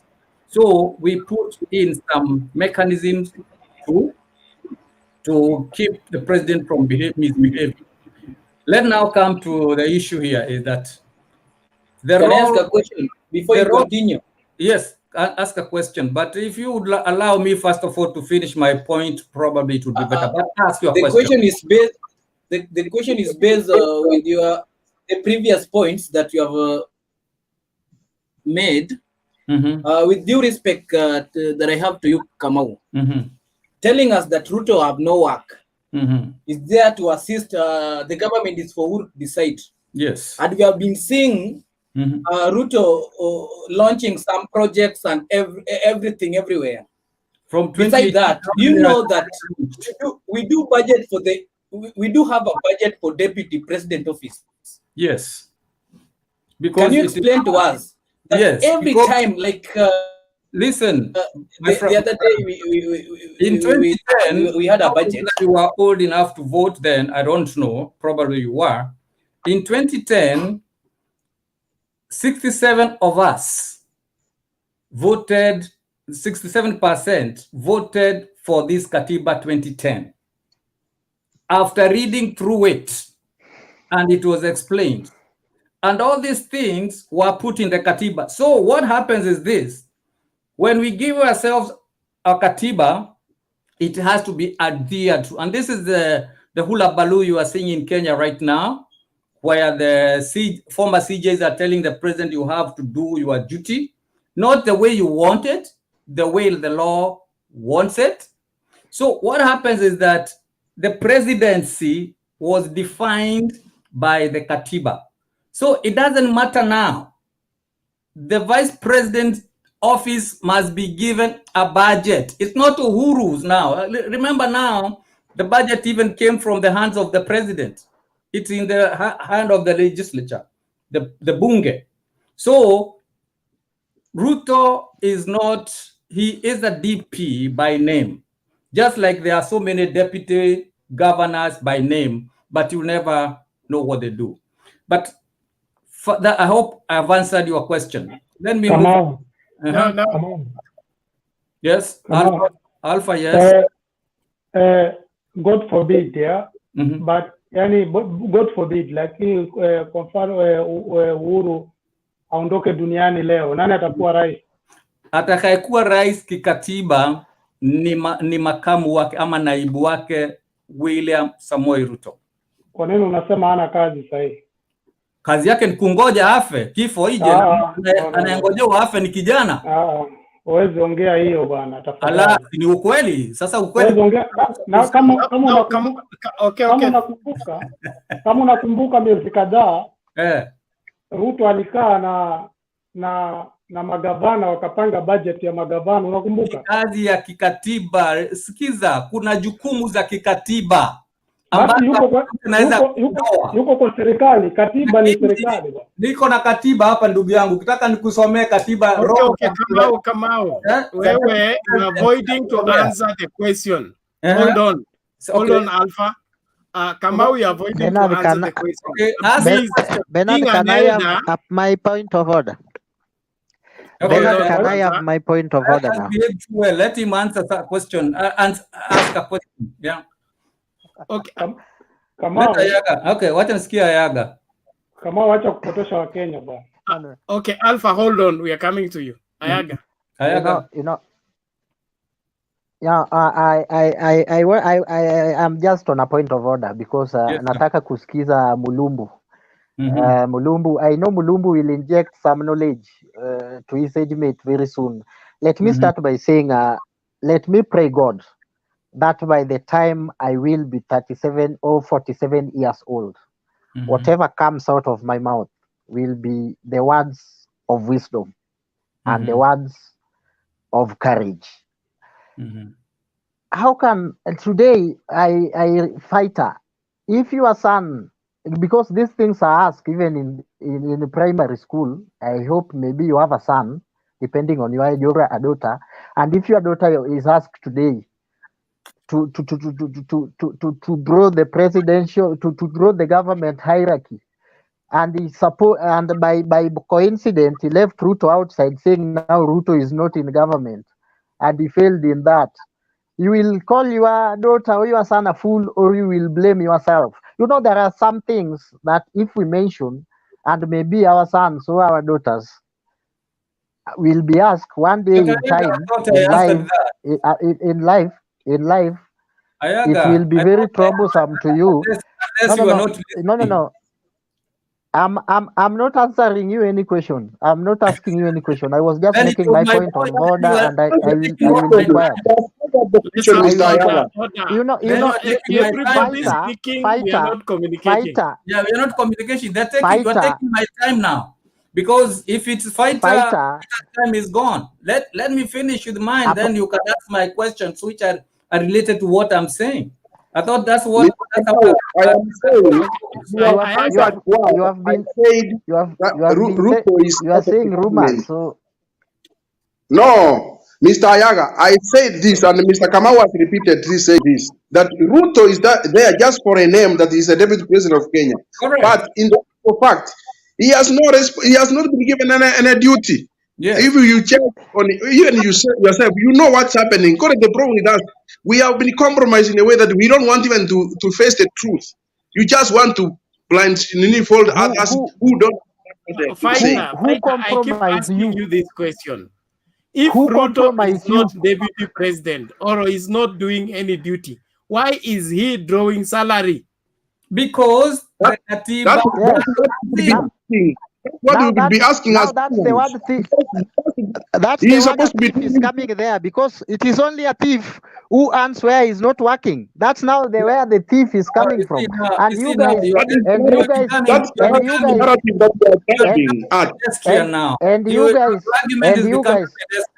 let's look at it from this point of view. Let me to the Bible. Let me go to the Bible. You know something, Ayaga.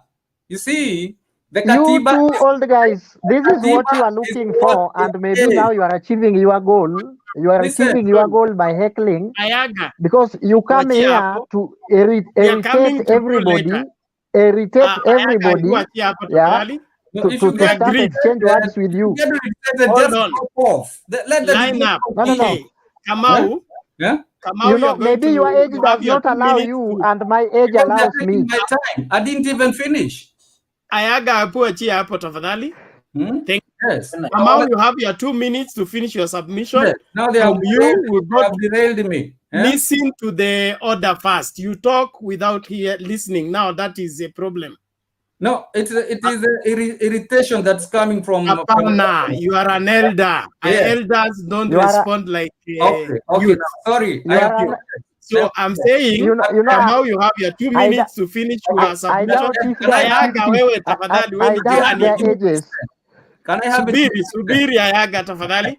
Okay.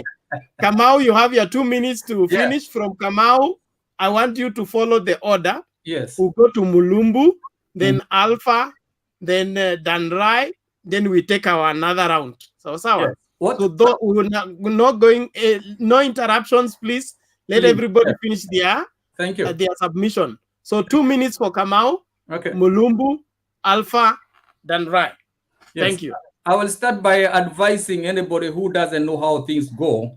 If the Katiba has any clause that you don't like, what you do is lobby your MP and try to bring something to change the Katiba, but it has to be adhered to as it is. So if it says Ruto is the DP, is the DP. But if the president, who is his boss, decides that he doesn't want him eclipsed by him and thus deny him job, we blame the president, not the deputy president. Hiyo nimemaliza. So we were at there was a point that I was trying to say, but I've been derailed. Let me say this, that Uhuru and probably Raila, but Raila is irrelevant on this one. It's Uhuru. He has really messed us up. And as I said, I'm one of those people who voted for him. And I'm proud of it. but I'm saying he's messed us up, and I guess he should finish his term and go. And I'm proud saying that. I have no worries, I have no qualms saying it, because what we elected for a better, even right now I'm outside Kenya and I vote here too. And even here, we vote bad leadership. Wherever you vote is not, it's according, because these people, you don't know them privately. Mostly you know them by their policies they articulate in public fora, and you go out to vote based on it. So if they turn out to be crooks, even here we do that. There are so many people who have made this kind of problem, kind of mistakes. If we elect somebody, don't let anybody blame you for doing it, because it was a choice. It was a democratic choice, and you had the right to do it. So Uhuru right now is the mess. He's put us in the mess that we are in. And now there's that, fight, with the judiciary, which could augur to a bad things, because it could return us to 2007, which we pray doesn't. Because what is this happening? What this is doing is dividing us further and further. Our president should be the symbol of unity, and that's why it was wrong for him from day one to start the BBI, whatever he called the constitutional moments. As a president, he ought to have stayed away. Probably should have given to his brother Raila, because Raila is not a president. He's a nobody in Kenya. And when I say that, I mean Kikatiba. Nobody elected him anywhere. He should have given him that chance to start it. Then Uhuru would have been in the background, probably supporting it. The judges wouldn't have had a reason to shred. And last time I was here, I told you the BB is not coming back because it was shredded. It was not thrown out. It was shredded into small, tiny pieces. So remove your hope from that. Okay. So, thank you, Kamau. Your 2 minutes are over. In conclusion, my first words. No rebuttal, no feedback. Let's go straight to Mulumbu. With sober minds, please. Kamau, hold on. You will have your chance to conclude whatever else that is remaining in your points. Okay, thank you, sir. Thank you. Mulumbu, please. Oh, thank you, guys. Thank you for having me right now. Nawashukuru sana mjadala mlio nayo, but to me I'm still worried about you guys, and I feel sympathetic to you because you are the young generation. Some of you are more educated, but I don't see your education what is doing. You're still just in a tribal cocoon. I don't see what you're doing here, because what you could have been talking about here is how to change Kenya. How Kenya can be a good place that when you vote, your vote counts. Some of you go to read the history. I always say every day, go read the history of Kenya. See the independent until today. And then read about those politicians you see there. To me, I started seeing an election after the coup of 82, when Moi was supposed to thrown out. Then when after the coup of 82, the election was never the same. Moi used to rig throughout. Moi used to punish those people who doesn't support him. The regions that were not supporting Moi, they could get nothing. Nandi ndio walikuwa wanasaidiwa. That's the truth. Kikuyu walikuwa wasaidiwi. Western, there's nothing. That's why the Kikuyu, the Luya, and the other tribes, now, Luya sisi, me I'm Luya, I'm a Luya, but I'm a Kenyan. But only Luyas ndio hawako tribal because wako everywhere. You will find them every chama wako ndani. I'm saying that the only foolish people, okay, tupia mawe nini mahindi kidogo you follow. They don't look at themselves. So you guys hear what you're trying to say here. I don't see what you're saying. Some of you are intellectual here, but you speak very well, but mnarudi mnajikanyaga nyinyi wenyewe, which means you are still developing that tribalism in you. Hii kitu imewaingia kwa damu, hamtoki kabisa. Mimi nikiangalia what you could have talking about, hakuna election imeona Kenya, the right election ilikuwa 202 when Moi alitoka hakugusa anything, he remained irrelevant, kando kabisa. Wananchi wakapiga kura yao, hakuna askari alienda kufanya nini kushikilia taibe kura, nobody. Kura ikahesabiwa, ikapatikana mshindi na kila mtu akashangilia na Kenya ilikuwa cool. Lakini after walipoingia ofisini, wale matajiri wakubwa kubwa, wale ma deep state wakaenda kwa Kibaki. Huyu jamaa ukimkaa kwa sababu yeye yuko upande wa right, ukimwachilia sisi mali yetu tumeiba yote, hii itakwenda. So you have to save us. Since then hiyo kitu ilileta vita watu karibu tu. I've told you I almost lost my life with my kids in Kariobangi, where vita ilianzia. You, some of you are just talking, you didn't see, hamujaona na macho. So nikikata time shote ili nichukue time yangu nisimalize sana. What you could have been talking here, you guys, we are young people. What can we do so that kura ikipigwa Kenya hii, mshindi awe mshindi, ni mshindwa remain mshindwa. Mna support watu wenye wanajua waliiba, they stole red-handed kabisa. Sasa ikienda ifunguliwe, ijafunguliwa mpaka saa hii, ishafunguliwa mpaka leo bado yuko France, haijafunguliwa. You know this, kwa sababu hiki tumepigwa mkiona. And then you come here, msimu sasa sijui fulani amekuwa namna hii, sijui fulani huyu, sijui anana tusi fulani. Why can't you look at somebody katika vile msimamo wake ni nini? What has he done? Why do you come here to lie each others? Ruto, I supported Ruto myself. Nilimpigia kura. Nilimpigia kama Mkenyan. Si mpigia kama Mnandi. I supported Raila. Nilimpigia, si kumpigia kama Mluya. I supported Kibaki. Nilimpigia, si kumpigia kama Mluya. As a Kenyan, because I needed a change. So when somebody has been indicted, amefanya makosa, why you cling because you saw this is my brother? Why? Why can't you use your brain? Why can't you also come out to you and support yourself? Raila alianza kama ni mdogo, akapigana akasema na akasimama peke yake. Baba yake yuko kwa akasimama kivyake. Kama ilikuanga ni mbaya, anatoka hiyo chama anaenda na fomu nyingine. Because anataka ili wananchi ndio anapigania. Mpaka leo hii, you come here talk about Raila. Raila, has he been a president in Kenya? Has he ever been a president? How many times has he been won the election and he has been denied? You can't say that. Hamuoni?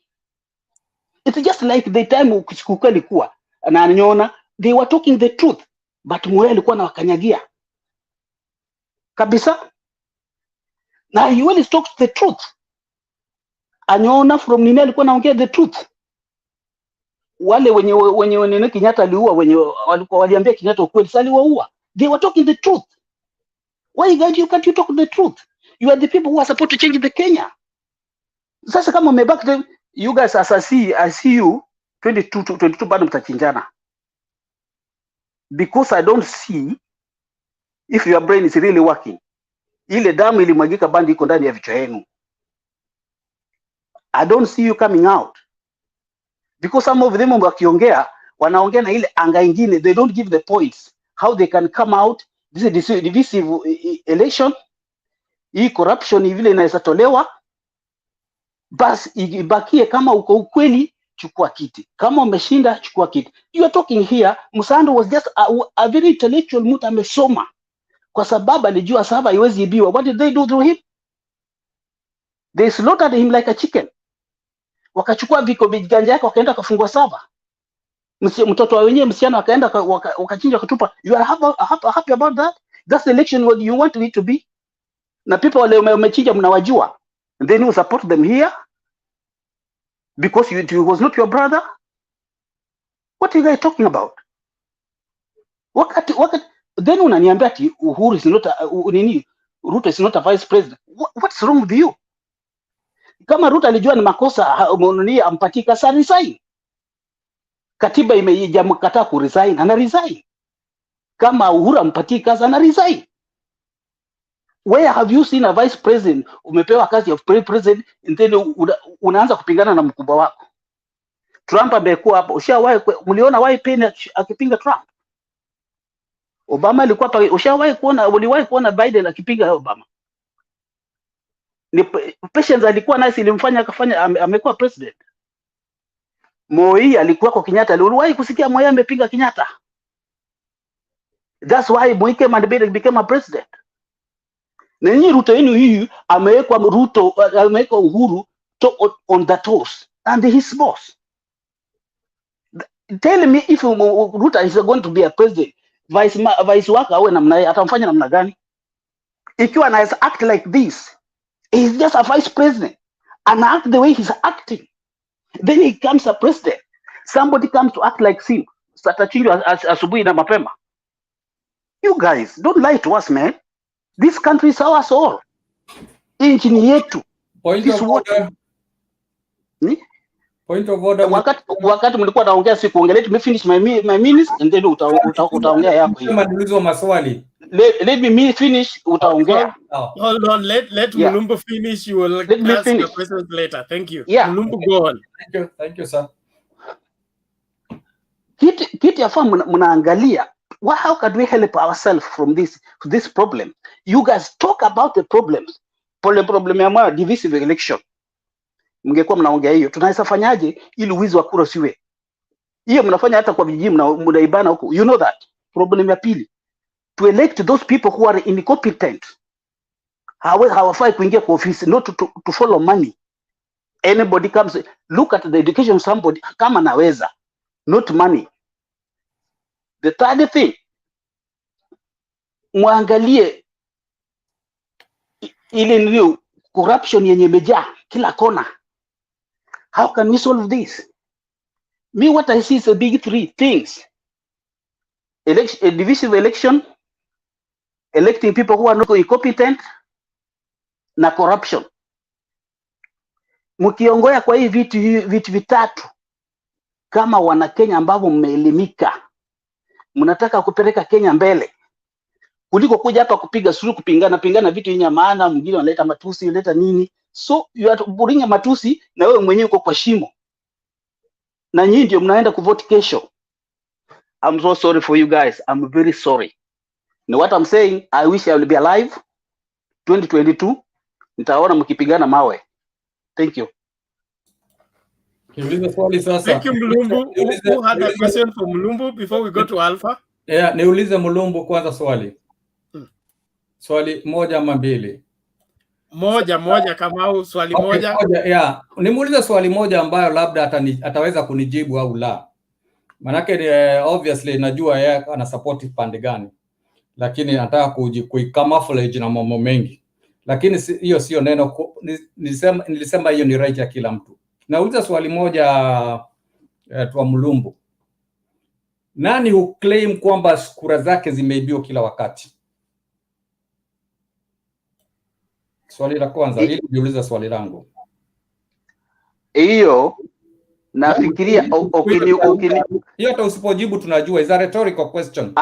Umeniuliza lazima nikujibu. Okay.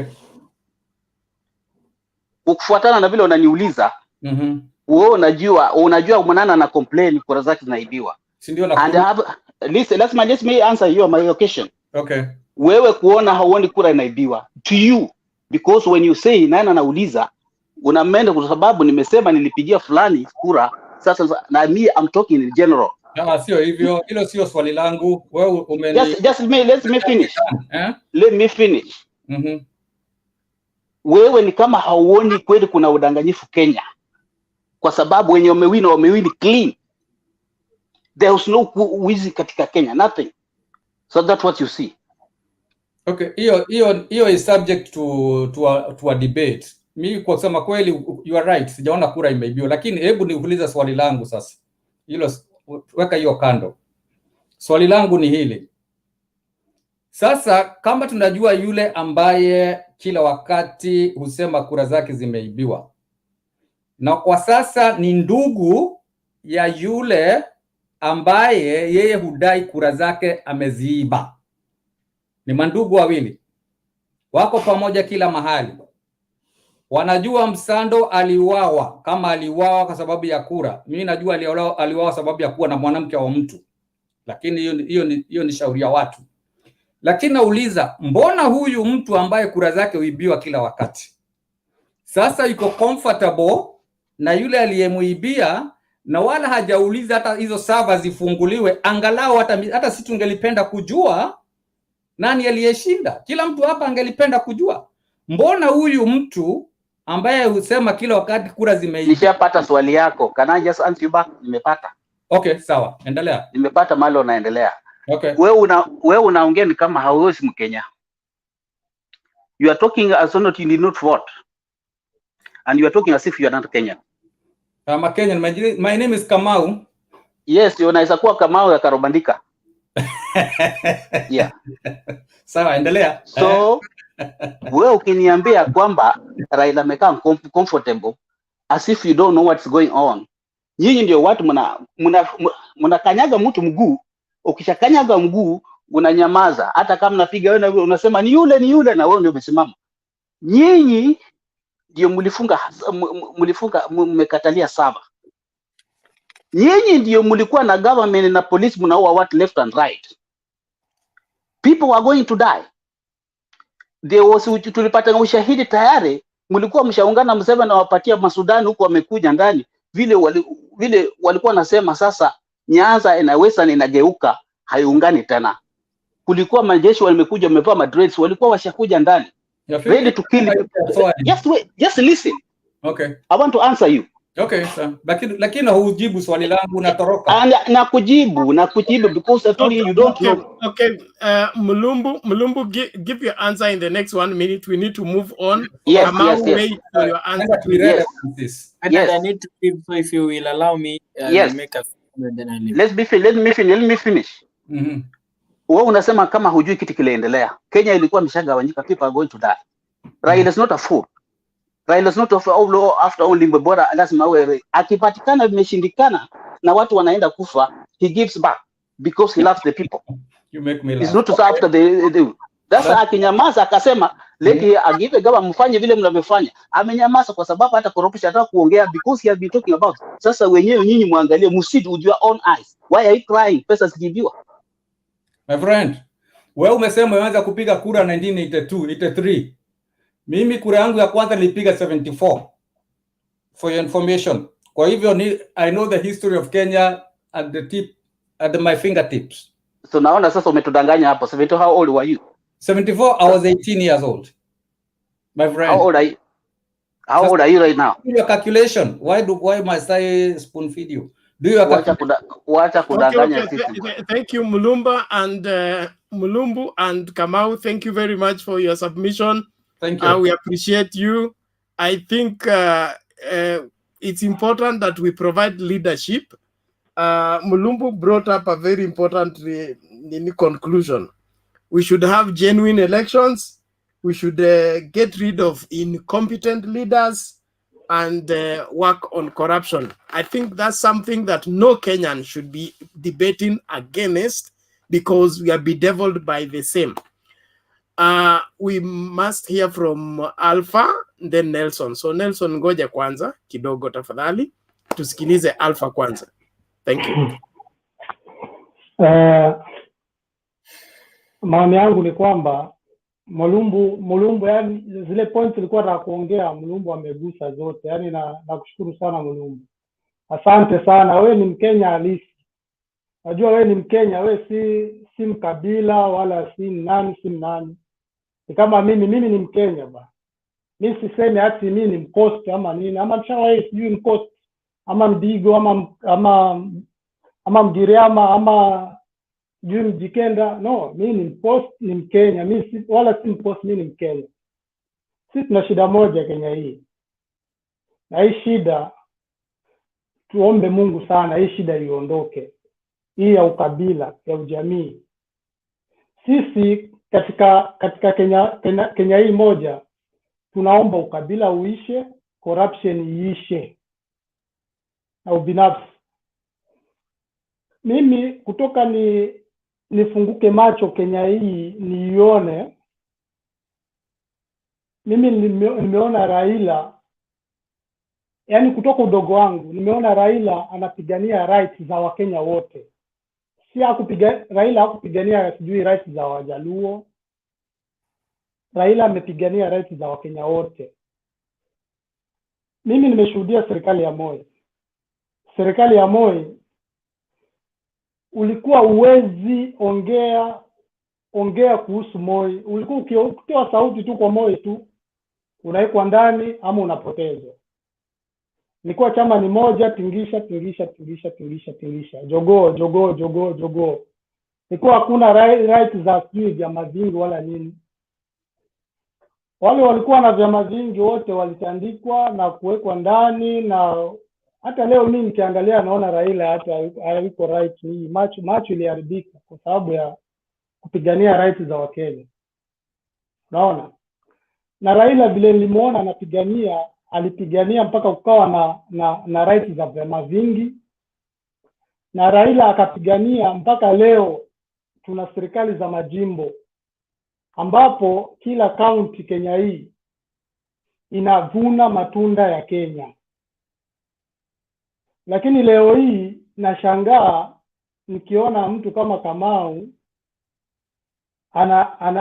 anachukia Raila. Raila ametusaidia vyo kweli. Okay, ameibiwa, hajaibiwa, lakini Raila amepigania Kenya leo mpaka tunavuna leo tuna county government tunavuna. Alafu kitu kingine mimi nilikuwa naomba tubadilikeni wa Kenya tafadhali, tuweni kama Watanzania. Watanzania hawana sijui ukabila, sijui wale mwanzo system yao ni nzuri. Msimu huu kunakuja Mbara, msimu huu kunakuja Mpwani. Yaani wale hawana sijui ukabila, sijui kabila hii, mimi nimegandama kabila yangu ndo awe rais lazima. Kuna hiyo Tanzania. Si tuombe Mungu jamani, tuondoe huu kabila. Mimi sijali hata sijui Mkoste awe rais ama sijui nani awe rais ama kabila nani ama sijui nini.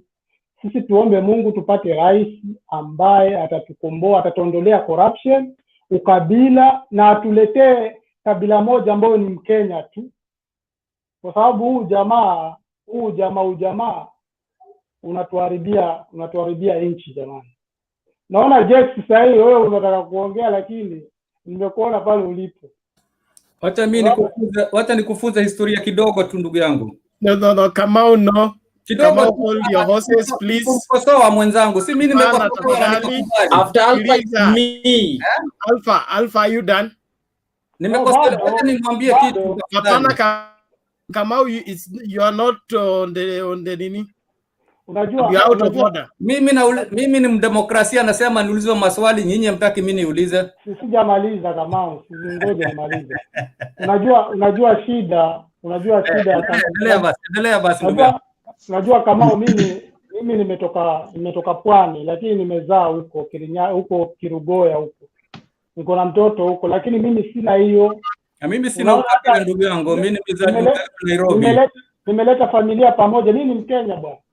Nimezaliwa Nairobi, mimi Mkenya pia. Lakini hiyo jina yako hiyo imekuingia kwa damu mpaka utaki kujua. Kwa sababu ulishikilia ya Uhuru, 10 yangu 10 ya Ruto, hiyo bado uko nayo. Na hiyo tutalipa hiyo deni, tutalipa ndugu yangu. Hiyo ndio nataka kutuondoa hiyo, kwa sababu mimi bado mko pale. Si tunataka kuondoke huko.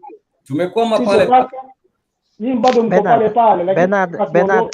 Bernard, some of us have been here like 4 hours. So if we will allow the guy who have just come in to interrupt, I never interrupt them because I was waiting for Mulumbu. So it is as if you are allowing heckling echo and we will disband this and everybody will go to sleep. Please, tafadhali. Mimi kwangu ni mchana, kwangu ni mchana, kwa hivyo kwako ni mchana. Kwako ni mchana. If you allow Kamau, mute your mic. We are respecting you. Okay, sawa. Hata miaka yake haimruhusu jamani. Behave like sometimes. Yes. Ndugu yangu. Unaona Bernard, sasa sisi tunataka tuondoe hii ubinafsi, ujamii. Sasa kwa mfano sasa, hebu tuangalie. Ruto amekuwa vice president for almost now 9 years now. Alafu leo anatuambia 2022 tutafanya hivi. Jamani, hebu tuweni wa kweli. Tuwe na hofu ya Mungu. Hebu tubadilikeni tu. Hebu tafadhalini, hebu tuweni ni ile ya kwamba tutaki kujua ni Raila ama ni nani, lakini hebu tafadhali, hebu tuweni peace, hebu tubadilishe. Okay, tubadilisheni hii wave iwe iende at least the other side. Tuangalie atakuwa na roho ya kubadilisha hii Kenya ama vipi, lakini tukikaa hapa kwa jamii mbili, hiyo tutapotea jamani. Ni hayo tu. Sasa ni ukabila hiyo. Thank you very much. Kidogo tu for your submission Alpha. Bernard, kitu kidogo tu. Kimoja tu. Nikwambie mimi Dan Rai continue. Dan Rai you can go on. Mimi nilikuwa nilikuwa kupigania vyama vingi kutoka mwanzo mpaka mwisho. Na hebu nikwambie, it seems Bernard is not in charge, so Dan Rai you can go ahead, then Benson. Ayaga, you are misbehaving. Go ahead. Ayaga, you are misbehaving and we are going to mute you. Okay? No. Now, it was Dan Rai, my brother. You have a minute to make yourself. You had a question or what? You said you want to remind Alpha of a historical reality. Just a small thing. Okay. I want to remind Alpha, because I know he's younger and maybe he's reading from books. Me, I was from the first day I was fighting for multipartism. Myself, you see here. And I can tell you without fear of any contradiction, Raila was not part of it. Orengo, you don't reason like one. Please, Dan Rai, can we go? Please, Dan Rai. Okay, come out. Thank you. I've heard you. The only problem is I want to teach you.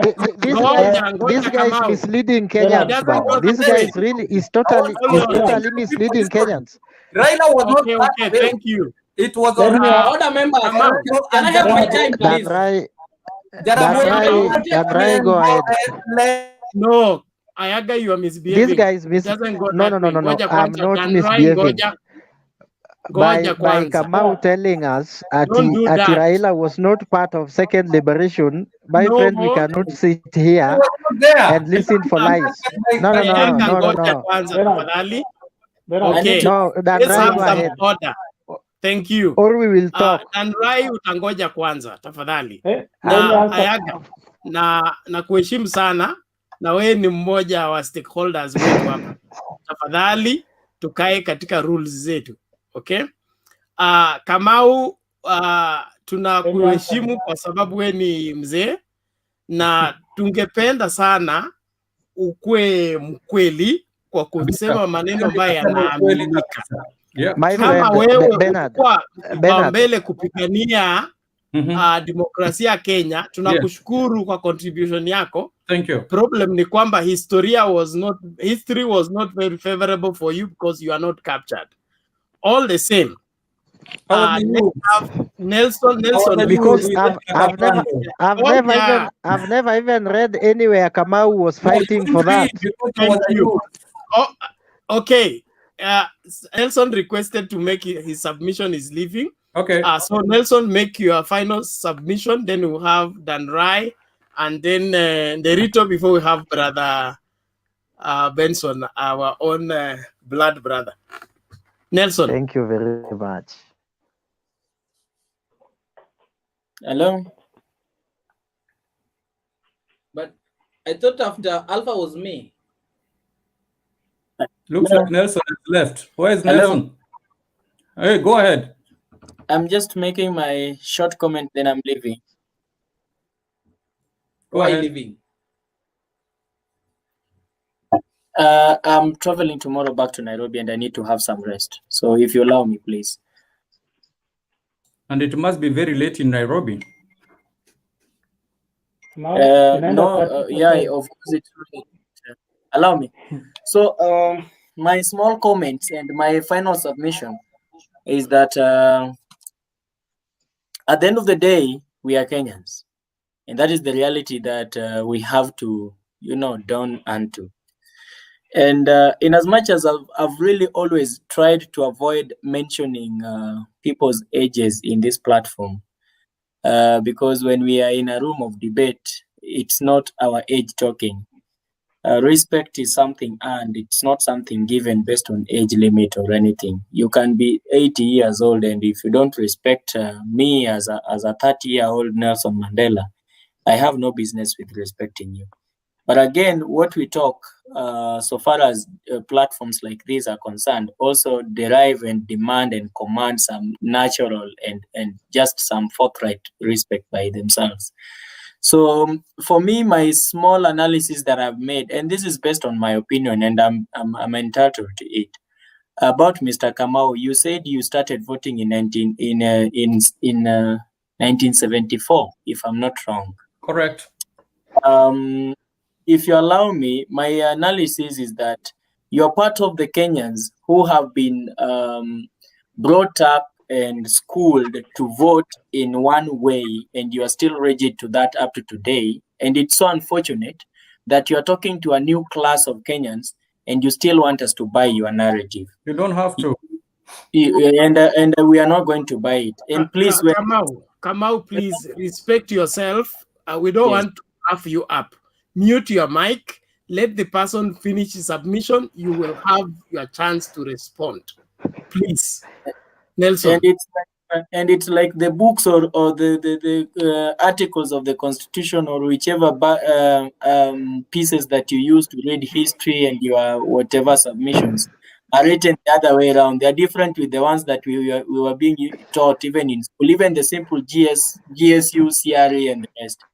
If you say that Raila has not been part of a multi-party democracy in this country, and you are, and we have never read any name written Kamau in any book, then we are left wondering which book was that? Where was that?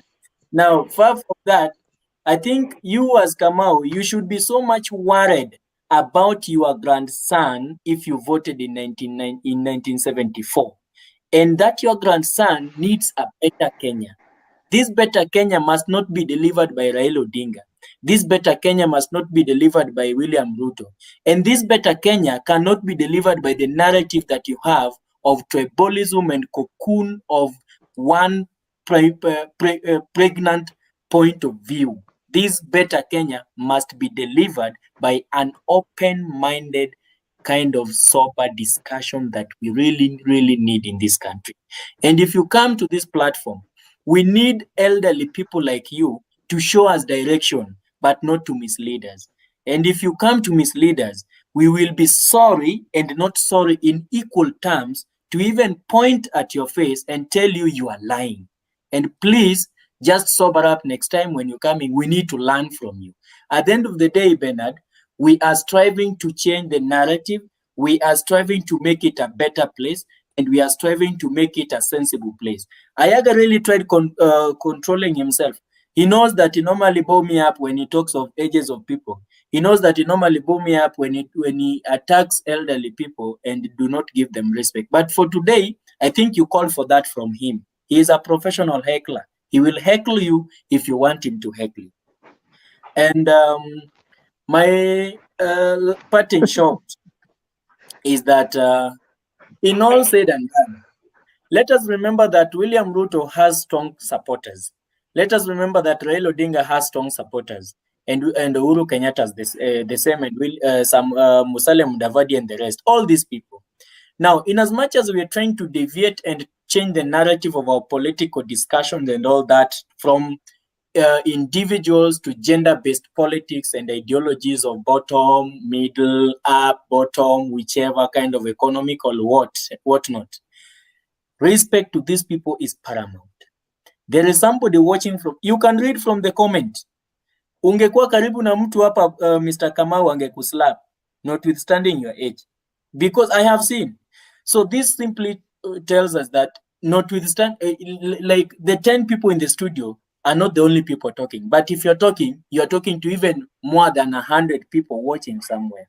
So respect to these people, and even the comments that we make is very much, what is dividing this country more are the comments that even our political leaders make, how emotional they are, how angered they seem like, how stupid they seem, and reckless they seem like. When somebody stands and then makes a very reckless statement, like right now you're saying, Raila did not fight for multi-party democracy. Yet you even know yourself behind your spectacles, Mr. Kamau, you know that he did. It is wrong, and somebody else will be like, what kind of nonsense is this old Mzee is saying? So please let us have decorum. Please let us argue with facts. Please let us have utmost respect to every political leader, notwithstanding what ideological differences we have against them. I beg to leave, Mr. Bernard. I hope we meet again next weekend. I will be in my residing. Before you leave, sir. Okay. Thank you, Nelson. Travel with Nairobi. Please, just a word. I'm sorry if I Kamau, because you Kamau, now you will not talk. And I'm telling you, please mute the person. No. I'm not going to wait for you to argue as I respect. I'm just upgraded from this land, whatever. Ngoja kwanza. Okay. Nelson, travel safely back to Nairobi. We are waiting for you. Karibu sana. Thank you. Dan Rise, your turn. Thank you. Okay, thank you. You know, sometimes unakuwa mnanipush sana nianze kupiga kelele. Jameni, nikinyamaza Mr. Chair. Saizi tukiamua kuharibu hii meeting na Yaga, tutaribu hii meeting my friend. Tutaribu hii meeting. Na unajua na tutaki everybody. Anyway, how are you doing, my friends? I've been busy. Karibu sana. Unajua bwana, nataka kuwa MCA bwana, nianze kusema Mr. Speaker bwana. Sasa huko kwa ground nimekuwa busy. At least nataka mnichangie kidogo nirudi naye. Kwani hatukuwa tunataka kukuona bwana. Harambee ziko mingi sana huko Shago. Aya, what I want to contribute is about hii headline, my friend. Unajua nani anaitwa Mululu ama nani ule ameenda ule mzee. Ameongea mzuri, but sasa kwa sababu mimi ni mtu wa siasa, lazima nikuwe na stand. And my stand ni kukua kwa nyuma ya Raila, whether dark or light. Hatuwezi danganyana, my friend. Nataka kumwambia my elder person which I respect, Mr. Kamau. Ni mzuri by the way, kuna stand yako unafuata William Samoei Ruto. But watu wa siasa hao tunawafuata tu, mnatufuata tu, lakini kwa ukweli kuna vitu zingine tunaangalianga ile ya ukweli. Like these elections and vitu zimefanyika. Vitu mingi zimefanyika. Kuna wengine walikufa kama watu wa ODM, tukaenda tukazika. Kuna kura ziliibiwa. Kuna jamaa aliniambia hata watu wa ODM waliiba kura na watu wa Jubilee. Like 207 unajua side zote ziliiba kura. So we have to agree, that's the facts. About the topic hii ya leo. Unajua hii kitu lazima tuipige tu kisiasa vile inakuja. I think tunakuanga na churches mingi. Tuko na Anglican, tuko na SDA, tuko na Deliverance na tuko nini. Wote wanapiga shetani moja. Kwa sababu wanajua shetani ndio sijui nitasema aje. Ule mwabirifu na sijui whatever, vitu zote zile shetani nafanyanga. Sasa that's why inapigwa na pande zote. Sasa ukiona kama inapigwa William Ruto hiyo side zote, jua huyu ndio sasa shetani hapa ndani, my friend. Let me withdraw that point.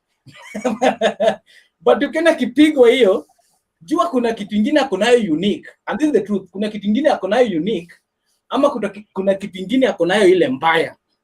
Sasa kama William Ruto pia haizi enda peke yake. My friend, haizi enda peke yake. Lazima tatafuta mtu wana balance nayo, wanaenda. Na Raila pia haizi enda peke yake. na hata akienda peke yake lazima atatafuta mtu wa kubalance. Sasa hii ni siasa. Hii siasa sometimes haitaki kelele hii tunapiga kwa field. Mnakaa chini, hata saa hizi nimefundishwa kukaa chini. Tunasemanga wacha tuzunguke table tukunywe kachai. My friend, ile decision watu wanatoka nayo after kukunywa chai. Hata nyinyi tunapiga tu kelele hapa Bernard na whatever. Amwezi ingilia hiyo decision my friend. Sasa hii kitu William Ruto, you can be surprised William Ruto anatembea na huyo Raila Amolo Odinga. Who knew that Raila kuna siku atakuja kushikana na huyu jamaa alikuwa anakunywa vitu tukamuita huyu jamaa wa pombe. Makanga ni mlevi, dereva nini, Makanga ni mwizi, dereva ni mlevi. Sasa hivi huyo dereva mlevi ndiye ametubeba sisi wote pamoja na Raila. Sasa you see, sasa hii ni siasa. Hata huyo Makanga sasa hivi tunaweza amua my friend. Na tupatiane huyu mwizi atubebee, atuweke mali yetu jamini. Sometimes unajua hii kupigana haikuangi kitu mzuri. Sasa hata tukisukumana hapa, you know kuna audience wanatuona hapa. And we have to talk maturely hapa. Tusiwahi ongea maneno mengine inaleta chuki. Unaona? Kama mimi leo sina mingi. But nilikuwa nataka kuomba Kamau na wenzako wale wana support William Samoei Ruto.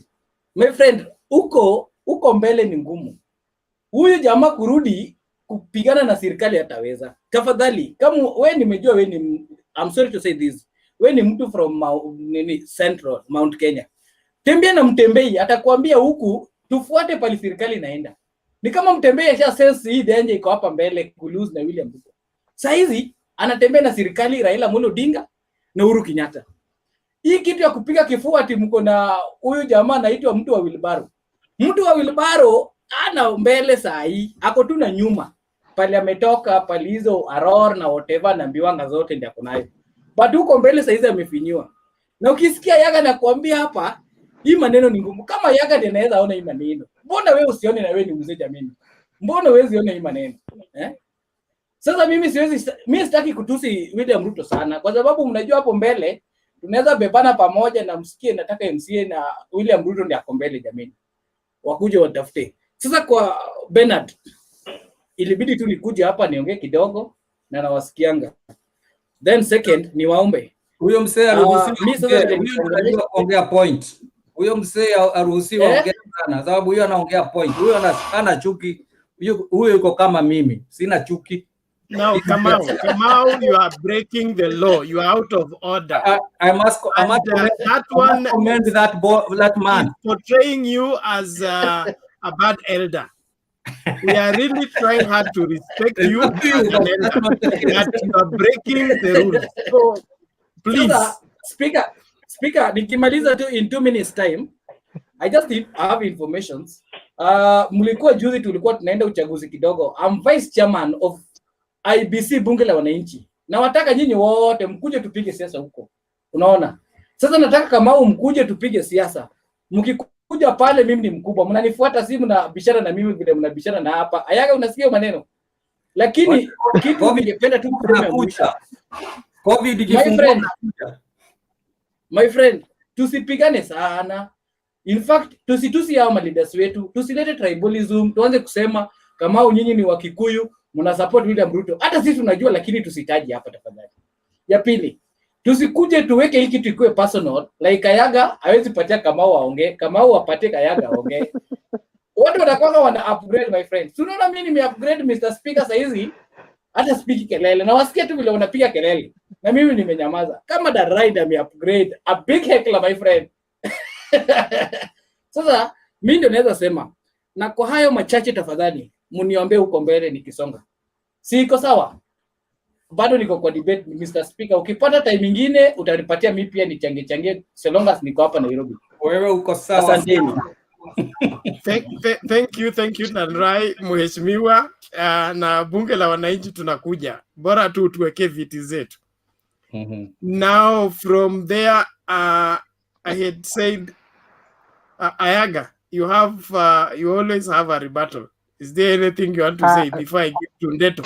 Ndeto yuko? About Danrai, no, maybe. Niko hapa Bernard. Yes, Billy unakuja hapo. Ayaga? No. I don't have a rebuttal. Just let Ndeto speak. I will speak after him. Thank you. Ndeto, go ahead, please. Okay, thank you so much, Chair, for giving me this opportunity. Actually, leo nimefuata sana, nimejaribu kuingia, kweli kulikuwa kumejaa. And today's discussion is very nice. As you all know, mimi enyewe nilichukua side and supporting Deputy President as the next President of Kenya. That's my stance. But today I'm not here to discuss about that. Niko hapa kusema, as young people, I listened to Mulumbu. Na kweli nikaona, as young people, what we are supposed to be focused on is about how to elect good leaders. Na kuna very many things that determine a good leader. And majority of us here, like myself, I know kila mtu akona side yake. For instance, kama Ayaga anasikianga Ruto, maneno inakuwa, because he knows he is a supporter of maybe Raila. So like, which is good and I respect that. But let me say, yesterday I listened to Raila. Venye alikuwa anasema sijui kuna watu wezi, pia akasema sijui kuna venye hata hawa viongozi wa kanisa waachane na rege. Akasema tena sijui, there are very many things he talked about. I listened to Ruto today. Ruto akasema kweli ni vizuri viongozi wote wapatiwe chance hapa Kenya, including even religious leaders. Na akasema that 2022 tuseme kama ile kitu itasaidia sana, sio mambo ya kusema ati viongozi watatu ama wanne waungane so that they go against one candidate. It's all about coming up with a model that will show many concerns to bring out Kenyans from the darkness of economic crisis. Na akawa challenge akasema that yeye anasema akona bottom up approach, which I clearly understand. Kwa sababu ukiangalia nchi kama Nigeria has like a triple population comparing to Kenya, and yet their economy is doing better than that one of Kenya. Why? This is because ukiangalia watu wengi utarealize pesa iko kila mahali, kila mtu akona pesa, hata hawa watu wadogo, meaning they will be able to pay the small taxes zenye tunaona zinalipwa kanjo. They will be able to buy vitu mingi kwa sababu wakona pesa. Hold on. Where are you basing your analysis? Nigeria economy is doing better than ours. Everybody in Nigeria has money. Yes, can you revisit even in some good sources? Is it in? If it is in Nollywood, yes. I think Nollywood, yes. But Nigeria on the ground. Deto, you are lying. You guys, can you do your research well? Can you do tuko abroad Ndeto na wa Nigeria wanasifu Kenya, wanasema Kenya imesonga mbele kuliko Nigeria sasa, alafu natuambia. Maybe you are talking about technology, because Kenya in Africa we are topping in technology. In the world. But economic wise, Nigeria wana shida ya stima, hawaja kuwa na stima kabisa. Okay, let me make my point. Since independence. No problem. It's just a mere example I was giving to elaborate the bottom-up approach so that every person can understand what it is. Now, the other team, yenye Charity Gilo yesterday, I listened to her. Akisema hata atajitolea, aende confront approach Kalonzo, approach Raila, akina Musalia, hao watu wote awalete pamoja ili waweze kushinda Ruto. Then I was like, kwani 2022 these leaders, are they going to the ballot ili waweze kushida Ruto, ama wanaenda kwa ballot ili waweze kusaidia Mkenya? Na hapo ndipo sisi kama young people, I think we are losing the point. Kwa sababu tukiwa support kama ni baba, na mimi nimezaliwa nikijua baba ndiye kusema, ama kama ni Ruto. By the way, Ruto ukiangalia recently, huyu jamaa wamefanya na baba katika ofisi moja. In 2007 walikuwa wanavote in the same chama, na kama kura iliibiwa waliibiwa pamoja. In 2002 Ruto was also on the same side yenye Raila alikuwa. 2013 he played smart, akaona the game of probability, mimi nitashinda, wakaitwa the Hague team, so wakashikana, maybe through the mercies of God wakaweza kushida. Kwa hivyo hata kama tunapinga individuals, let us also have that strong basis that hata huyu mtu mwenye tunasema ati ni mwizi, pia yeye kuna mengi sana anajua ya hii nchi, na if he is given a chance, I believe, unajua unaweza mchukia kwa sababu unasikia tu jina yake. Mimi kwetu babagu hajawahi ingia katika hiyo orodha ya presidents ama nini. Kwetu mimi nimetoka Mount Kenya, and I'm not here to say that I'm supporting Uhuru or so. I'm supporting a different tribe. Why? Because right now nimekuja kuanza kuona hata nikisupport mtu wetu hakuna kitu inaleta mabadiliko kwa nyumba yangu. Watoto wangu watazidi kukua na shida, hata kama mwenye yuko pale juu ni mtu wetu, lakini hatusaidii. Ile kitu tunataka 2022 ni maendeleo, sio hii issue ya kusema mtu sijui nani. Kama ni baba tunasema, for instance, baba amekuwa kwa hii serikali from sijui miaka gani, na hadi today sijawahi muona hata akiwa tuseme kwa hiyo president. Kwani what is this very important anafuatanga ili aipate akikuwa president? Let us wacha tujiulize wa Kenya, let us evade from the politics of selfishness, kwa sababu I'm very sure Raila has amementa very many young leaders. Tumewaona hata akina Kalonzo, hao wote, hata akina huyu jamaa Wetangula wakikataa kuungana na Raila tena, kwa sababu yeye mwenyewe wanapokuwa kwa ile chama lazima ni yeye president. Kwa nini asiwahi support if he is a genuine man enough? Kwa nini asisupport aseme round hii sio mimi nitasimama, round hii nitaachia Musalia Mudavadi, nitaachia huyu? Hao wanaume kila wakati wanafuatana na yeye, and I think that's where we are losing direction. Look at Ruto. Kama Ruto pia wangekuwa na Raila, hata leo hii jamaa hangekuwa na hiyo hata opportunity yako nayo. Even if it is myself today, and I feel I have the capacity, because what we need is a leader. Na wacha nikuambie, leo hii ukajua mtu ni mwizi na ujulikane wewe ni mwizi, mtu huwa anabadilika. Huwezi iba tena, because people know what you are capable of, so you will do even better than those who are not known. Kuna mtu mmoja alisema, kwa nini sijui uvae gozi ya kodoo na wewe ni chui? Lakini ukijua kodoo ni chui, hiyo ndio mwisho ya hiyo uchui yake, anarudi kodoo tena. So let us evade from the politics of zenye zimepitwa na wakati. Wacha tujue hii ni Kenya, na pia tusikuje hapa kukua so much strong. Ate mimi nikitaja Ruto, jamaa wa Raila, kwa sababu wako hapo anasikia ni kama anawashwa. Hatuko hapa kupigana, tuko hapa kusaidiana kama youth, so that tomorrow ukikuja kwa duka yangu usiseme zinunulii Deto kwa sababu ni Mkikuyu. Nikikuja nipate unauza samaki yako huko, nitakuitisha ile fresh, kwa sababu hii pesa imechorwa, zile vitu imechorwa, na hiyo pesa ndio itanunua.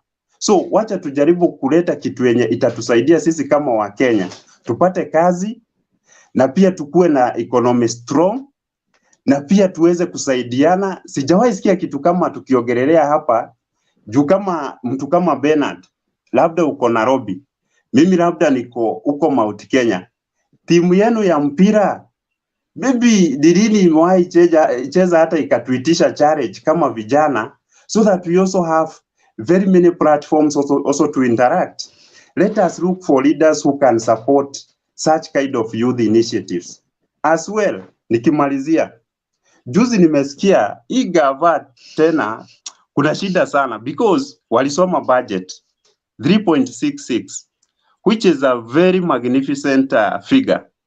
Lakini ukiangalia na ni wabunge hata wanasema Kenya already we are at Duale said something to do with 10 trillion pesa yenye imekopwa na kwa hiyo budget a third of it ihesabu itakuwa inaenda kulipa hiyo madeni, another third ihesabu itaenda kwa mifuko ya watu, a third ndio itafanyia Wakenya kazi.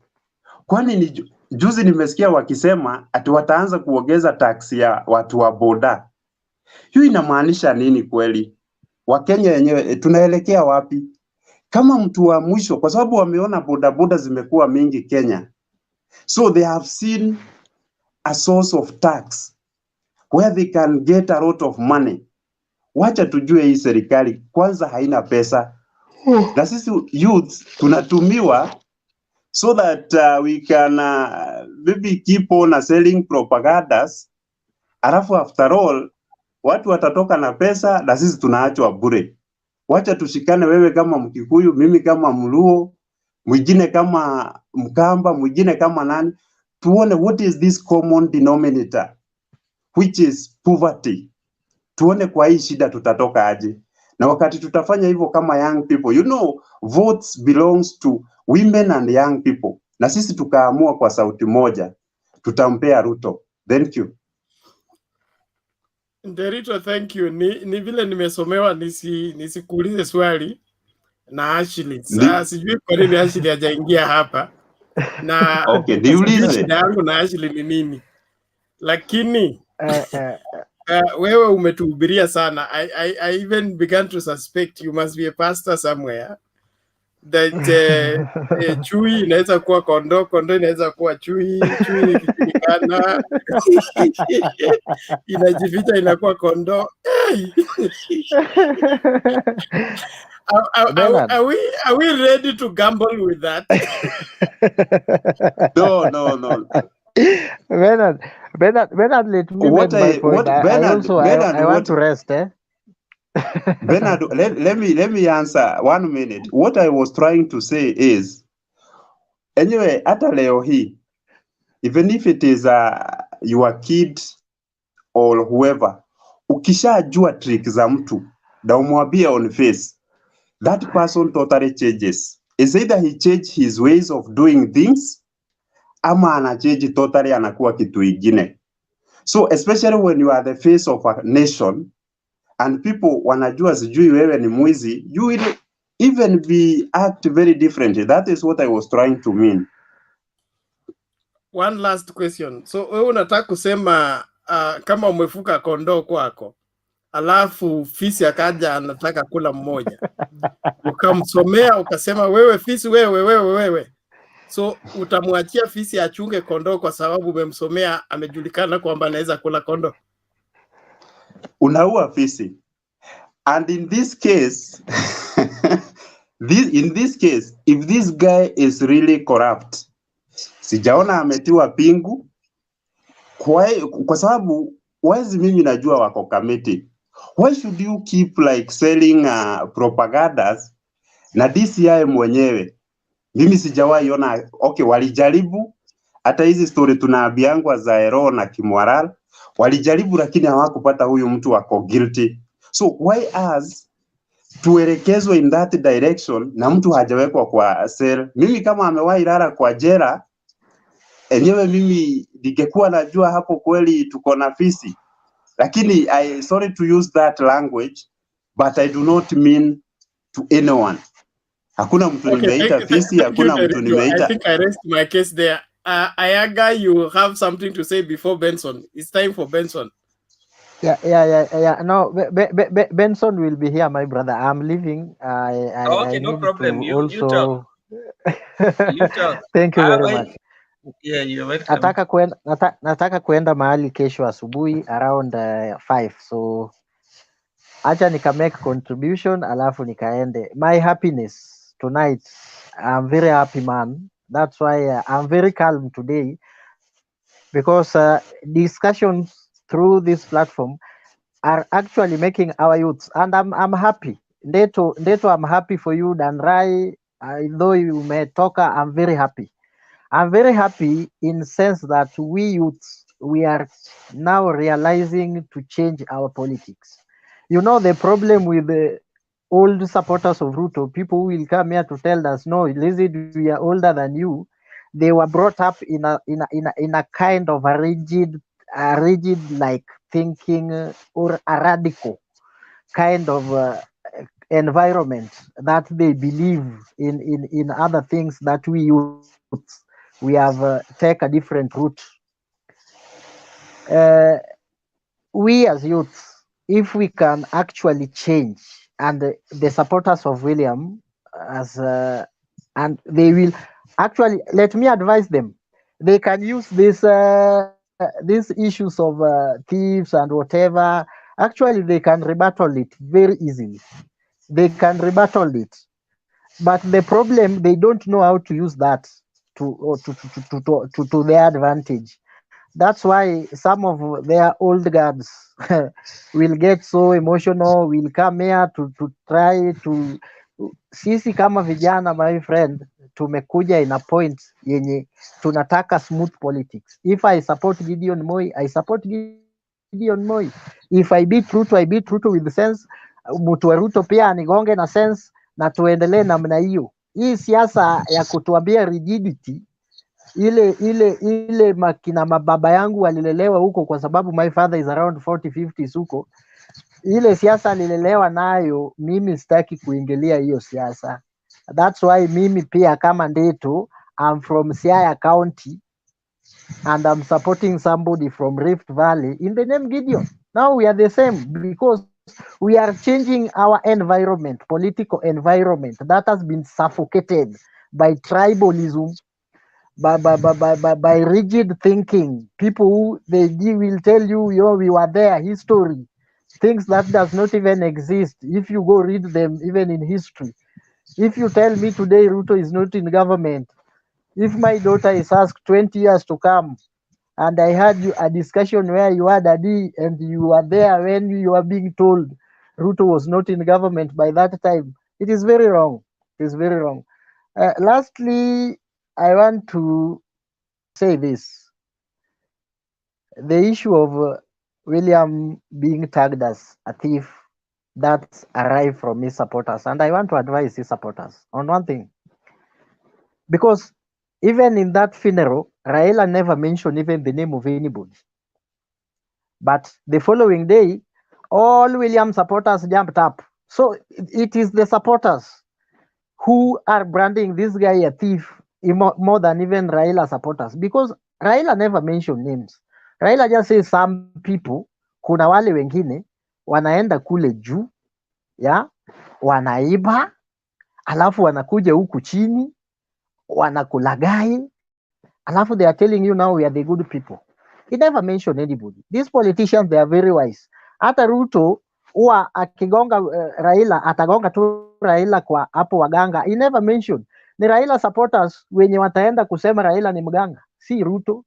Atasema tu waganga mahali wamekaa, mahali wangwana wananipangia, wamekaa kukuni, hajataja jina. Sasa watu wanatoka tu William Ruto, Raila supporters wanatoka huku wanasema tunaungana na watu kina Kalonzo. That's the politics, and politics is about perception. I want to urge the William Ruto supporters, please desist from this thing that if a thief is mentioned in Kenya, you are the first people to actually rush into a conclusion that we are being attacked.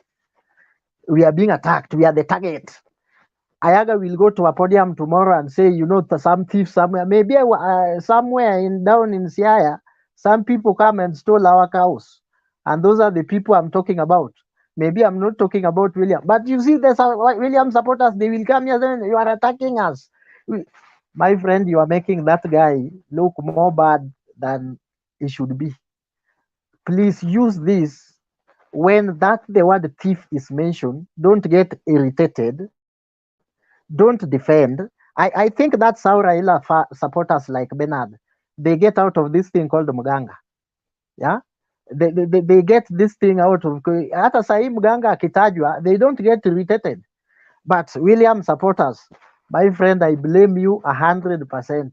Anybody mention a thief anywhere, maybe cattle rustlers, maybe some thieves at the coast kule wanajiitanga sijui nini, and then you are coming gun blazing trying to defend William, yet hata William hajatajwa. So tafadhali, let us change our mindset, and let us discuss these things of like bottom up. You know, bottom up is a very good idea. It's there in economics, but the problem, most of youths hawajui, hawaelewi. Ndio maana sasa sisi tukisikia mtu ametaja hiyo tunakuuliza swali, alafu ile swali unatupea na maybe ile research tumefanya kidogo is totally different, kwa sababu wewe umesikia rumors, umesikia hearsay, something you cannot substantiate, something you cannot even defend. Let us, if we get something, tafadhali tuende tukafanye uchunguzi kidogo, so tukikuja hapa actually tuko na yale ya kusema, kwa sababu kuna vitu wanasiasa they are using for persuasion. Unajua mwanasiasa ni kama mtu anatongoza msichana. At 2013 atakuja atakwambia laptop, unampigia kura na hauna laptop, hawajapeana. They will tell you no, we are coming in 2022 now bottom up, because they know very well that bottom up see gift kama laptop. You know, laptop is more like a gift, somebody can just go pick it alafu akupe uridhike. Sasa bottom up is an ideal yenye you will not demand, kwa sababu people demand on them a lot about stadiums, about laptop. Now they are using another political narrative that will be not demanding in 2022, even if it doesn't work for them, because you don't understand what the guy is saying. You are jumping into it. We are changing the narrative. We are starting a conversation. What a conversation without the guy doesn't even have a political inaitwanga aje hii Bernard remind me, inaitwa aje? Manifesto. Yeah, the guy doesn't even have manifesto. You may sing, and somewhere in December, if you go to manifesto and what he's saying about bottom up, they are totally different. So politicians are wise. They will use this narrative today, they will use the other one tomorrow. Like just in 2017, there was no narrative at all. There was just Ruto, Tano Tena. There was no policy. And that's why these guys are fighting.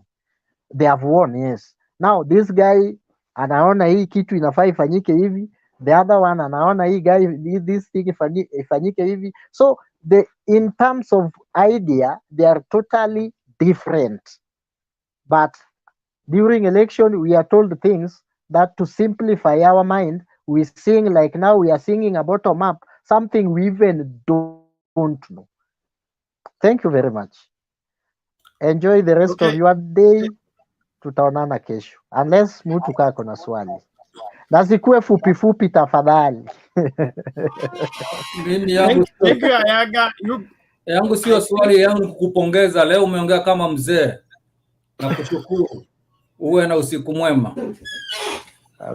Okay, thank you Ayaga. See you in the next one. Brother Benson. Thank you. Umeinua mkono sometime back, sijui kulikuwa na nini?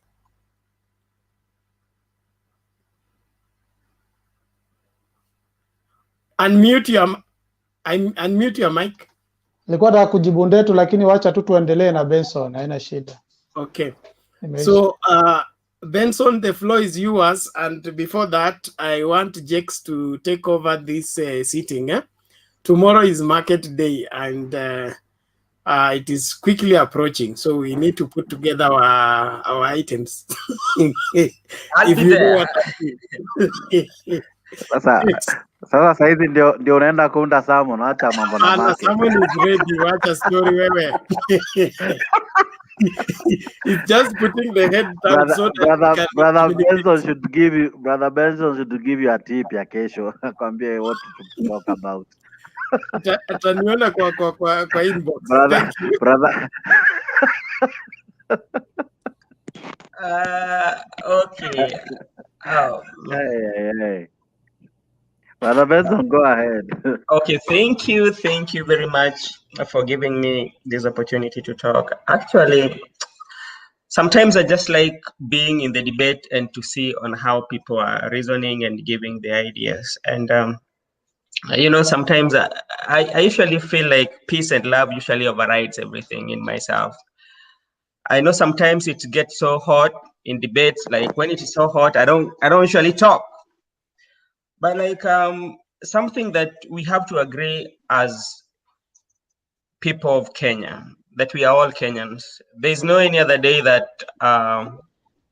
Mjaluo will get out of Kenya, Mkikuyu will get out of Kenya, Mkamba will get out of Kenya. Kenya is our home and Kenya is our place to be, and Kenya is beautiful. And what I would just want to say, I said this last week and I will repeat it again because I feel it's good. And I'm not referring to any leader or what. I talked about the book of Jeremiah, and it was about peace. I think Jex, you were there. And this was we were told the book of Jeremiah was telling us when God was telling Jeremiah about to create peace in the city.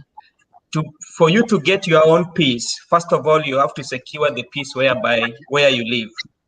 Somebody to mute the mic. Yeah, so you have to get the peace. First of all, look for the peace where you live. If the peace where you live is guaranteed, then your peace will also be guaranteed. And this is just a request I'm putting to each one of us. Despite the fact Bernard, you have muted yourself. Okay. Despite the fact that we have the leaders that we support and we really love their ideas and their visions, let it not make us as the followers fight. Let us not make us as the followers say insulting words to each other. We need each other. I usually don't like it when we insult. Sometimes we say words that are not very good. That is not the Kenya we want. Because despite the fact that we are talking about politicians, we are talking about Ruto becoming president next 2022, Raila becoming president 2022, Kenya will still be there. So we have to lay a foundation for even the generation that is coming. Let us not spread hate amongst ourselves. Let not politics make us hate each other. Let us do it, but do it with a lot of respect. Let us do it. Let us don't insult even the leaders that we are supporting. And some of the words, some of the words we say matters. They can cause us to fight, and they can cause us to make peace. So please, I'm not so much into politics, but I like a situation whereby we need peace, giving somebody a hand, lifting each other up. And that is a society I want to see ourselves into, So please, I beg, even like the members who are watching us, I know they usually send us some words, but behind the laptop and electronic or the phone whereby you send those kind of insulting words, take a view of yourself and view yourself as, is that the kind of a dad or a brother or a sister you are to a society? Yeah. If you are that kind of a person, then do you see yourself, like, do we see ourselves like in the next 5 years, or you see yourself in the next 5 years, you will lead a community or you lead your family whereby you say those words, So let us do it in a respectful way. I'm not a politician, but like that's what I also request. I always request that. Jex knows that when things are very hot, I usually come and cool down the chambers. You know, so that's my opinion. Thank you, Brother Benson. Words of comfort and umongea poa. Allow me to greet Angela. How are you, Angela? Okay, before she comes in, Mr. Sami Machuki, how are you? Can you hear me? Hi guys, how are you? We are fine. Karibu sana. Mimi nataka kutoka, kwa hivyo acha niseme kitu kimoja tu nitoke. Kidogo Kamau, I have so much for you. I want to ask you several things, yeah? Okay, all right. Asante. Yeah. Okay. Allow me first to Why is it slow? allow me to engage Mr. Michuki. Mr. Michuki, how are you? Machuki, good. right? Okay. I don't know where you're talking. Where are you talking from? What should I switch on? Yeah, I'm from Qatar. Ah. Okay. And Now the I'm debate really today. happy. Okay. I followed it for some time. Aha. And really, it's been so productive. Okay. But it's we who are not contesting for anything. Okay. Who at times tend to personalize these issues. Mm-hmm. Yes, I just wanted to just speak about, I think the other guys, maybe they are looking at this. Okay. I want to just talk about what do we need to do so that we can have a good Kenya after 2020. Go ahead, Issues of who is to be the leader after 2022 is not the issue, but how are we going to have a good Kenya after 2022? Yes, I looked at the title of the meeting or the discussion of the day, but let me say that we are the wrong people who are really personalizing these issues against William Ruto, against Raila Odinga, against these other principles, who in any way, anybody should come out, just give us his policies, give us his manifesto, then from there we choose who is the best leader. Okay. I just want to go against what this Charlie Tingiru said yesterday. Like, I just want to say, if we want to go to that route, it means we are not just choosing our leaders for the sake of the betterment of our Kenya, but for the sake of going against some people's wills. Let me tell you, leaders are not made. Leaders are born. Okay. What do we need so that we can have a good Kenya? By the way, let me tell you, I saw the name Jex or okay. Jex. Yeah. You got it right. If we had the very good IEBC with the structure in place, even this the late may he rest in peace, Kalembe Ndile could stand, contest for the votes, and be the best president ever, rightly and lawfully chosen. Okay.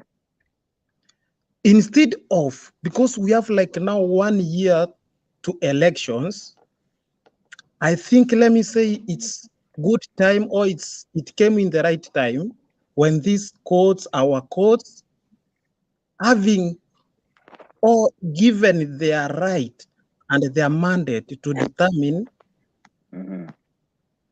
on each and every aspect as pertains the law.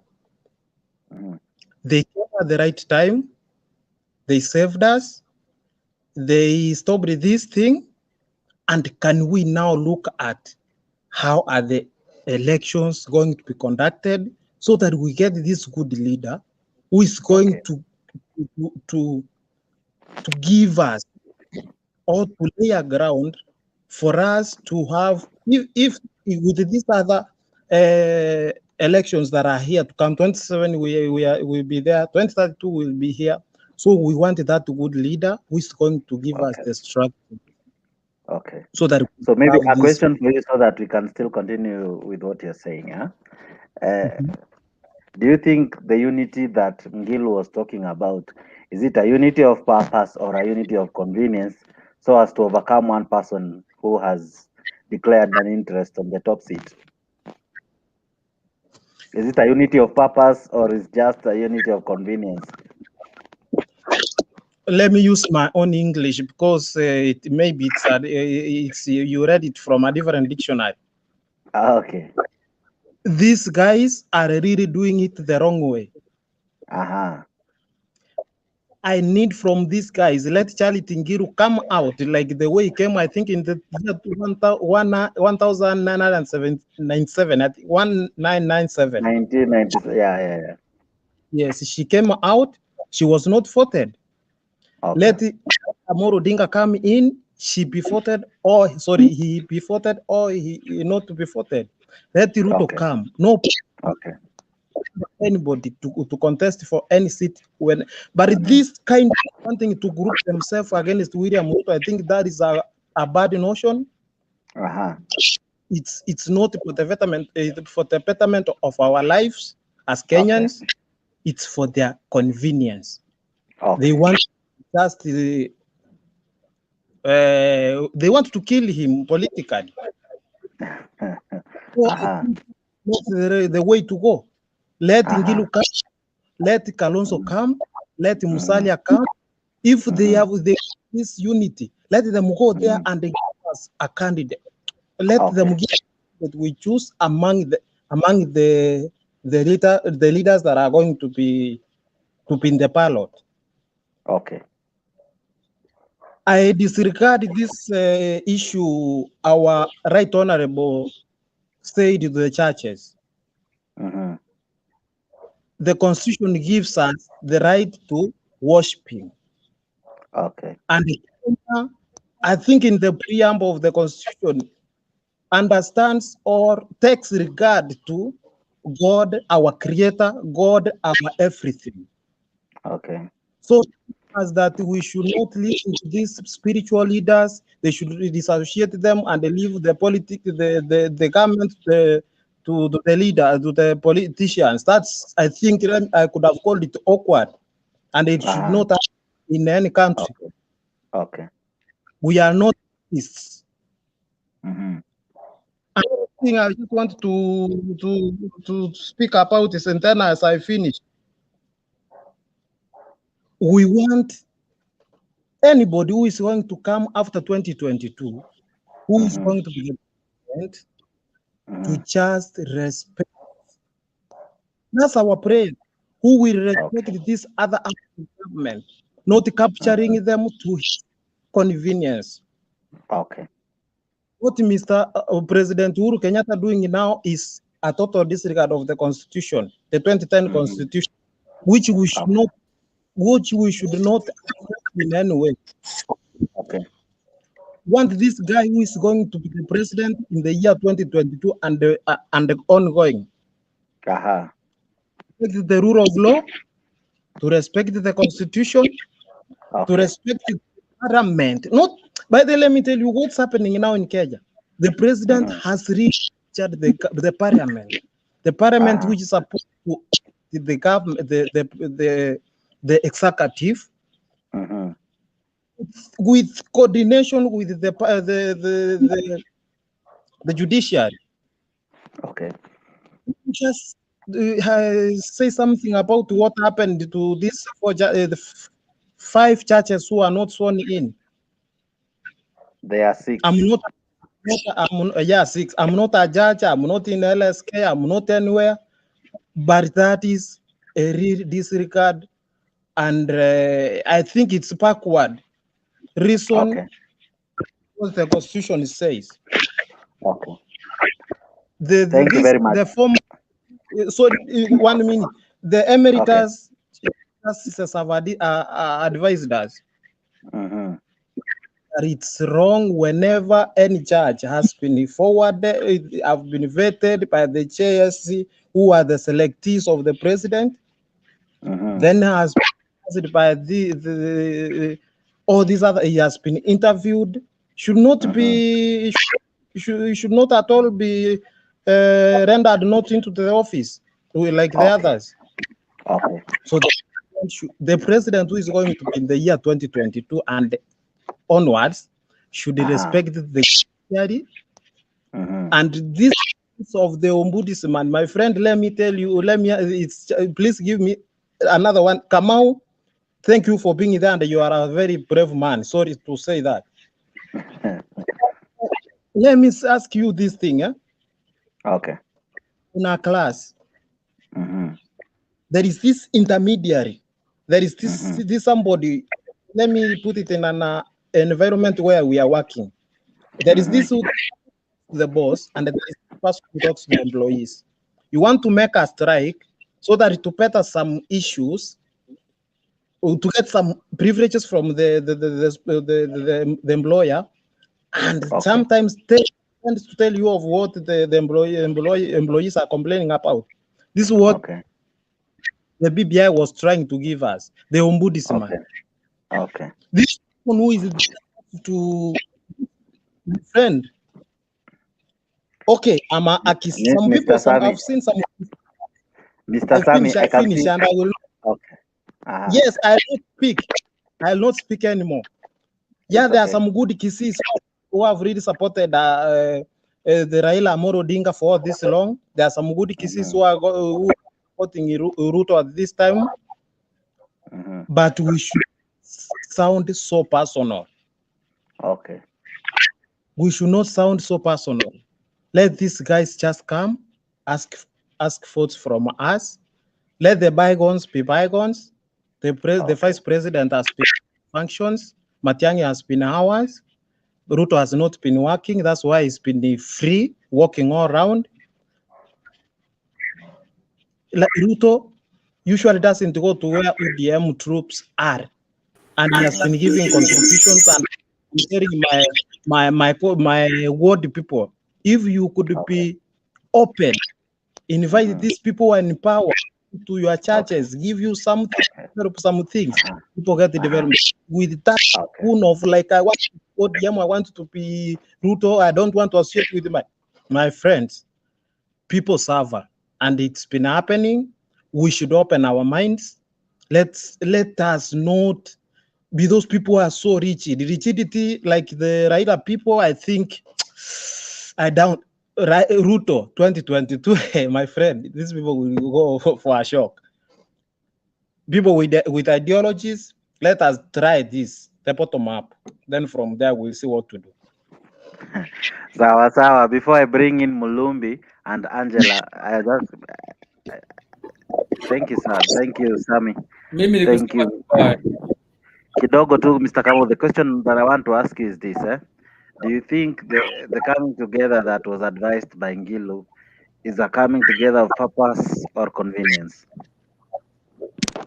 I think he has answered that. But what is your take, sir? Do you think that because we have always seen them come together, what will them coming together this time mean? I think he said that he doesn't like it. That means it's not a cooperation for a purpose. It's just for trying to get out to defeat a person, which he said is not good, which I think everybody supports that. So as per you, Mr. Kamau, you being a staunch supporter of Ruto, what would you advocate for him to do, given that now if it will be all against him? What do you think would be his winning strategy? You see, he has already. You see, Ruto is ahead of the game for sure. Okay. We all know that. He's the only guy who has who is for sure going to get the candidature of his party. He's the only guy who has come up with a policy or ideology which is bottom up. He's the only guy who has no opposition amongst his troops. All the others, You see, that's why Ngilu was trying to urge them to unite. None of them is sure that they will be on the ballot. None of them so far. And if they are, probably most of them will be on the ballot. Because most likely Kalonzo won't accept to be Ruto's running mate, to be Raila's running mate. Okay. Neither is Mudavadi, because if they do that, their people will run away from them. Why? Because remember 2013, Kalonzo was lied to that the next one went to support. Then 2017, the same lie was used. So if Kalonzo falls for the same trap again, I can assure you 100%, I'm not from Ukambani, but I can tell you Kamba people are not idiots. They will know this is a game that they can't play. So they'll all run away. So, and Kalonzo knows that. So what will happen is that Ruto is like 10 miles away. He's running 10 miles ahead. These other people are just trying to organize themselves. And for sure, they can't catch up with him. I can tell you. Because they relied too much on Uhuru. Because that Uhuru would whip the Mount Kenya vote towards a direction. But now it's apparent clear that Uhuru has no say in the Mount Kenya region voters. Actually, he doesn't go there even himself because he knows it's a no-no. So I think my opinion, which would be wrong, is that Ruto is ahead. But politics is politics, and one day in politics is like 1,000 years, and 1,000 is like one day. I'm not saying nothing can change. It's not cast in stone. But I can tell you the way things are. Anybody who knows how to interpret politics, and that's why Ngilu was talking that the same way, is that they know Ruto is so far ahead that the rest of them know they can't catch up with him. That's why Ngilu is urging them, but guys, unite or you'll be beaten hands down. That was my opinion on that. Otherwise, I want to say, I know it's very late in Kenya. Where I am, it's not late, but I need to go out a little bit. I've been sitting here for quite a while. And I only urge the panel, when whoever organizes this, when somebody alleges something, like the way I said, I was in the multi-party agitation politics in the 80s, and I told you that Raila was not there. I'm not saying that because I hate Raila. You should have asked me instead, what do you mean? I would have explained to you things that you can verify, things that are easy to find out, and then you can know whether I'm lying or it's true. Because when I said that, it's not out of hate. I hate nobody. It's politics. And then people talk very well today. Nobody has that a lot of anger and hatred and bitterness. Everybody's talking very cool, and everybody, the running theme today is unity. Let's all be united. I liked Benson. Benson said some very important things about bringing us together. And everybody, even Ayaga today, talk sense. There's a guy who said he's a supporter of Raila. I don't remember his name. He also talked a lot of sense. Because he said, yeah, you never know in politics. Because we could all be next time headed towards whichever direction. Like it's like the wind, it blows everywhere. So when I said that, I didn't mean ill. But you see, there are some people who are what we call diehards. They want to remain with the lies that they know, and they would rather perpetuate it instead of getting the truth of the matter. I can tell you, and you can check this for a fact. When we were fighting for multi-party democracy, Raila was in detention. That's a fact. You can verify with that. You can verify with even newspapers then. And Raila was detained in 1982 after the coup, the attempted coup. For those who were big enough like me to remember what happened. He and his dad were put in house arrest first. Then Raila was taken to court and charged with treason. Then the government didn't want that case in public because it would have revealed many things. So Moi put him in detention. He stayed in detention for quite a while. In 1990, when Matiba and Rubia, and this is history now, you can verify it. When Matiba and Rubia called for the Kamukunji rally in 1990, I think it was sometimes in April, and they called it on Sabasaba, why it's called Sabasaba. Raila was not part of it. He was, but he had just come from detention. And Matiba and Rubia were incarcerated almost immediately after the presser. And Raila too was picked up again from a different corner. And they were all put in detention, the three of them. So we don't know why Raila was incarcerated, but he was not part of the presser. And that's when you can verify those things. Sometimes some of them are on Google, so you can verify.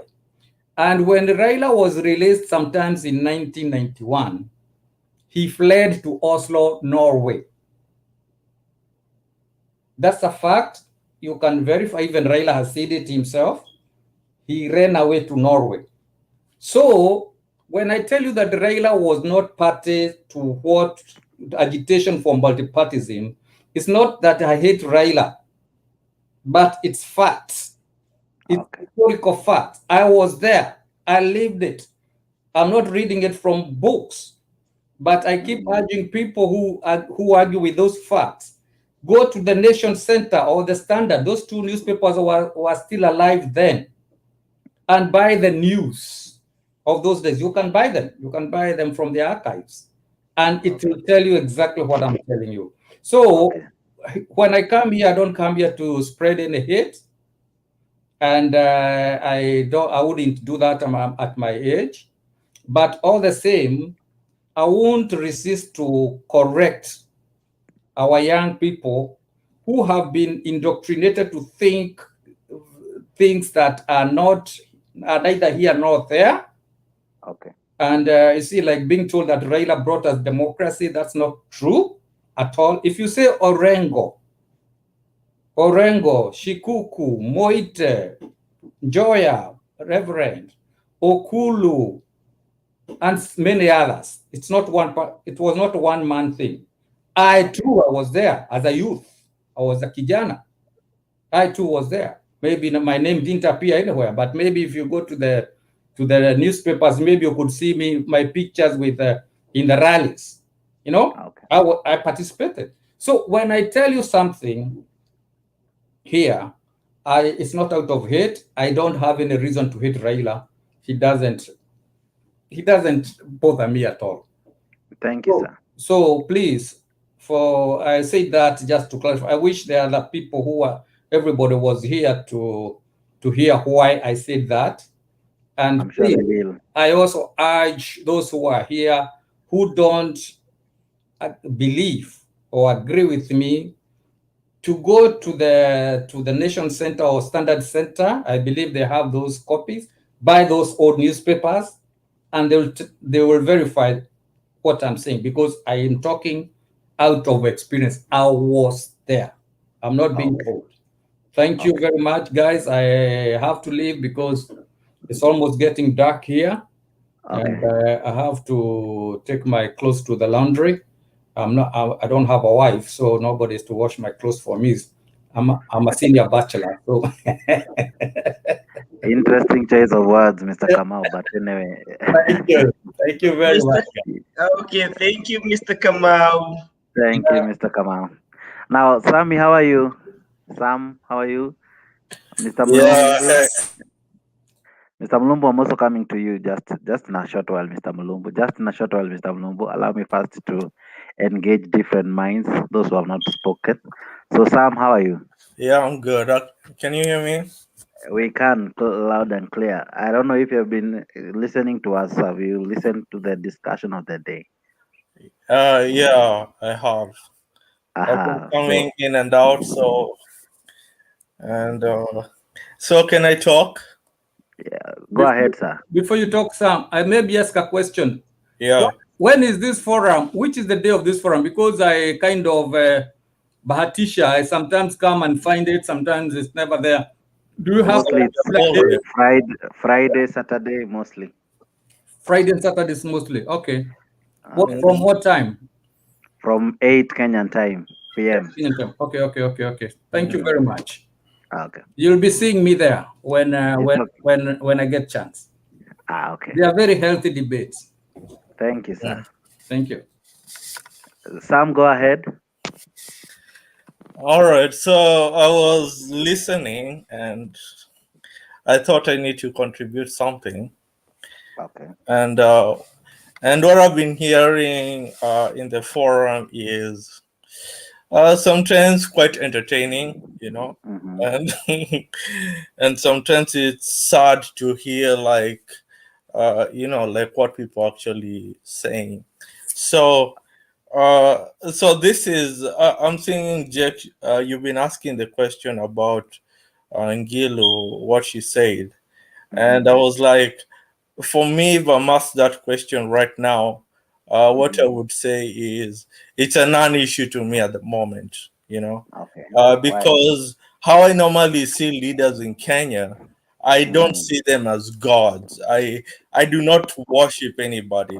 I can't come here and say, oh, Raila is this or Ruto is this, I normally want to look about the future, because another problem that we have is that us as human beings, we are all going to die anyway one day, Okay. So it could happen that maybe even before the next election, maybe one of them will be dead.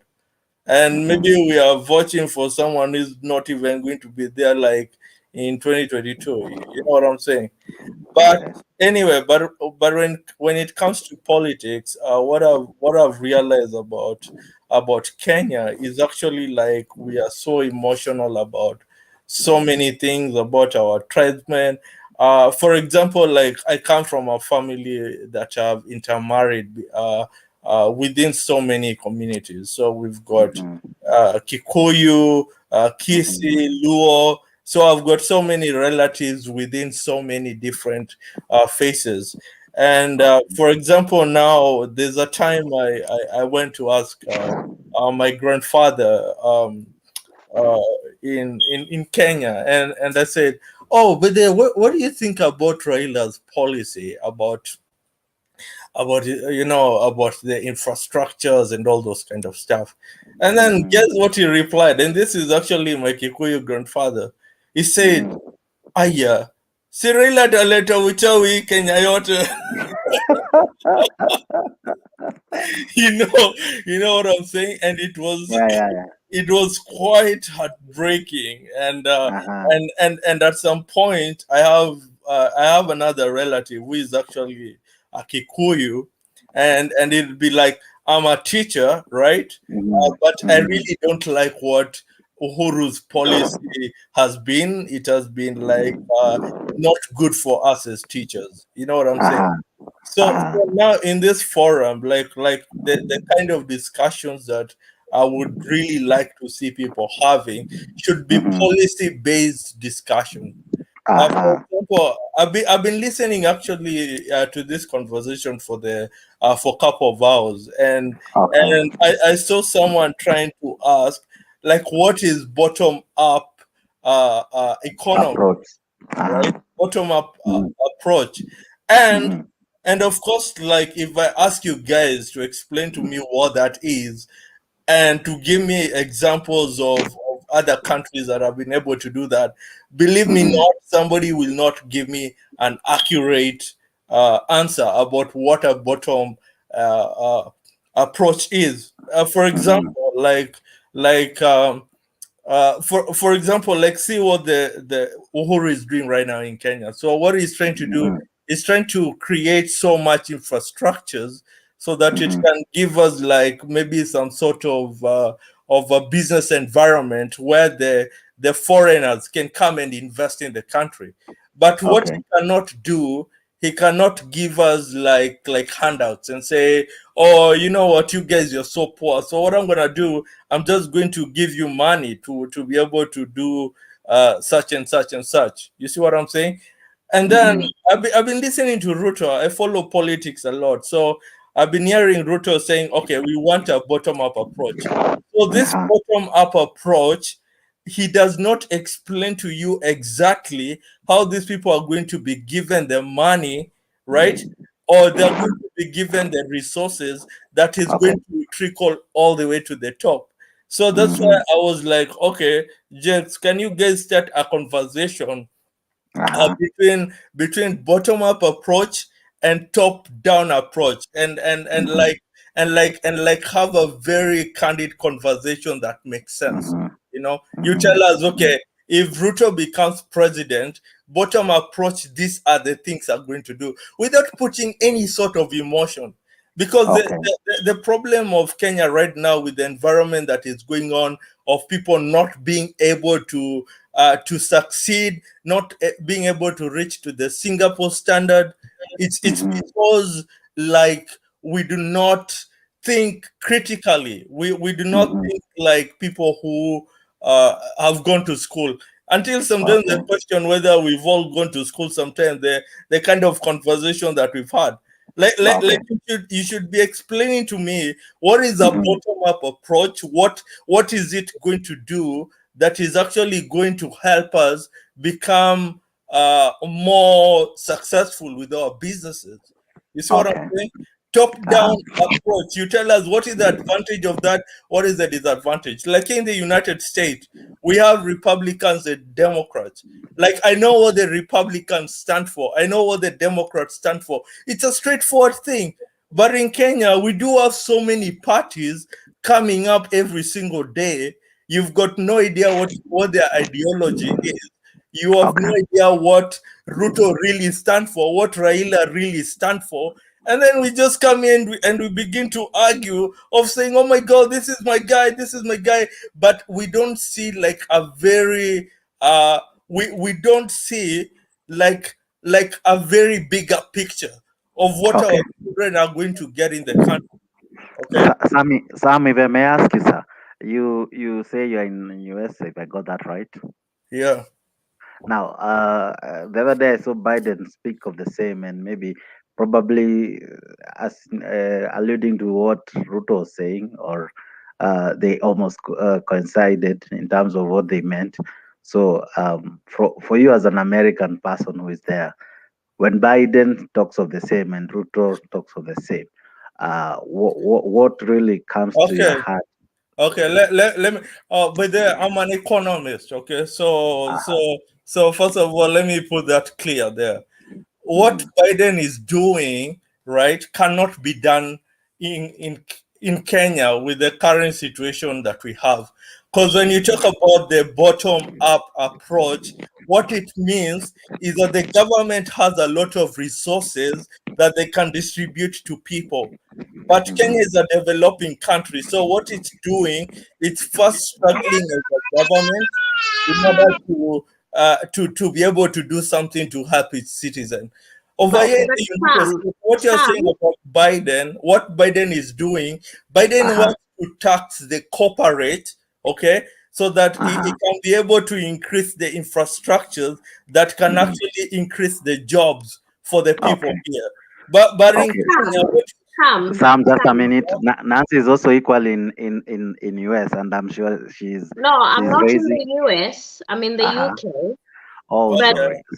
But I think that when people try to critique the deputy president agenda on the bottom-up approach, they're being misgenuine because even in Kenya, the deputy president has said we have 100 million CDF.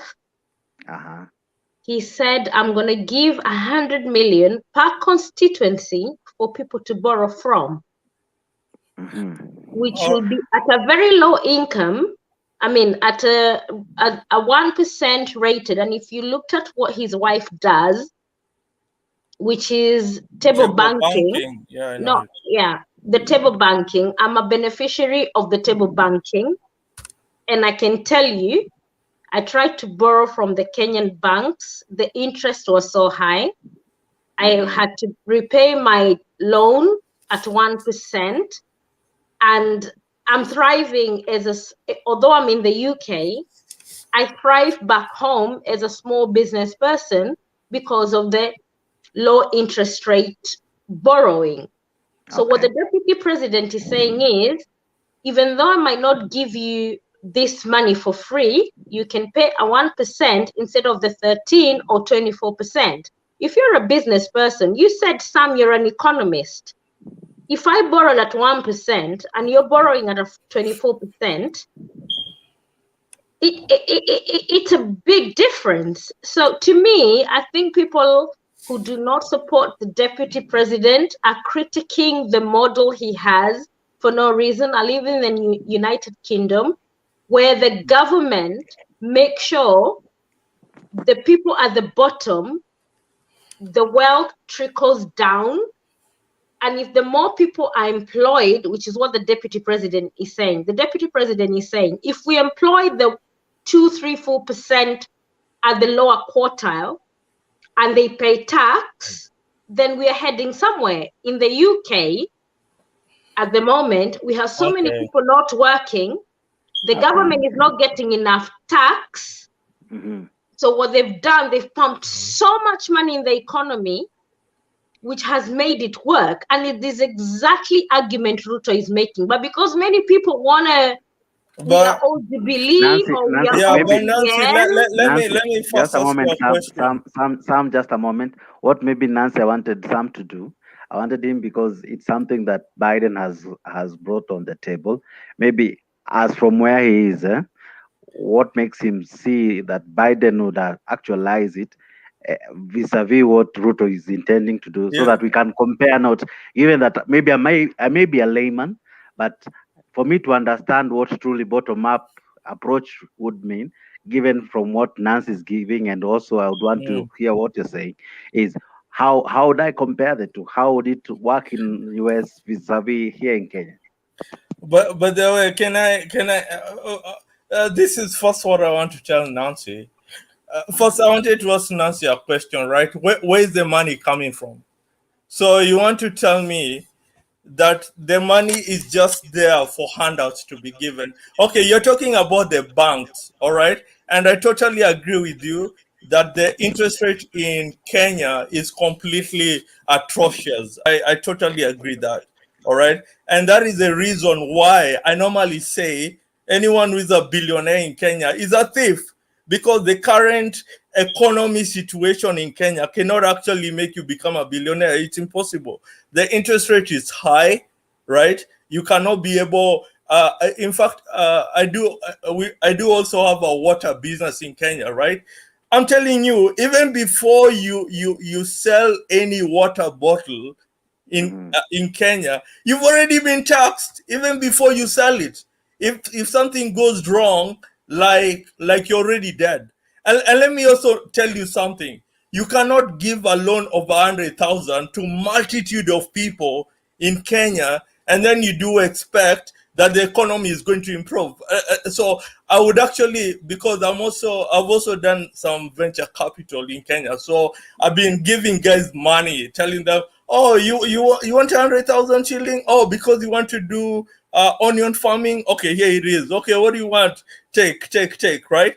And let me tell you, none of those guys right now, they were able to return anything. They were not able to do anything. Sam, I don't know. You're not answering the question, but anyway. No, hang on. Jake. I was coming to your question. No, Sam, wait. Let me answer to what you've just said. Mlombi, I'm coming to you, sir. Sometimes we are too reactive to issues, and to me, this is the problem. You said that you gave people 100,000, I don't know, 100K, and you told them, go come. Did you evaluate their business plan? Because what the deputy president is saying is very different. Even they when give me plans. Sam, wait. Can I finish a sentence before you reply? Okay, yeah, keep going.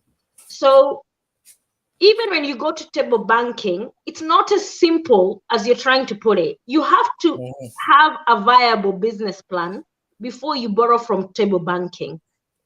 Okay? So to me, many people, what we're doing, we write off an idea because we are not politically aligned to that idea.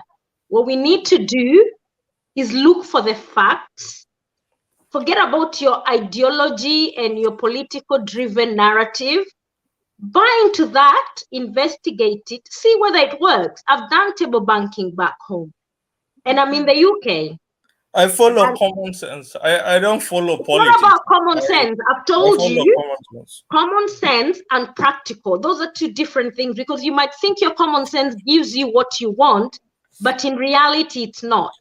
The most I've gained is from table banking rather than my common sense going to borrow Nancy, money. let me ask you a question, right? You know already the business you are doing. Me, I'm talking about common people who have not gone to school to get proper education, to even understand how to run a business properly. So how on earth are you going to give these guys money and then you expect that their life is going to change? But then you're being dishonest, because that is not. I'm not being dishonest. It's actually you the are. truth. Nancy, That is the Nancy, truth. Okay, listen. First, let me finish. We are going away from the government is supposed to do. What the government is supposed to do. They're supposed to build up industries, okay, that can be able to employ these people. The unskilled people, of course, and skilled people. Not everyone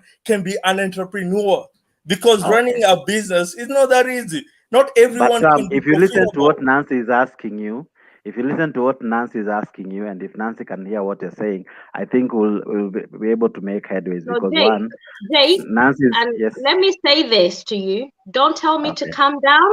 Is a intimidating word the men use to women. Let's stop that. Calm down. You haven't said to Sam, calm down. It's unacceptable. I'm sorry. I'll say it to everybody. But No. sorry. Don't use that term. It's not a very nice term. But anyway, what I'm saying is we need to have our listening ears open. If we're going to transform Kenya, is more by listening. And whoever is telling me I'm emotional, I'm not emotional. All I'm saying is we need to listen to one another for us to go anywhere. The deputy president, people need to listen to him, analyze what he's saying, think about what he's saying, rather than just being politically driven by where we slot ourselves, Jubilee, ODM, UDA, or whatever political inclination you are. This guy has a point he's trying to make. And I would not say I don't support the deputy president. I sympathize with his policies and I'm more inclined towards him. But I would like Kenyans, many of us, to think about Raila, whoever is going to tell us is our next presidential candidate. Let's think about what they're telling us and then see whether it really works. Because for me, Kenya has made it, and we are very far compared to our East African brothers. We could even make another big leap. But what we do, we are very quick to judge, quick to go to our own tribal cocoons, quick to go to our own political cocoons, but then we don't listen. If the deputy president's manifesto or ideology that he has, if we only have people who can put it to pen, that's what happens whatever the deputy president says is what happens in the United Kingdom. And you know what? Nancy. Everybody has a shelter, food, water. The government pumps a lot of money to the low guys. Whether they get a profit or not, the government is interested to the lower quartile. Okay. We have heard you. Allow Sam now to talk. We have heard you. Now, Sam, go ahead. Thank you. You know, I do understand what Nancy where she's coming from. It's not that I don't understand, okay? Because I'm also a business person. I do understand how the money flows. And I'm not an emotional person when it comes to politics, because what I like doing, I just like being somebody who uses my common sense to think. And because I've done these things practically, I've given out millions to Kenyans, and trust me, nothing has gone well. Especially they don't get return. They even come to me and say, Sam, then look for me for a job, because we've tried this thing, it's not working, right? That's why I keep on telling people, and that's the type of the economy that we have here in the United States. If you see like people getting employed here in the US, is because the big guys on top, they're able to build industry. They're able to do something called private-public partnership with the government. You see what I'm saying? And therefore, when they do that, they're able to create an atmosphere of the people who they do not have an entrepreneurial mind, because not many people can be successful. I remember like how I took so many years to try to be very successful in my business.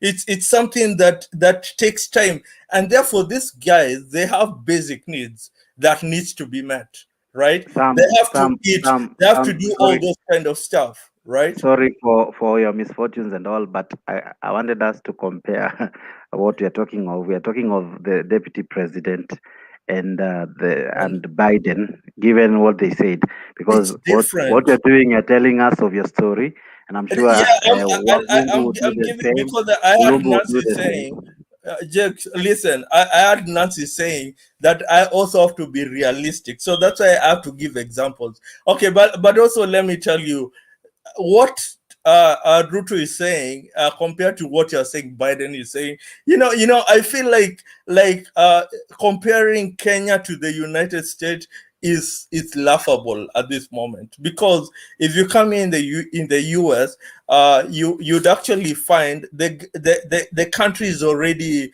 developed. It has got so many billionaires, actually, the ones who are working with the government to actually be able to provide jobs to the people. Sam, 1 So second. don't force people to be entrepreneurs. Sam, 1 second. Just one. Our president told us not a few weeks or not long ago, he told us that we lose 2 billion a day. Okay? In Kenya. If we, the politician, had goodwill to invest that money into businesses, we would be very far. We would be able to do what the first world do. And don't, I hate it when people try to Do you have minimize. evidence, Nancy? Do you have evidence, or just because That's he the said it? head of state saying, so you're Or saying just Uhuru because is he a said fool. it? No, but it's not a fact. He just said it. It's not Okay. a So fact. you believe We it's do not a not know. fact. If it's Okay. true, believe it or not, I will be able to detect it on the currency change. Currency exchange rate will be completely weak. And that's how you know when a country has got so many thieves, by how the currency weakens. You get it? So that has not happened. So it's impossible that 2 billion shilling could be stolen every single day. I don't believe that. Okay, I know you'll try to make me believe it, but I cannot believe it. But do you believe that Kenya? Jax is asking, we just compare between the bottom-up approach that Ruto is proposing to what Biden is doing. And Jax, what I'm telling you, the one that Biden is currently doing it right now, he's trying to take money from the corporates. In fact, even the Republicans, they're like protecting these rich guys. They're saying, no, you can't. And therefore, there's a time they even met and they were saying, oh, by the way, there's some money that was left for the pandemic, the stimulus. There's a stimulus that they had reserved it, right? So they want to use that money to actually do the infrastructures, okay? Because the Republicans, they don't want to make it to be very expensive. You understand? But now when you go to Kenya, trust me not, like the government has to borrow money from the foreign government so that they may be able to do that bottom-up approach. over here in the United States, there's a lot of reserves. You understand? There's a lot of reserve that can be used. That I'm really trying to contain myself. In Kenya, we do not have anything. Sam, just a moment. Yes, Jay, Nancy. can I say Yes, one Nancy. thing? Can I say one thing? To And me, then I'll. what Jake is saying. Just 1 moment, Nancy, so that it doesn't be two of you No, only. I just wanna say Mulumbu will be one next. thing. Yeah. Okay. To me, the priorities are wrong because the whole of the infrastructure that Kenya is doing, it did not have to happen at one go. You cannot have £100, 100 shillings, and Just allow me to ask 66 shillings of that 100 shilling you're paying as debt. If you build your economy and you're thinking properly, you cannot borrow 66 shillings. Sorry, I'm in the UK, so I use pounds, so I'm kind of confused. In every £100 we use in Kenya, 60% is loaned to us. So to me, our government has failed us. Whether it's Ruto, whether it is Uhuru, whoever it is, they failed us. You cannot use 3/4 of your money, even in your own household. When you borrow, you probably borrow money and you pay a quarter that's back. not true. That's not true. It is true. It does Did not. you not listen to It the does not treasury? work with the. It does not work with the household. You cannot compare a household to the government. First of all, what he's doing, right? Infrastructure is very important in a developing country, because if you do not have infrastructures, the foreign direct investment will go down. Cause guys, the foreign investors, they'll be like, why should they invest in a country where lights goes off every time? Why should they invest in a country where they do not have water every single time? Why should they invest in a country where internet is unstable? That's the reason why the infrastructures, they're the first priority of a government in Kenya. Even Ruto knows that. I'm telling you, even Ruto, when he becomes president, he will focus on the infrastructure. And then you guys that you're coming over here to say that he will go and give handouts to Mama Mboga, to this, to that. You will come here and then we'll be crying. But we thought he was going to give me money to do this, because he will not. Because he understands without the infrastructure, there'll be no foreign direct investments. Without foreign direct investments, there will be no. Sammy, we hear you. It is as simple as that. Allow me to bring someone else so that we don't have it rotating among two, so that at least others cannot also stay so long before talking. So Mulumbi, come in. You, Jake, you're very unfair. You've only put me on this show and you're saying it's a monologue between two. It wasn't. Okay? Thank you. If I go to history, can I tell you for free, Nancy? You have and used the two of you have engaged. No. You should from have 306 Jake, to now it's Jake, 421. Jake, I'm trying to balance. If you look at this panel, there are how many men and one woman? Be fair. There are two. Angela is also there. No, but Hi, all guys, along, I'm here. I've been watching the show. I'm You've here and got I more haven't men gotten an than opportunity women. to talk. Gender balance. Come on. Thank you. Angela also needs a moment to talk. You have to have gender balance. You cannot give 5 men and 10 men with 2 women. You have to be fair, Jake. I am, and my fare comes in We like have this. to build an economy around our baby girls and promote them more, because Kenya is a patriarchal society. Thank you so much. But you see now, when you talk, you now make me go to Mulumbi, not Angela. Mulumbi, go ahead.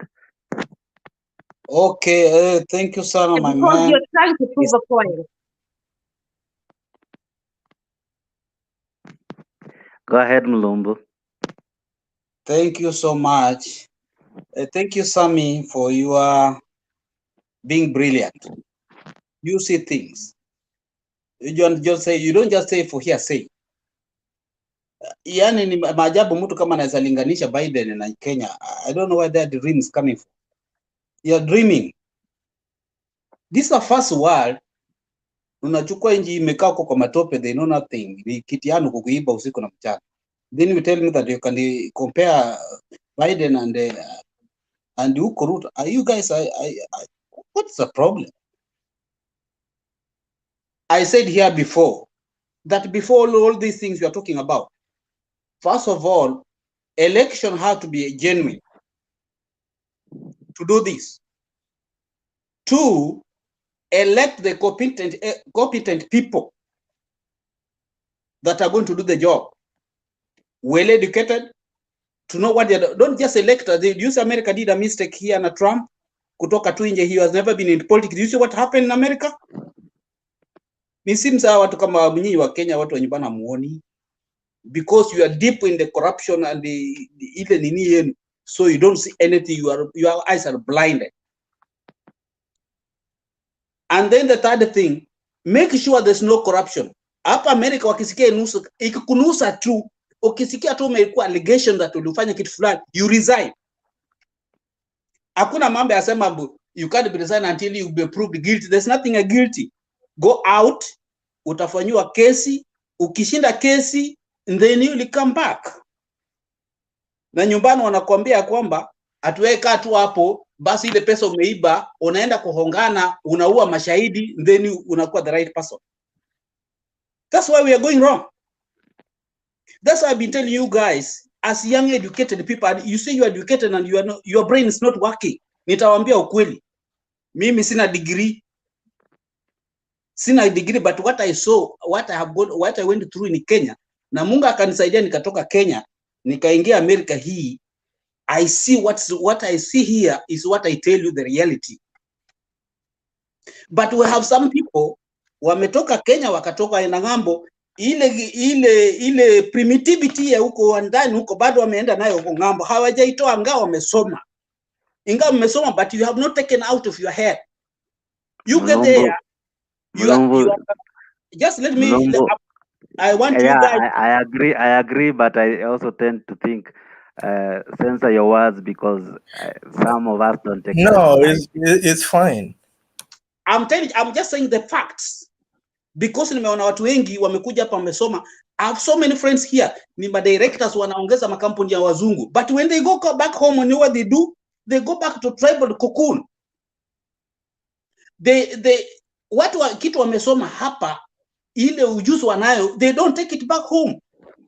I know so many of them, very many. That's why I'm saying they're letting the country down. So this Kenya is yours, you young generation. If you guys who can make election to be the winner, let him take. But the winner, kwa sababu uko karibu na deep state, unatapia polisi na wanajeshi, unanyang'anya the winner. Then you take him somebody who has not done it. Tell me vile huyu mtu ataongoza Kenya kwa njia sawa. Atatumia ule ubadhirifu kubadhirifu the country and the people. Do you know what the mistake is?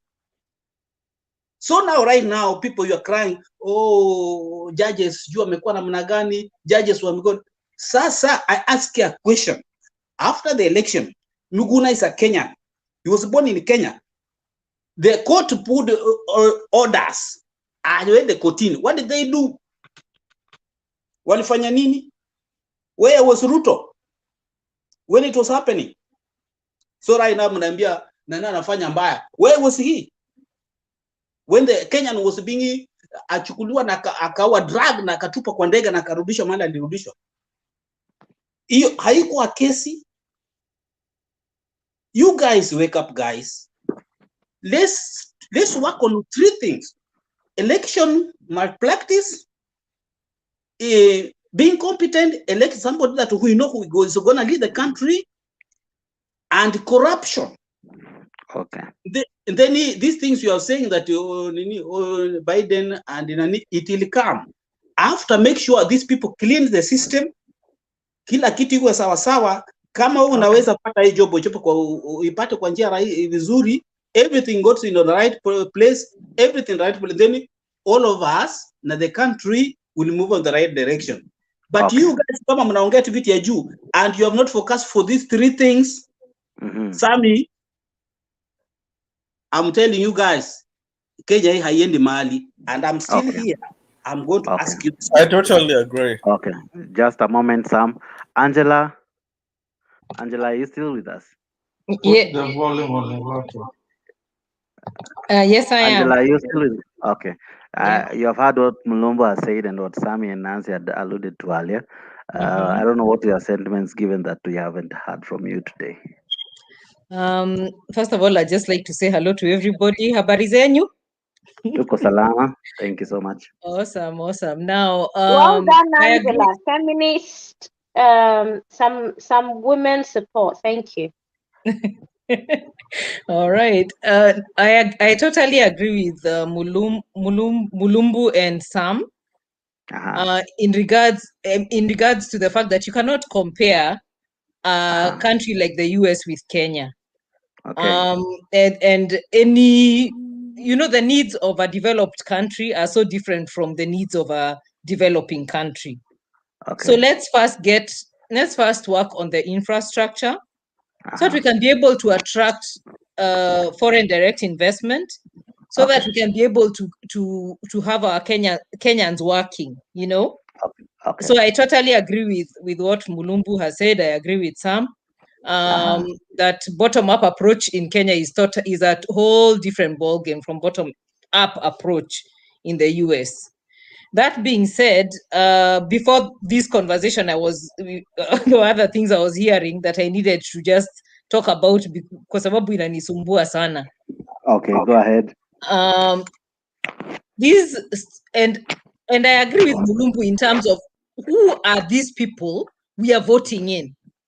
Who are we? Are we voting in men and women of integrity? Okay. Are we voting in people who we know who we know that their character is not up to par? Because if you vote in someone who is known, everybody knows, even the ones who are voting for him know his character is not up to par. So that's what you're going to get. It's like people expect to get miracles out of, like, surely, we are expecting miracles out of, actually, that's what we are doing. You're expecting miracles. You vote in a thief, he's gonna steal from you. He is. He's gonna steal. He's going to steal you. Even Eurobond is nothing. He's going to steal until now. He even starts stealing from your own house. He'll come to your house and steal from there. Because a thief is a thief. Leopards don't change their spots. I've heard people talking about people change. Oh, let's give people a chance. Oh, let bygones be bygones. I don't know what. Someone who does not care for you. This is one thing I had on TV, and it made an impact in my life. Okay. I had it from Fifth Estate. Someone who does not care for you will tell you what you want to hear.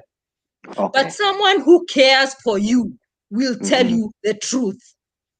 And these Kenyan politicians, Nancy, let me finish. And these Kenyan politicians, what they do, they tell you what you want to hear. They bring for you a wheelbarrow. They pump you up. If people had an ounce of discernment, they would be able to discern that the people who are not even for them, even they are not sincere, they are fake. And if you have discernment, you can tell. And yet, people cannot tell the kind of people we want as leaders in Kenya because we lack discernment. We are so emotional. We are so tribal and emotional over everything. These politicians have been in politics all the years. We know them. The same thing they did last year, the same thing they'll do this year and next year and 10 years. Now we'll be talking about the same thing. Guys, let's move on from these politicians. The current Angela, if maybe I can pick from you, and men of character and women of character. With what you're saying, and we have the same leaders, same old, yeah.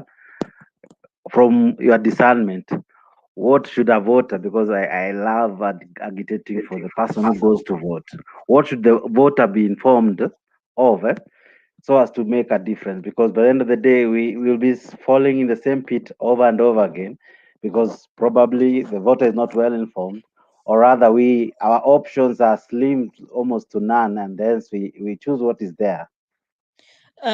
Now that's a problem. We need to stop choosing what is there. Were there, like in 2017, were there other candidates? Were the only candidates Uhuru, Ruto, and Raila? I can't even remember who his running mate was. Were those our only options? Those are the people who are running, but they did not. Angela, can I ask you a question? Go ahead, because Nancy. I'm interested with people who say we should move on and find new blood. And if I have one part two question.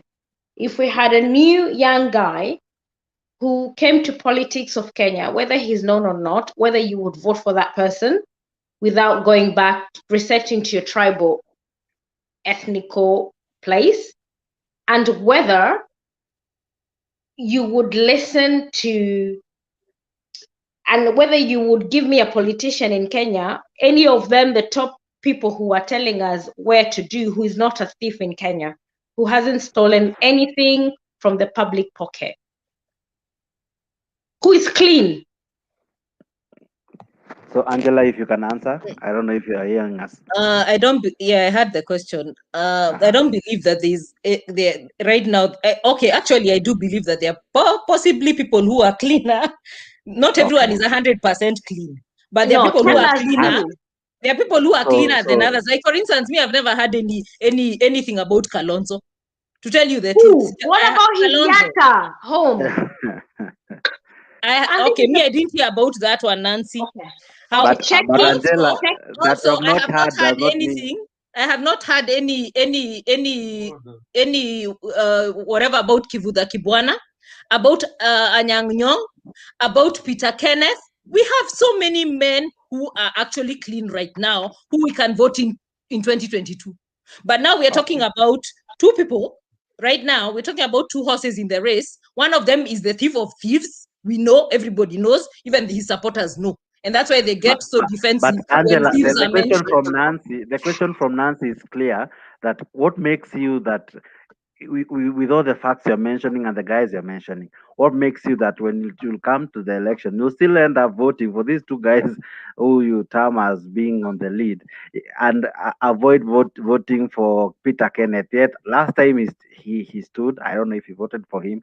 So what informs the Kenyan voter? They end up making the same mistakes. So because by the end of the day, not that we don't have people who will stand, they'll be there, but I don't know if it is the media who will front two horses, or it is you or me who will only believe in these two. What really brings this division? Because I think that's what Nancy is trying to bring home.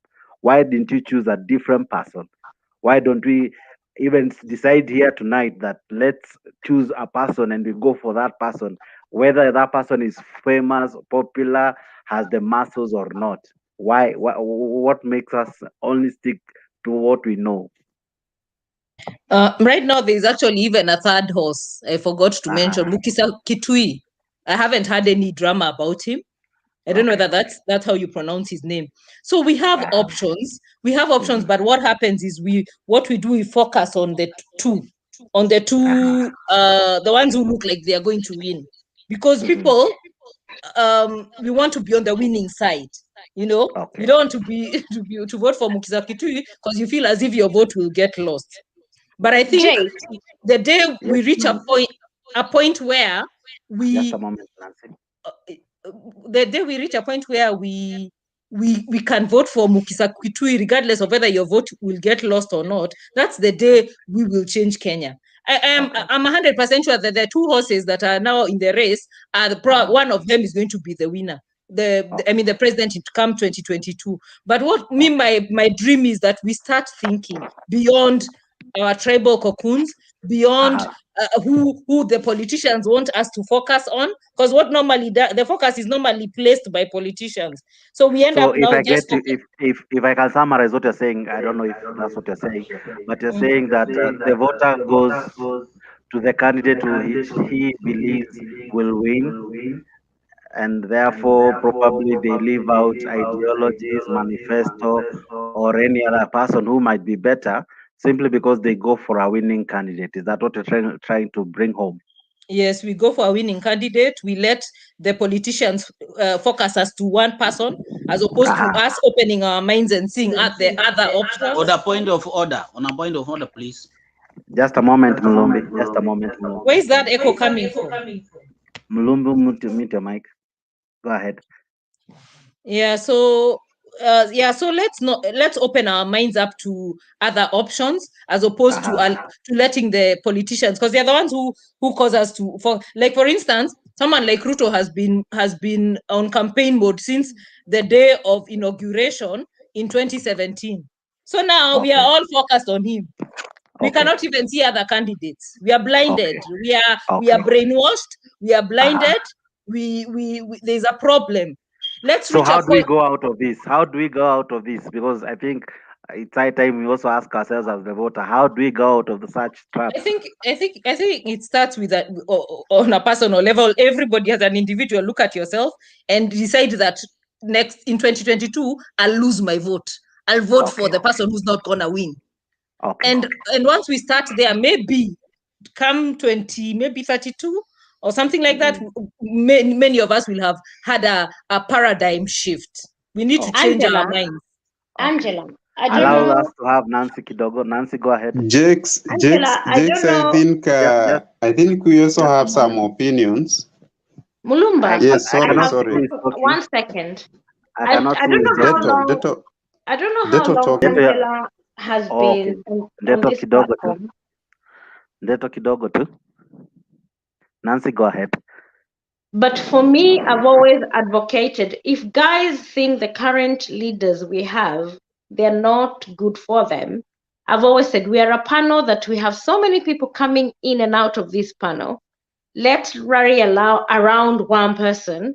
Let's get that person against Ruto and Raila. Let's support that person, because for me, we seem to be losing the point. For me, I want the best leader for my country, whether they're Kikuyu, Kamba, Luo. I'm a Kenyan first, my tribe comes second. But all I'm saying is, people want to crucify Ruto because there is no evidence. If Ruto was clearly a criminal, there's so much polar ends between Ruto and the president of Kenya and the DCI and the criminal investigation in Kenya. Ruto would be behind bars. Can we get all that evidence and get the Ruto behind bars? Because for me, I want us to stop this debate and crucifying one person. He's a thug in Kenya, everybody else is correct. It bugs me, because I don't think Ruto is the only person who has stolen the Nancy, billion. someone said earlier, can the state implicate and fashion someone to sound as and seem as though he's corrupt, so as to create a certain narrative and sell a picture, probably with facts or without facts, so that we can believe something that even at times. No, but Jake, we have Mother Kome from her statement. If you were to go with Mother Kome's statement yesterday, I don't know whether it's yesterday or I'm in the UK, so we are kind of on Sunday. In Kenya yesterday, she said, she told the president what to do about the judges. I have so much faith in her that she came out and spoke. So if anybody has any doubt and cases against the deputy president, the DCI also spoke yesterday when Musinga was being elected as the president of the appeal court. Let's present our evidence. Let's take the DP down legally because of the criminal activity he has. Because most Nancy, of I don't us know if you have heard. I'm asking you, do you think some of these things that we hear are they state-generated allegations or? I can give an example. No. Just I a moment, don't. Sam. No. Just a moment, Sam. Jake. Yes, Then go even ahead. if they're state-generated, I concur with you, and that's why I'm challenging everybody on this channel who tell us the deputy president is a thief. They have so much evidence against him. The DCI is open. Let's take the deputy president to a court of law. Let's stop accusing him, because I do not think there is any politician in Kenya who has a clean slate. And that's my point. Okay. Allow me to bring Dento before Sam. You have a rebound. Allow Dento to come in kidogo. Sam, I'm coming to you. Okay. I just wanted to say Okay, one thank point, you. only one point. Thank you. Just one second, Mulumbu. Thank Go you, ahead, Jex. Deto. Okay. Okay. So I've listened to Sam, Nancy, and also Angela. And one thing I've seen the comparative cases of UK and USA, and also I listened to Lumumbu. So it's like the way these guys are really elaborating on the part of economy, for sure, you cannot compare Kenya with those developed nations. Okay. And the proposal by the deputy president on changing or making some transition in the economy through the use of a bottom-up economic model. For me, the way Nancy said that by embracing the microeconomic concepts like the Inua Mama staff table banking, which the deputy president has been talking about, that beyond the 100 million that is given to the constituencies, he said he will pump 100 million more. So I think the issue is not whether it will work or it will not. I tend to believe that what is weakening our economy is weaker systems. Okay. You see, if you check like the judiciary, the executive, and the legislature, maybe the leaders are not respecting and reinforcing the systems. Because if we can have a judiciary that is working independently, we shall be able to like hold into culpable those people who are misappropriating the public funds. But if there are some maybe alteration by the executive or even the legislature is not cooperating, then I don't see any way how these people who are really found culpable are going to face the judgment. So in a way, what is really bringing the problem in the economy is also the weakened systems. And also, you also asked something to do like how do we vote? Because it's like Angela was talking about maybe we have 3 or 4 key kind of strong guys from various tribes. One thing I will say is that Kenya is still developing and we are still growing. And when you check on the tribal routing and also the culture part of it, we are still in the mentality that we will vote our people or so and so is our people, and when he comes into power, maybe as a particular region or a kind of a tribe, we shall get some benefits. You see, that's the kind of the mentality that Kenyans have.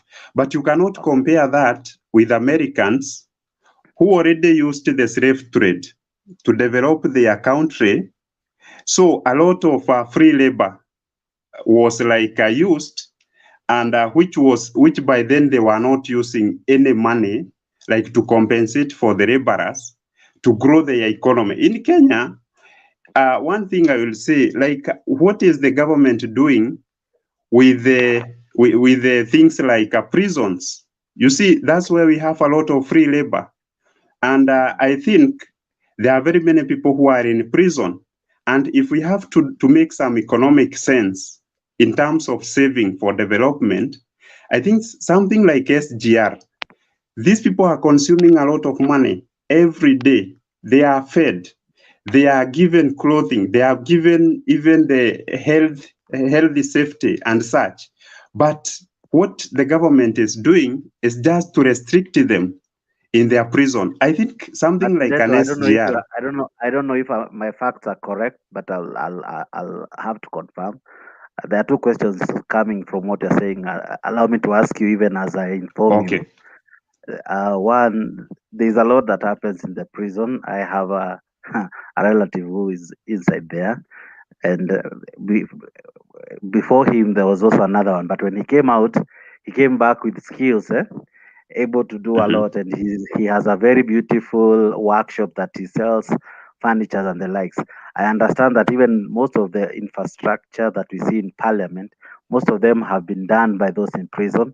Actually, most even the number plates, most of them are generated from prisons, and among many other things, because there are some reforms that, if you remember that guy by the name the Mudiawori, he brought some reforms in the prison sector that that's why you can even see some of them are allowed to go back to school, or rather they sit for national exams and all. So in the prison sector, maybe I agree to some extent what you're saying. There's still some labor that lies idle, but it's not true that they just sit idle. There is a lot that they do behind the bars. Then the other question that is coming, if CDF is what Ruto likens the bottom-up approach model, that's how you'll use. The question that is coming is, how, if, for example, some of us have never benefited from CDF, how will it attract and be rich people? Because by the end of the day, if CDF, if you're close to the MP, you get the CDF. If you're not, at times you don't get it. Some people can stay for years without getting it. So how will it benefit the mwananchi, given that even CDF at times is a challenge as it is? Okay. Thank you, Jakes. So, like the way you have brought out the issue of the prisons, I agree, but I still believe that much money is used maybe to train these guys, to maintain them there in prison, but it's still, like I was giving a case of SGR. I think these people, they are not maximally utilized, because if the government can complete such a mega project and we have not seen any hand coming in from prisoners, I think we have very many prisons all over, like in every county. So the population is so high. So it's up to an extent that the other day Uhuru was even releasing some guys, those who have maybe minor cases. Can you tell us if there is a nation that has used prisoners to build this nation? Because maybe that can help. Okay, if I go to like South Korea, for instance, those guys sometimes back, there were very many prisons, but due maybe like to utilization of the labor, that potential labor among the prisoners, and also through the mindset kind of education.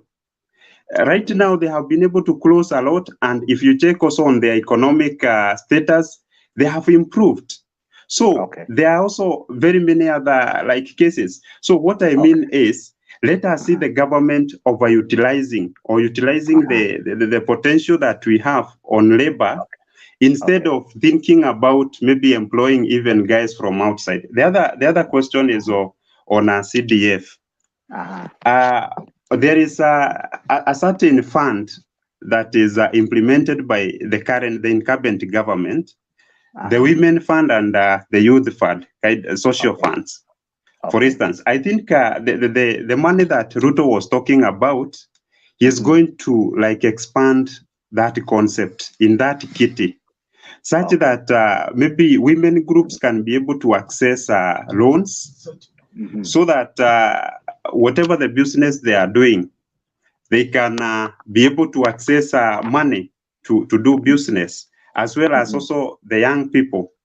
So, I mean, it is good How different will it be compared to Wezo Fund and other funds that we have heard of before? How will it be different that now this bottom-up approach will work, given that it is now it's a form of fund given to the vulnerable? So how will it be different from Wezo Fund and the one that was to be given to the youth, to the women with the women empowerment and the likes?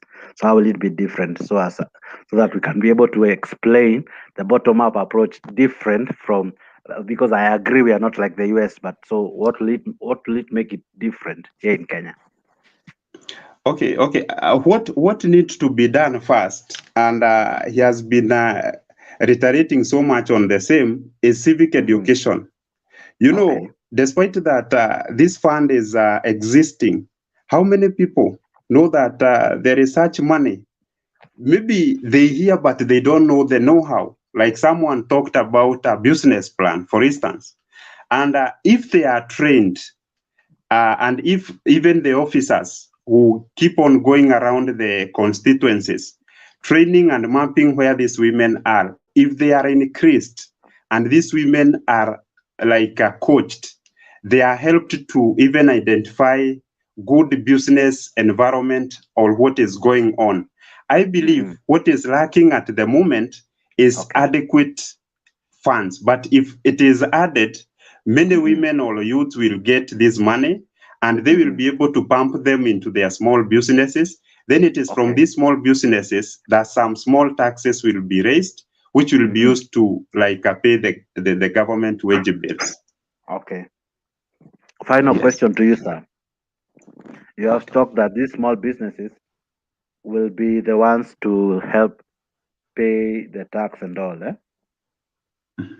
Now, my question is, KRA has not managed to fully collect taxes.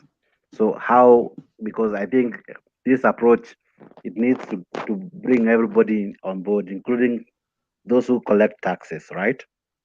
Yes. Has Mama Mboga reached a level that she's able to pay tax? Because at times the tax evaders, according to some statistics back then, are so many compared to those who end up paying tax. In fact, those who make it, there are those who are maybe employed and those who maybe have businesses that have to be licensed and all, so they have to have their taxes. But these people who operate, even small traders, some of them they just buy a bucket, buy a wheelbarrow, begin a job. They are always running away from the kanjo and all. So how will they pay back what they have taken, so that the tax that will now mean we have collected enough from below, now it can now go up? Because maybe that's what the question is trying to implicate. I'm reading a question from somewhere. Okay. I understand also the question is so complex, bearing in mind that for sure, these politicians, what they tell us is how they are going like to improve the economic status on the people.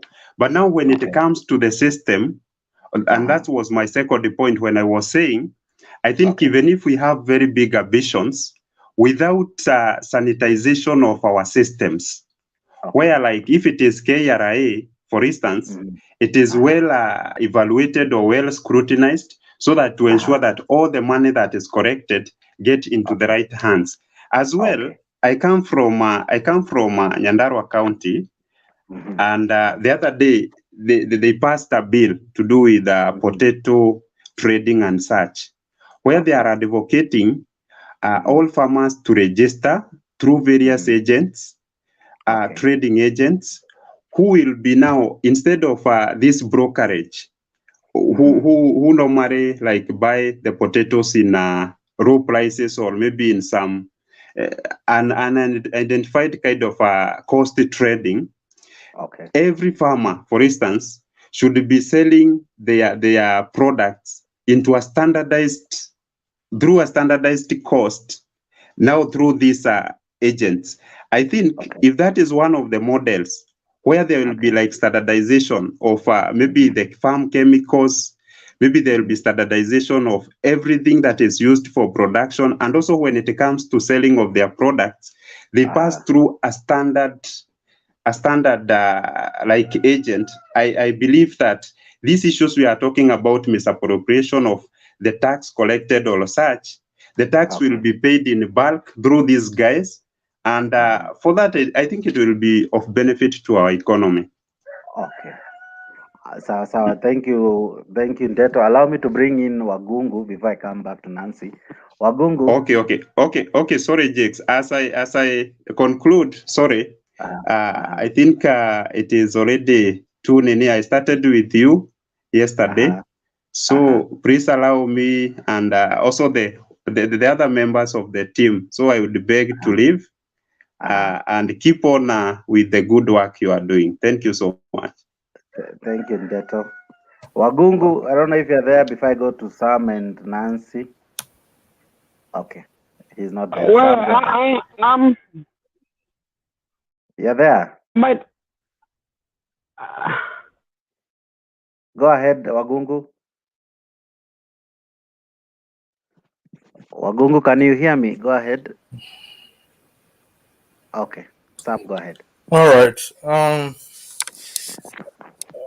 Okay, first of all, I wanted to reply to what Nancy was saying, that we need to provide evidence. Okay, you know something. First of all, that I want guys to understand is that we should be removing emotions out of politics, and we just use our common sense to do things. Although I really didn't want to say what I know, but I will give an example of one of them that I know what is going on. All right. Okay. So, for example, like right now, I have a friend who works in DP Ruto's office. Okay. So he works there. In fact, his profession is an accountant, but he's not an accountant in DP Ruto's office. He's doing something else. Okay. So this guy, he started working for Ruto since he became president because of the connection and all those kind of stuff. And he Ruto has never been the president of Kenya.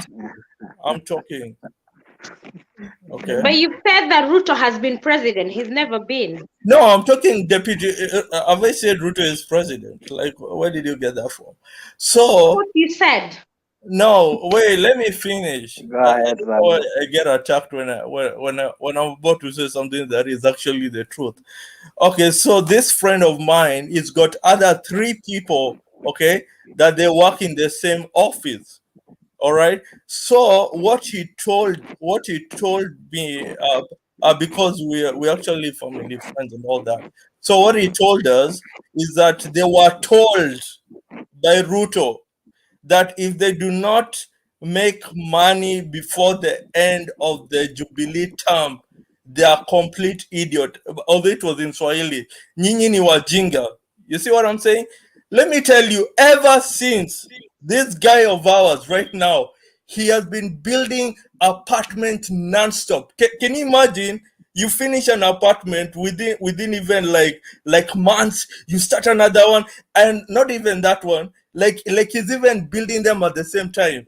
He's building this mansion with this mansion and that mansion at the same time. He even got the audacity to marry another wife because he felt he's on top.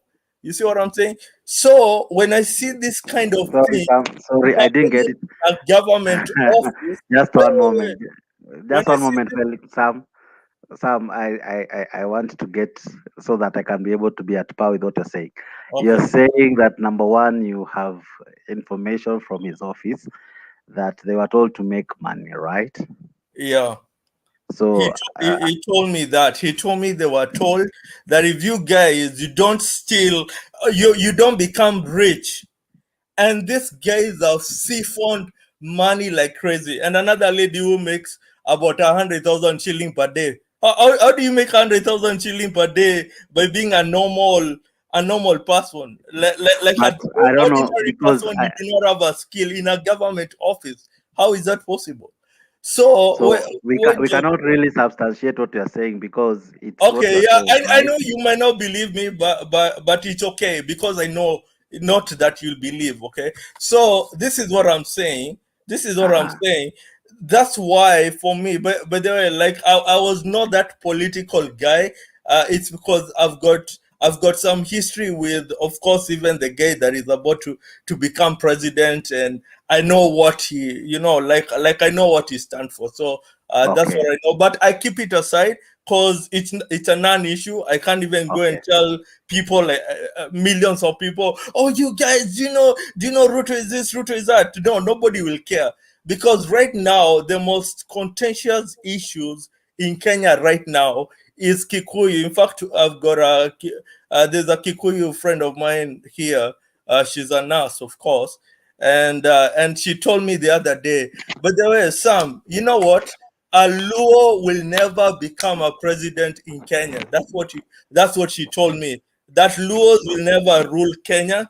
So this is actually the message that I want to pass to Kenyans. The only way for the country to develop is that we need to drop the hatred in the country. We need to drop the hatred. We need to like actually forget all this tribalistic type of mindset that is locking you into some certain corner of saying, I'm waiting for my leader to tell me what to do. Okay, that is the only thing that I really want us to get our mindset out of that. And I can't even be here talking about Ruto or Raila or whoever, because I know that these guys, first of all, I will come over here 6 months to the election to actually tell you what is it that I'm seeing will happen in the election, because you never know what will happen even like even next month. Things might change so differently. You know, like a very major thing can just change, and now we start talking of a very complete ball game. For example, the BBI. For example, I don't know whether you've read BBI. I may have read it from word to word of that document. Okay, so for example, like I've seen how it was stating that the corruption cases, they have to be completed within a single year. And then now you've got people here coming saying, "Oh my God, what are you talking about, BBI?" So the politicians now, they come and tell you, right? And they say, "Oh, you see, the judiciary, they've said first of all it was illegal even on the onset because it was something that was set by the president." And then now when you look very very cleverly to the reason why they oppose it, is because they're like, "Ah, yeah, by the way, we are 1 year before the next election. So if this document pass, it means that my case will begin to be looked at."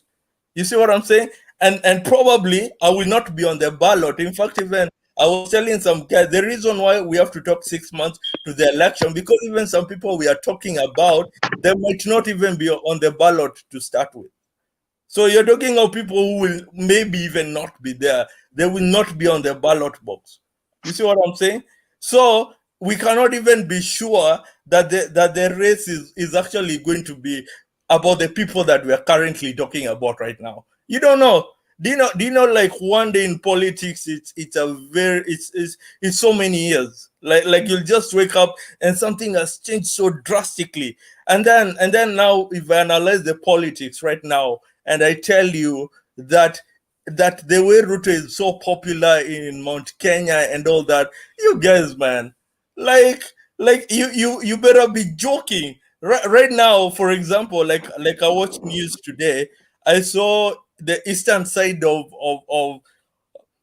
of Central, and then they're fighting with the don't know what side. They're saying you guy Muturi was like he's not a legit spokesperson. Why is he being put in like this?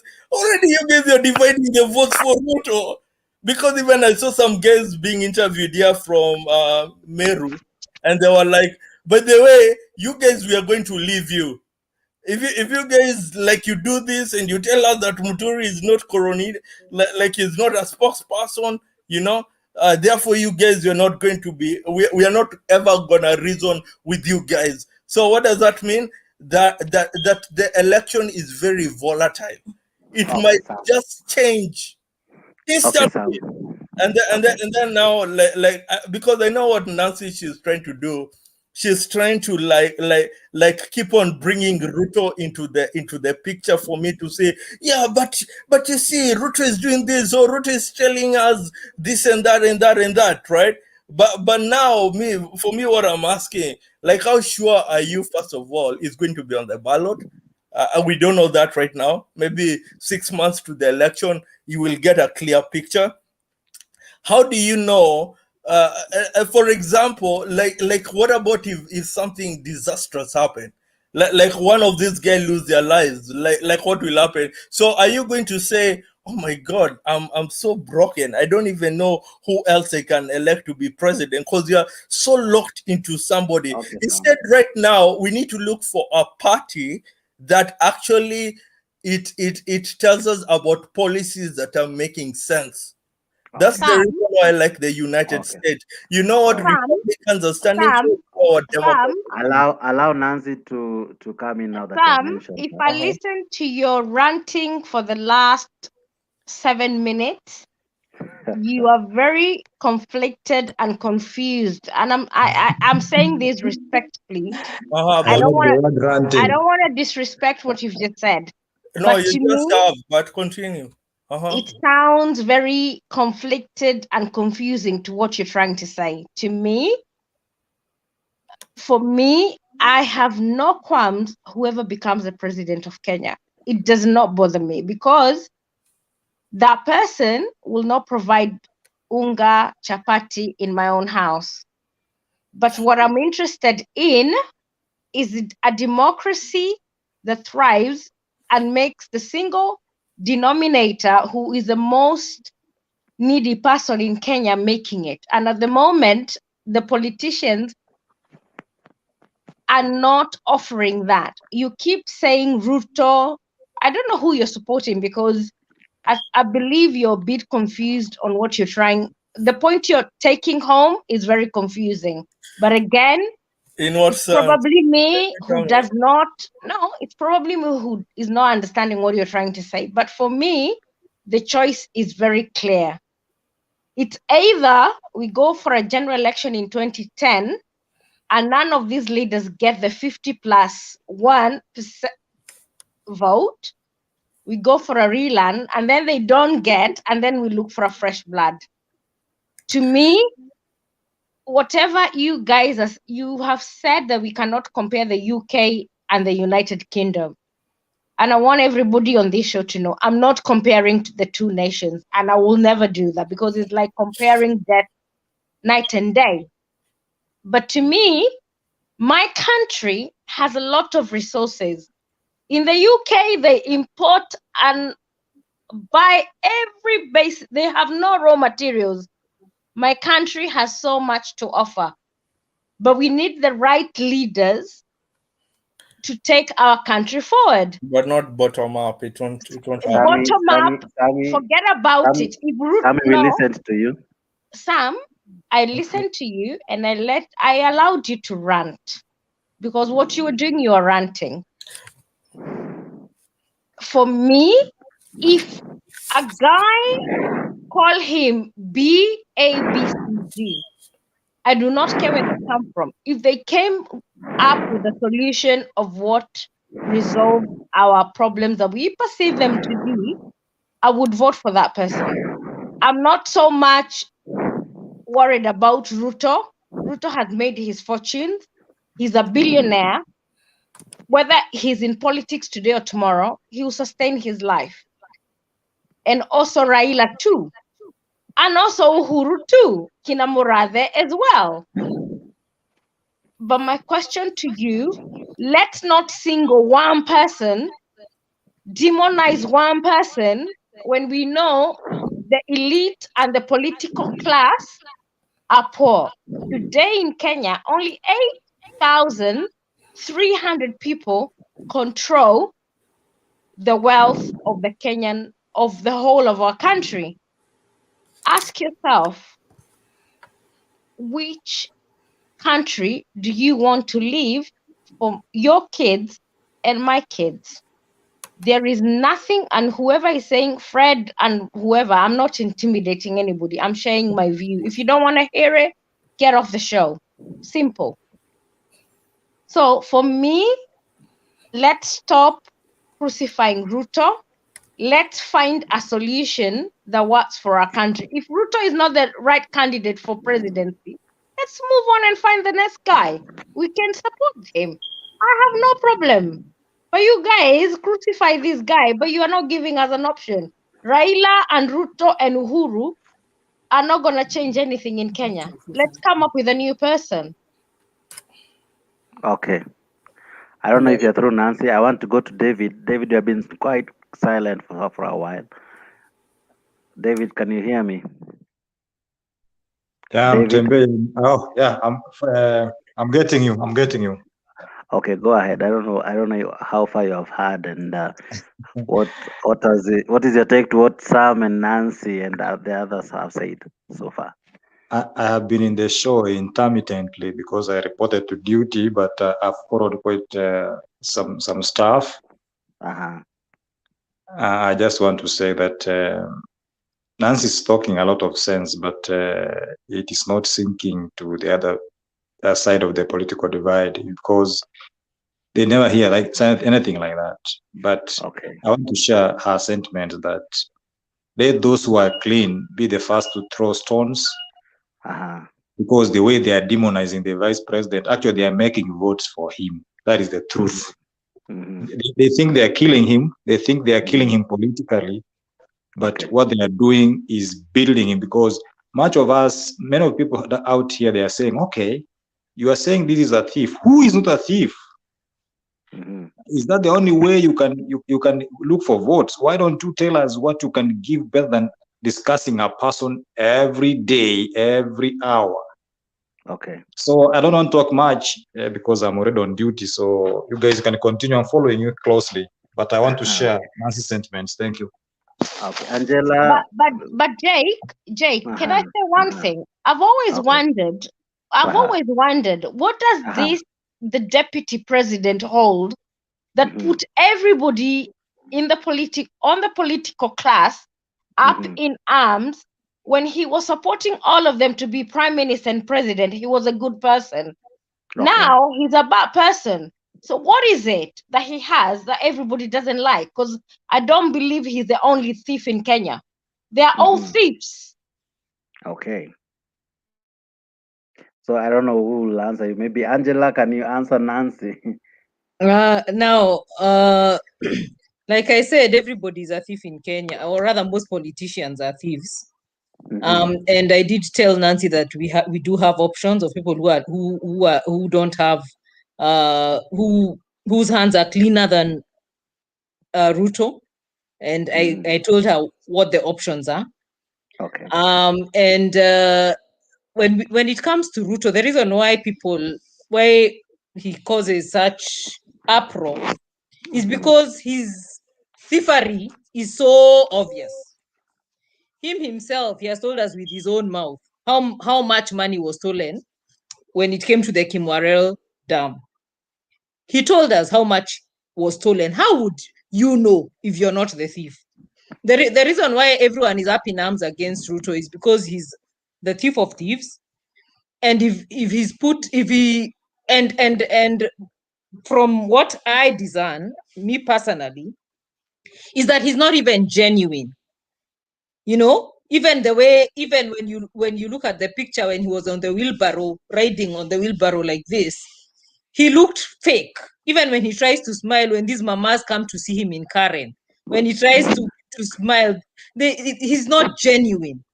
You know, there are other politicians that are dirty, but he's the dirtiest. And then the other, That is a lie. Angela, you are poisoned. Angela, you are poisoned, and you are sticking to the old-fashioned analogy. Let me finish. That is wrong. Let me finish. That conspiracy theory is wrong. Let me finish. Angela, you're opening cans of worms. I know. I've hit a nerve, and the truth normally does hit nerves. That's the thing, is that I've hit a nerve, and that's why people No, are you all are a up conspiracist. No, I'm not a extend that conspiracist. conspiracy. I am Angela. not a conspiracist because everybody knows what people say. But Angela, and maybe a everything question I'm to you. saying is true. Angela, what do you mean by everybody? Even you, whoever is speaking, I don't know who it is because I can't see your name, but you, whoever is speaking, you know the truth. Okay, go ahead, Jake.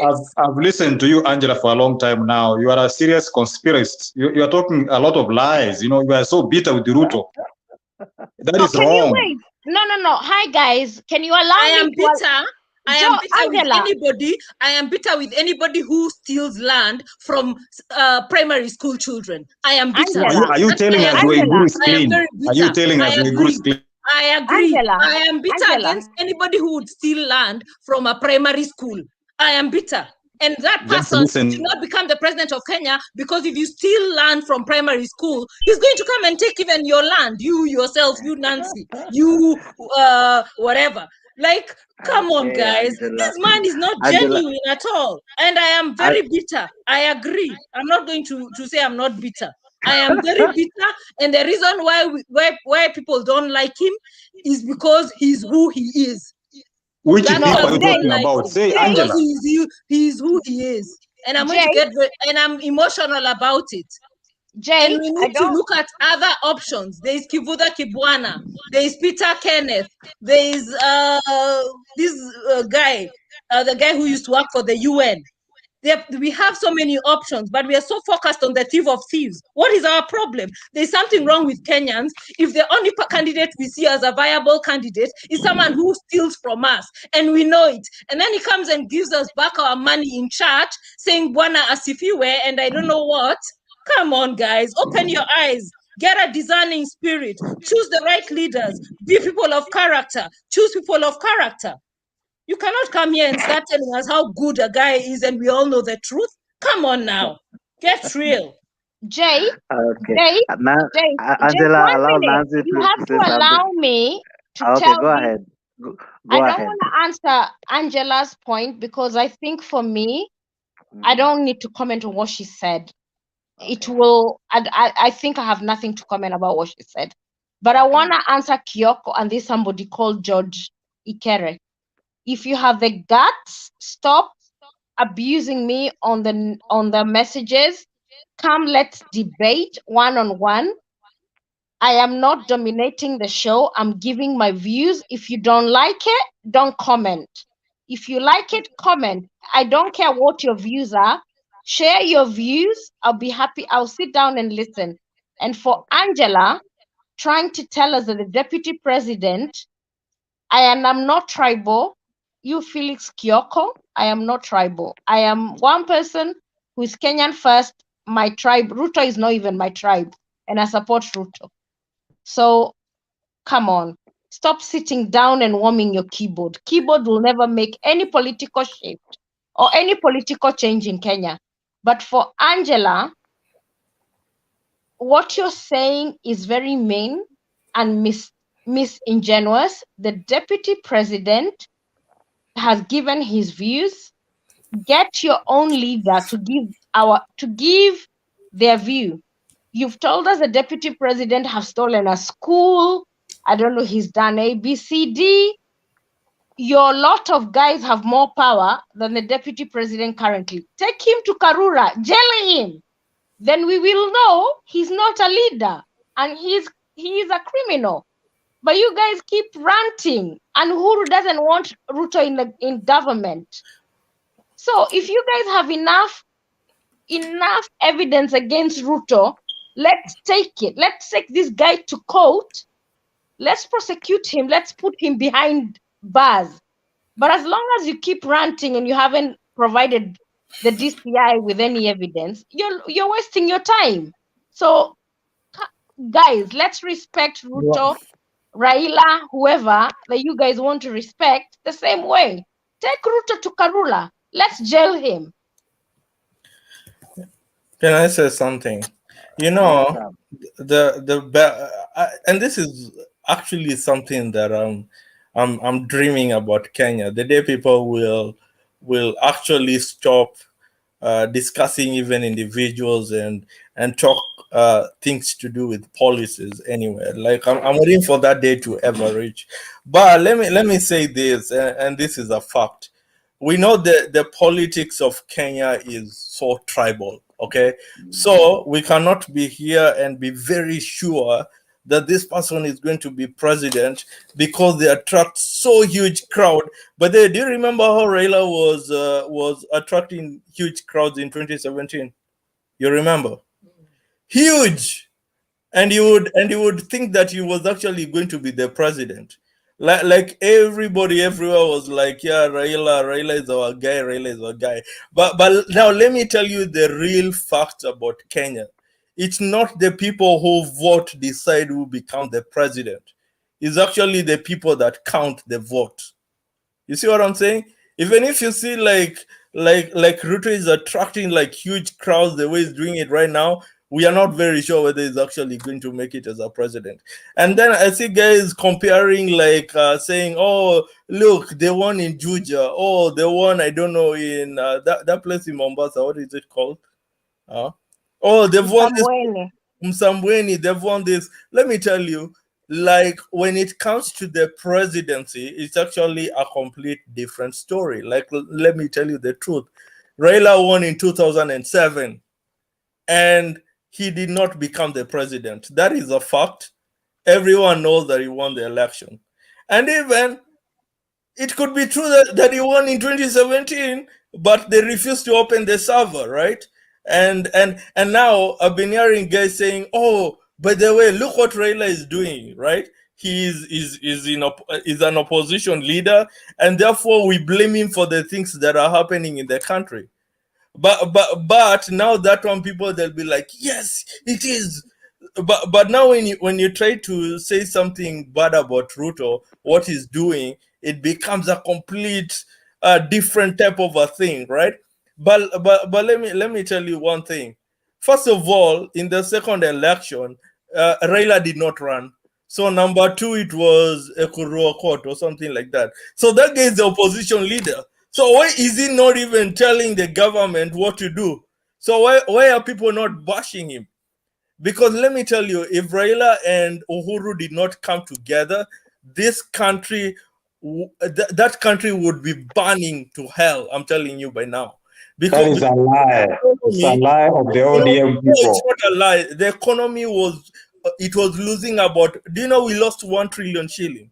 And that is the reason they were like, how can we solve this problem of businesses closing for 2 years? Okay, so let me finish what I'm saying. How can we solve the history of businesses closing for 2 years after the election? So so now you're so fearful. You don't want to do business, right?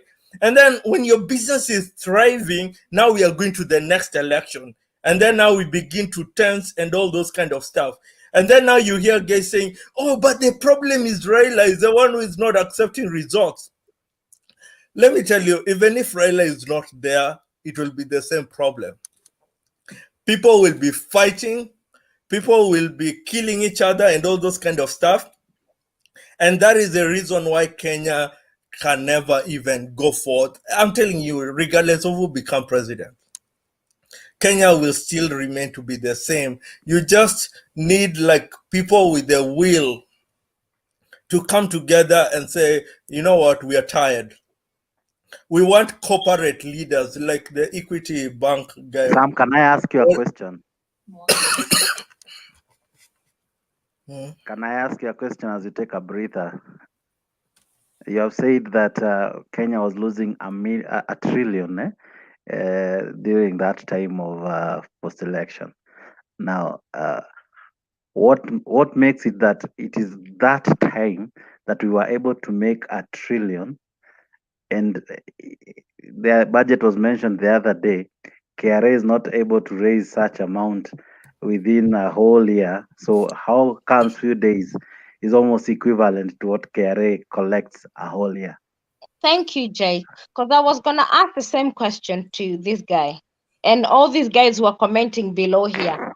Let's you know what? It really, really angers me that people do not want to see sense. Uhuru told us we were losing so much money, and yet he cannot collect the 1.76 billion they projected in their budget. So explain to us, Sam. Because you said you're an economist, so Okay, how do we raise a trillion in days but are not able to raise it in a year? Okay, but can I give you facts actually? Right now, okay, what is our debt ceiling right now? Where are we currently? What is our debt?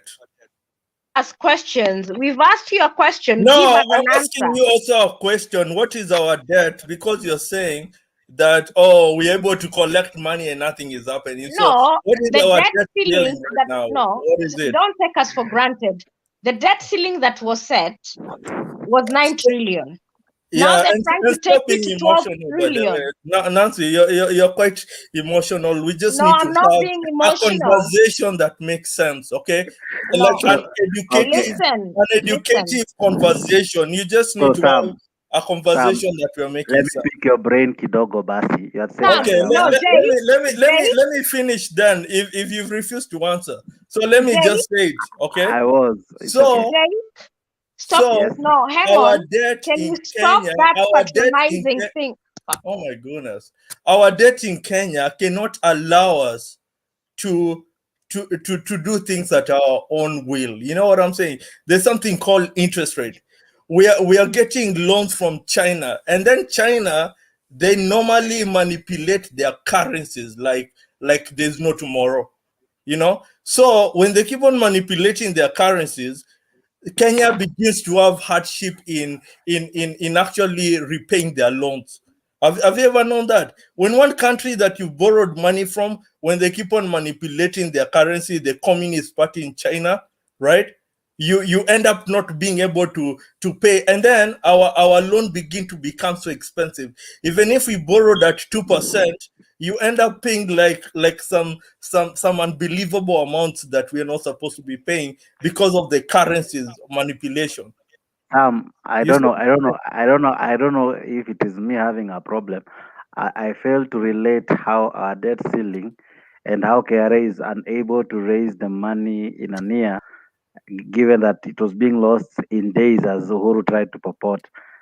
From an economy angle, try to explain. But Jake, right now there were laws that were passed from the parliament about minimum tax, okay? Because we have a business in Kenya, right? And I'm telling you that I normally pay a tax of like when I'm selling a bottle of water, I like pay 8 shilling already on the bottle per bottle. It doesn't matter whether you sell that water, you have to pay that tax. Okay, and yet you still have to pay income tax. So that means there are some businesses are still doing their business in Kenya, and that's the reason why KRA, they're able to collect all these tax. They're not collecting. They're not collecting from. They're not collecting from just ordinary people. And then you, Jake, I think you're driving, right? So you could be paying like let's say when you're paying for your fuel. Do you know what tax you're paying? Do you know actually the cost of fuel when it gets to Kenya, right? We are supposed to be paying something like 50 shilling per liter, but the government, they had to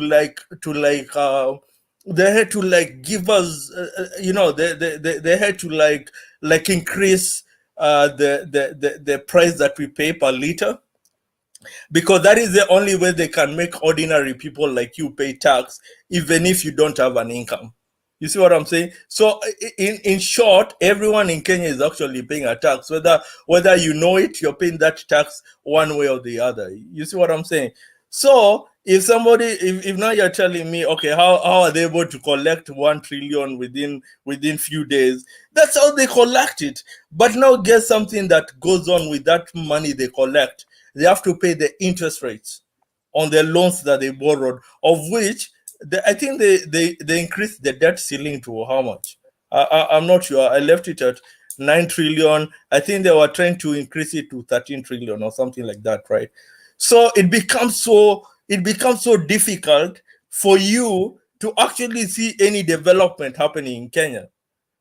You see, but Jakes, maybe Jakes, can I intervene? you're able to see the infrastructure that are going on right now, right? It's okay. Jakes. Just a moment, Sam. Allow someone else to respond to you. David, go ahead. Jakes, I'm sorry to say that Sam is not understanding your question. Yeah, I have that feeling. About what? The question you are asking, how possible is it that such amount of money is mentioning was able to be lost, yet KRA is not able to raise that money when it comes to revenue collection. In other words, Jake, you are telling Sam what he's saying is a lie. It's just a cooked figure. Let me come to my point. Number one, this narrative being extended that Kenya was burning simply because Raila and Uhuru were not talking. So when they came shaking their hands, then there was peace. The fact is, let people not use other people to advance their narrative. Let them say the truth. The ODM people were not happy. They wanted their man to be on the helm. They were the ones who were aggrieved. So after the handshake, they got happy. Not all Kenyans. Everywhere, when you go to a contest, there are people who lose, there are people who get to power.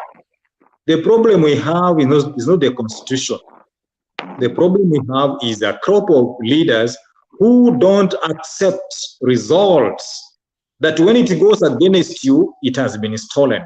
When it's not going your way, it is wrong. Change IEBC, change the constitution, do what, do that. There is always another day to fight. Tell Raila Amolo Odinga to accept the defeat, and next time when he wins, let him go.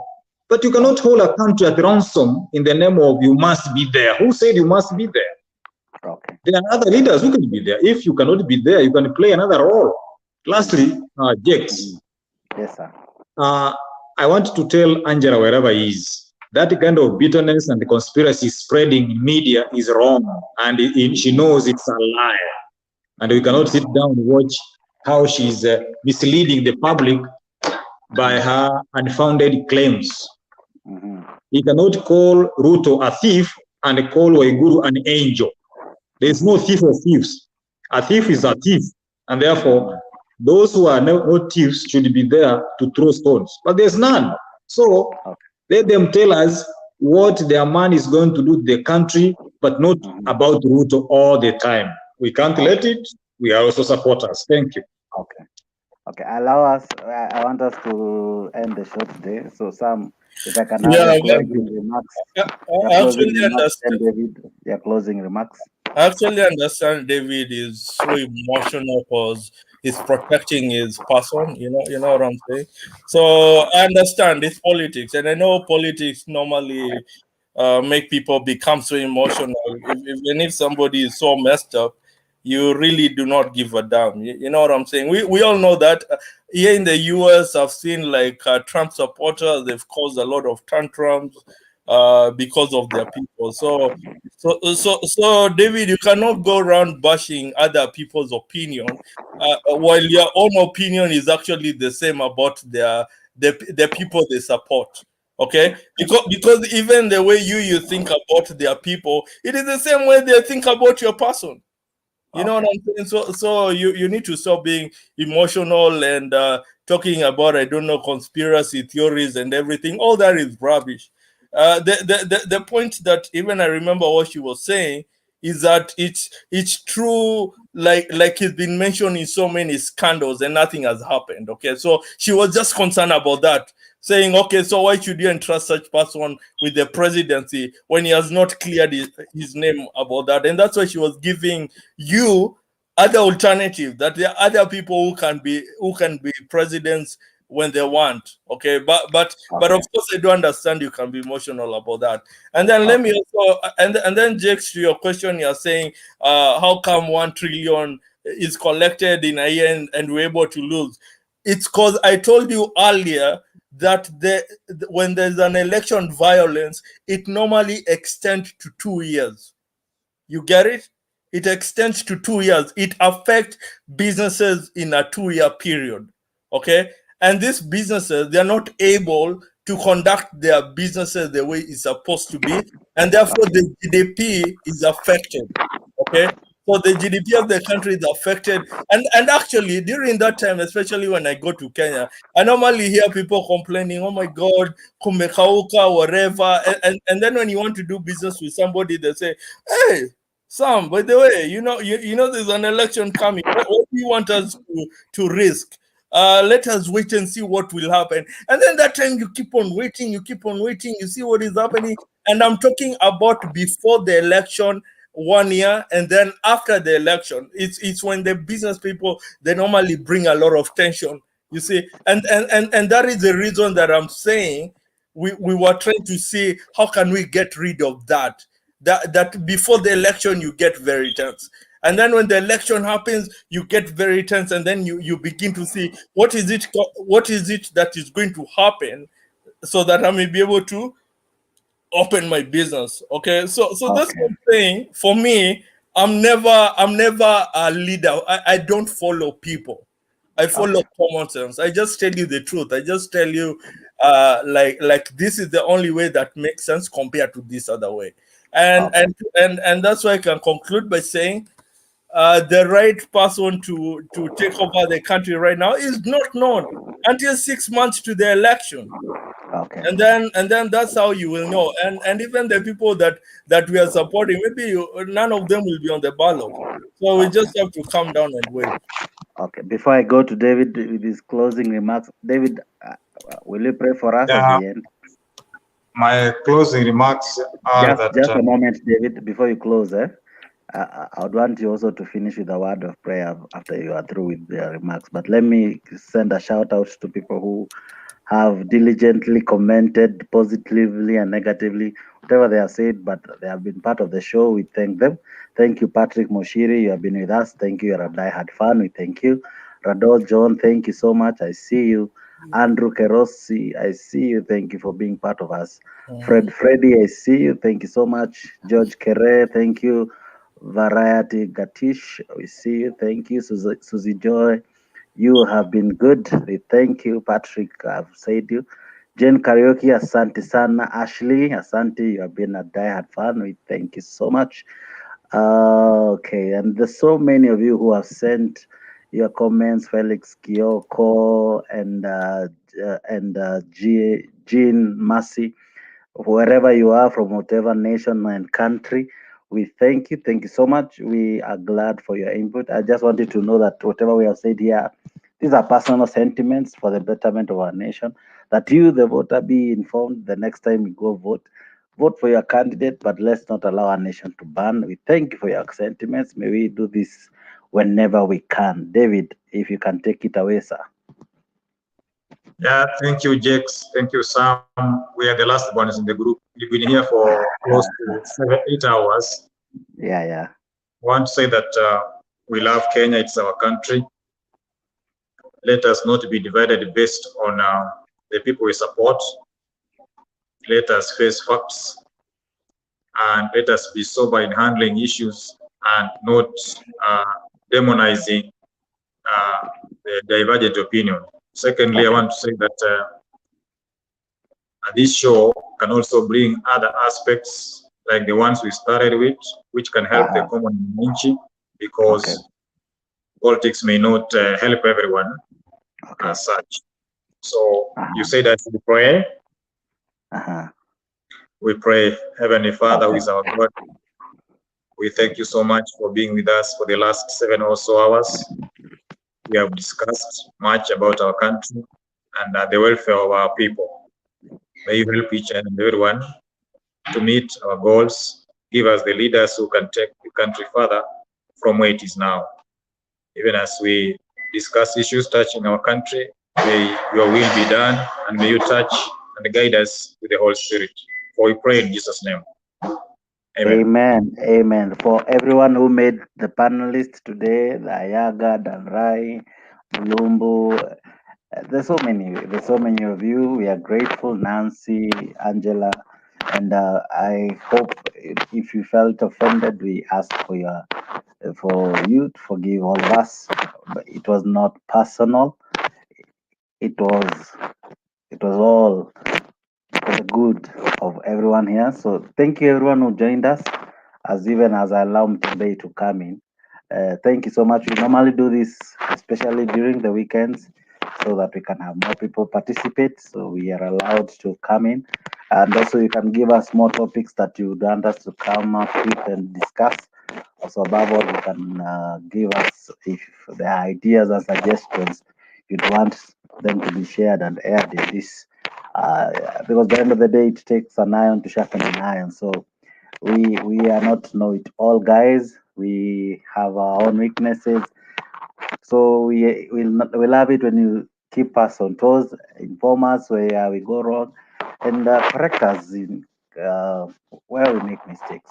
So basically, I wish to thank you all. Thank you so much for the so many hours we've been on. It has been good. It has been lovely. Sam, thank you. You have done us proud. Davy, thank you so much. You are the last guy standing. Bravo to you guys. You have done well. So tomorrow and the days to come, let's engage. We hope to see you, hear from you. Bye bye. Have a good day. Mtembei. Yes. How are you my brother? Shida yako unakujanga kama Yesu vile atakuja dakika ya mwisho. Asanteni sana.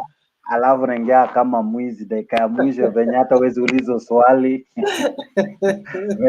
venye wezi rushio mawe, unajua lakini kakishika kabisa lazima uingie uchongoe alafu upotee. But anyway. Mmekuwa na show nzuri sana, nimependa. Sam kuu unakuja. You have a lot of experience na a lot of voiced ones. Yeah.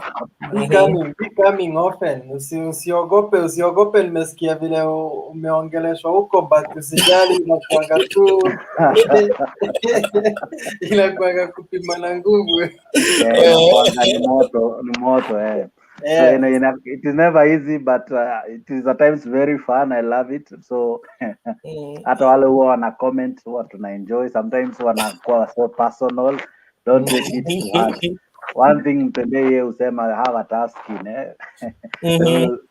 they will almost make you feel inferior But anyway, you are good. Thank you. Mtembei, maybe utaweza tuambia 1 2 3 before we tuko live bando leo jioni from saa 2 mpaka wakati tutamaliza. Yes, it's Friday, Saturday and Sunday from 8 p.m. Oh, okay. We're always live.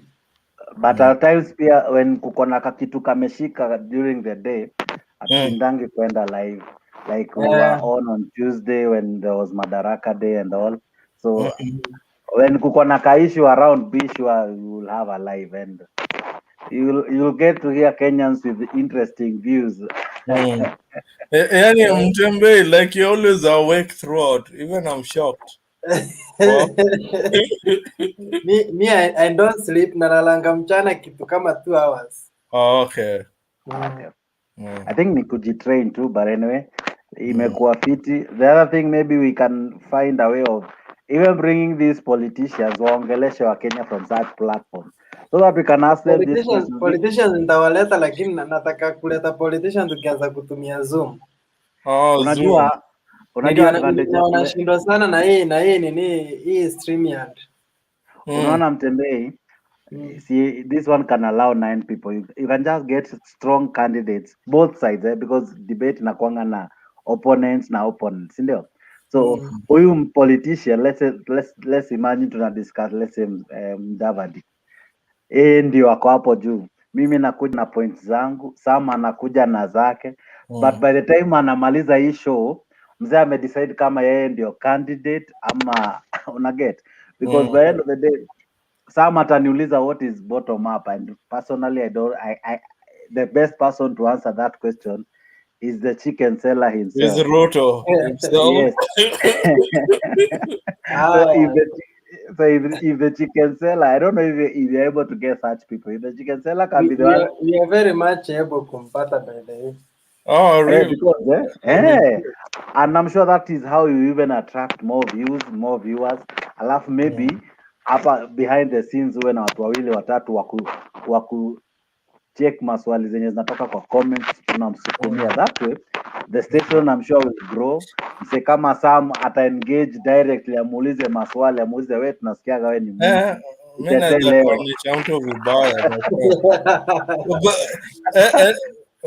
Mtembei alichange channel. Unajua, I used to watch it from Magical Kenyan News, right? Yeah. That's what it.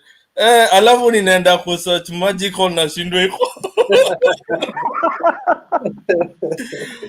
So you see, Mtembei, wewe ndio unaweza tufanya tujenge hawa jamaa ama tuwatoe tu roho safi, given on akiwa hapa, I'll ask him before I give him my vote, tell me what do you mean by bottom up? Shida hii trickle down ni nini? Mbona hii trickle down haiwork? Because they are good in telling us what they will do. They forget that last time walikuwa wametuambia watatupea stadiums, watatupea nini, so that watuambie this far what have they done, ndio tukimpea the next mandate we are sure this is what this person can do, this is what this person cannot do. Yeah, lakini Jakes, you know something like hatufai kujali mambo ya watu, like mtu anaweza panda ndege anguke alafu ubaki hapa tu umeshindwa ni nani next. Unaona vile Mtembea hapa juzi ameka video nashinda ya Raila amepata accident, kaka ndege kameuma chini. Sijui kama Mtembea ule kaka yule jamaa alieka baba viboko. Hiyo niko nayo pia. Hiyo vitu kama hizo pia sometimes ni vizuri unatuwekeanga so that you can remember. But ile squad yangu hapa akisema shetani ashinde. Shetani ashinde kama hiyo. You know such things bado tuko live, naona watu wananienjoy.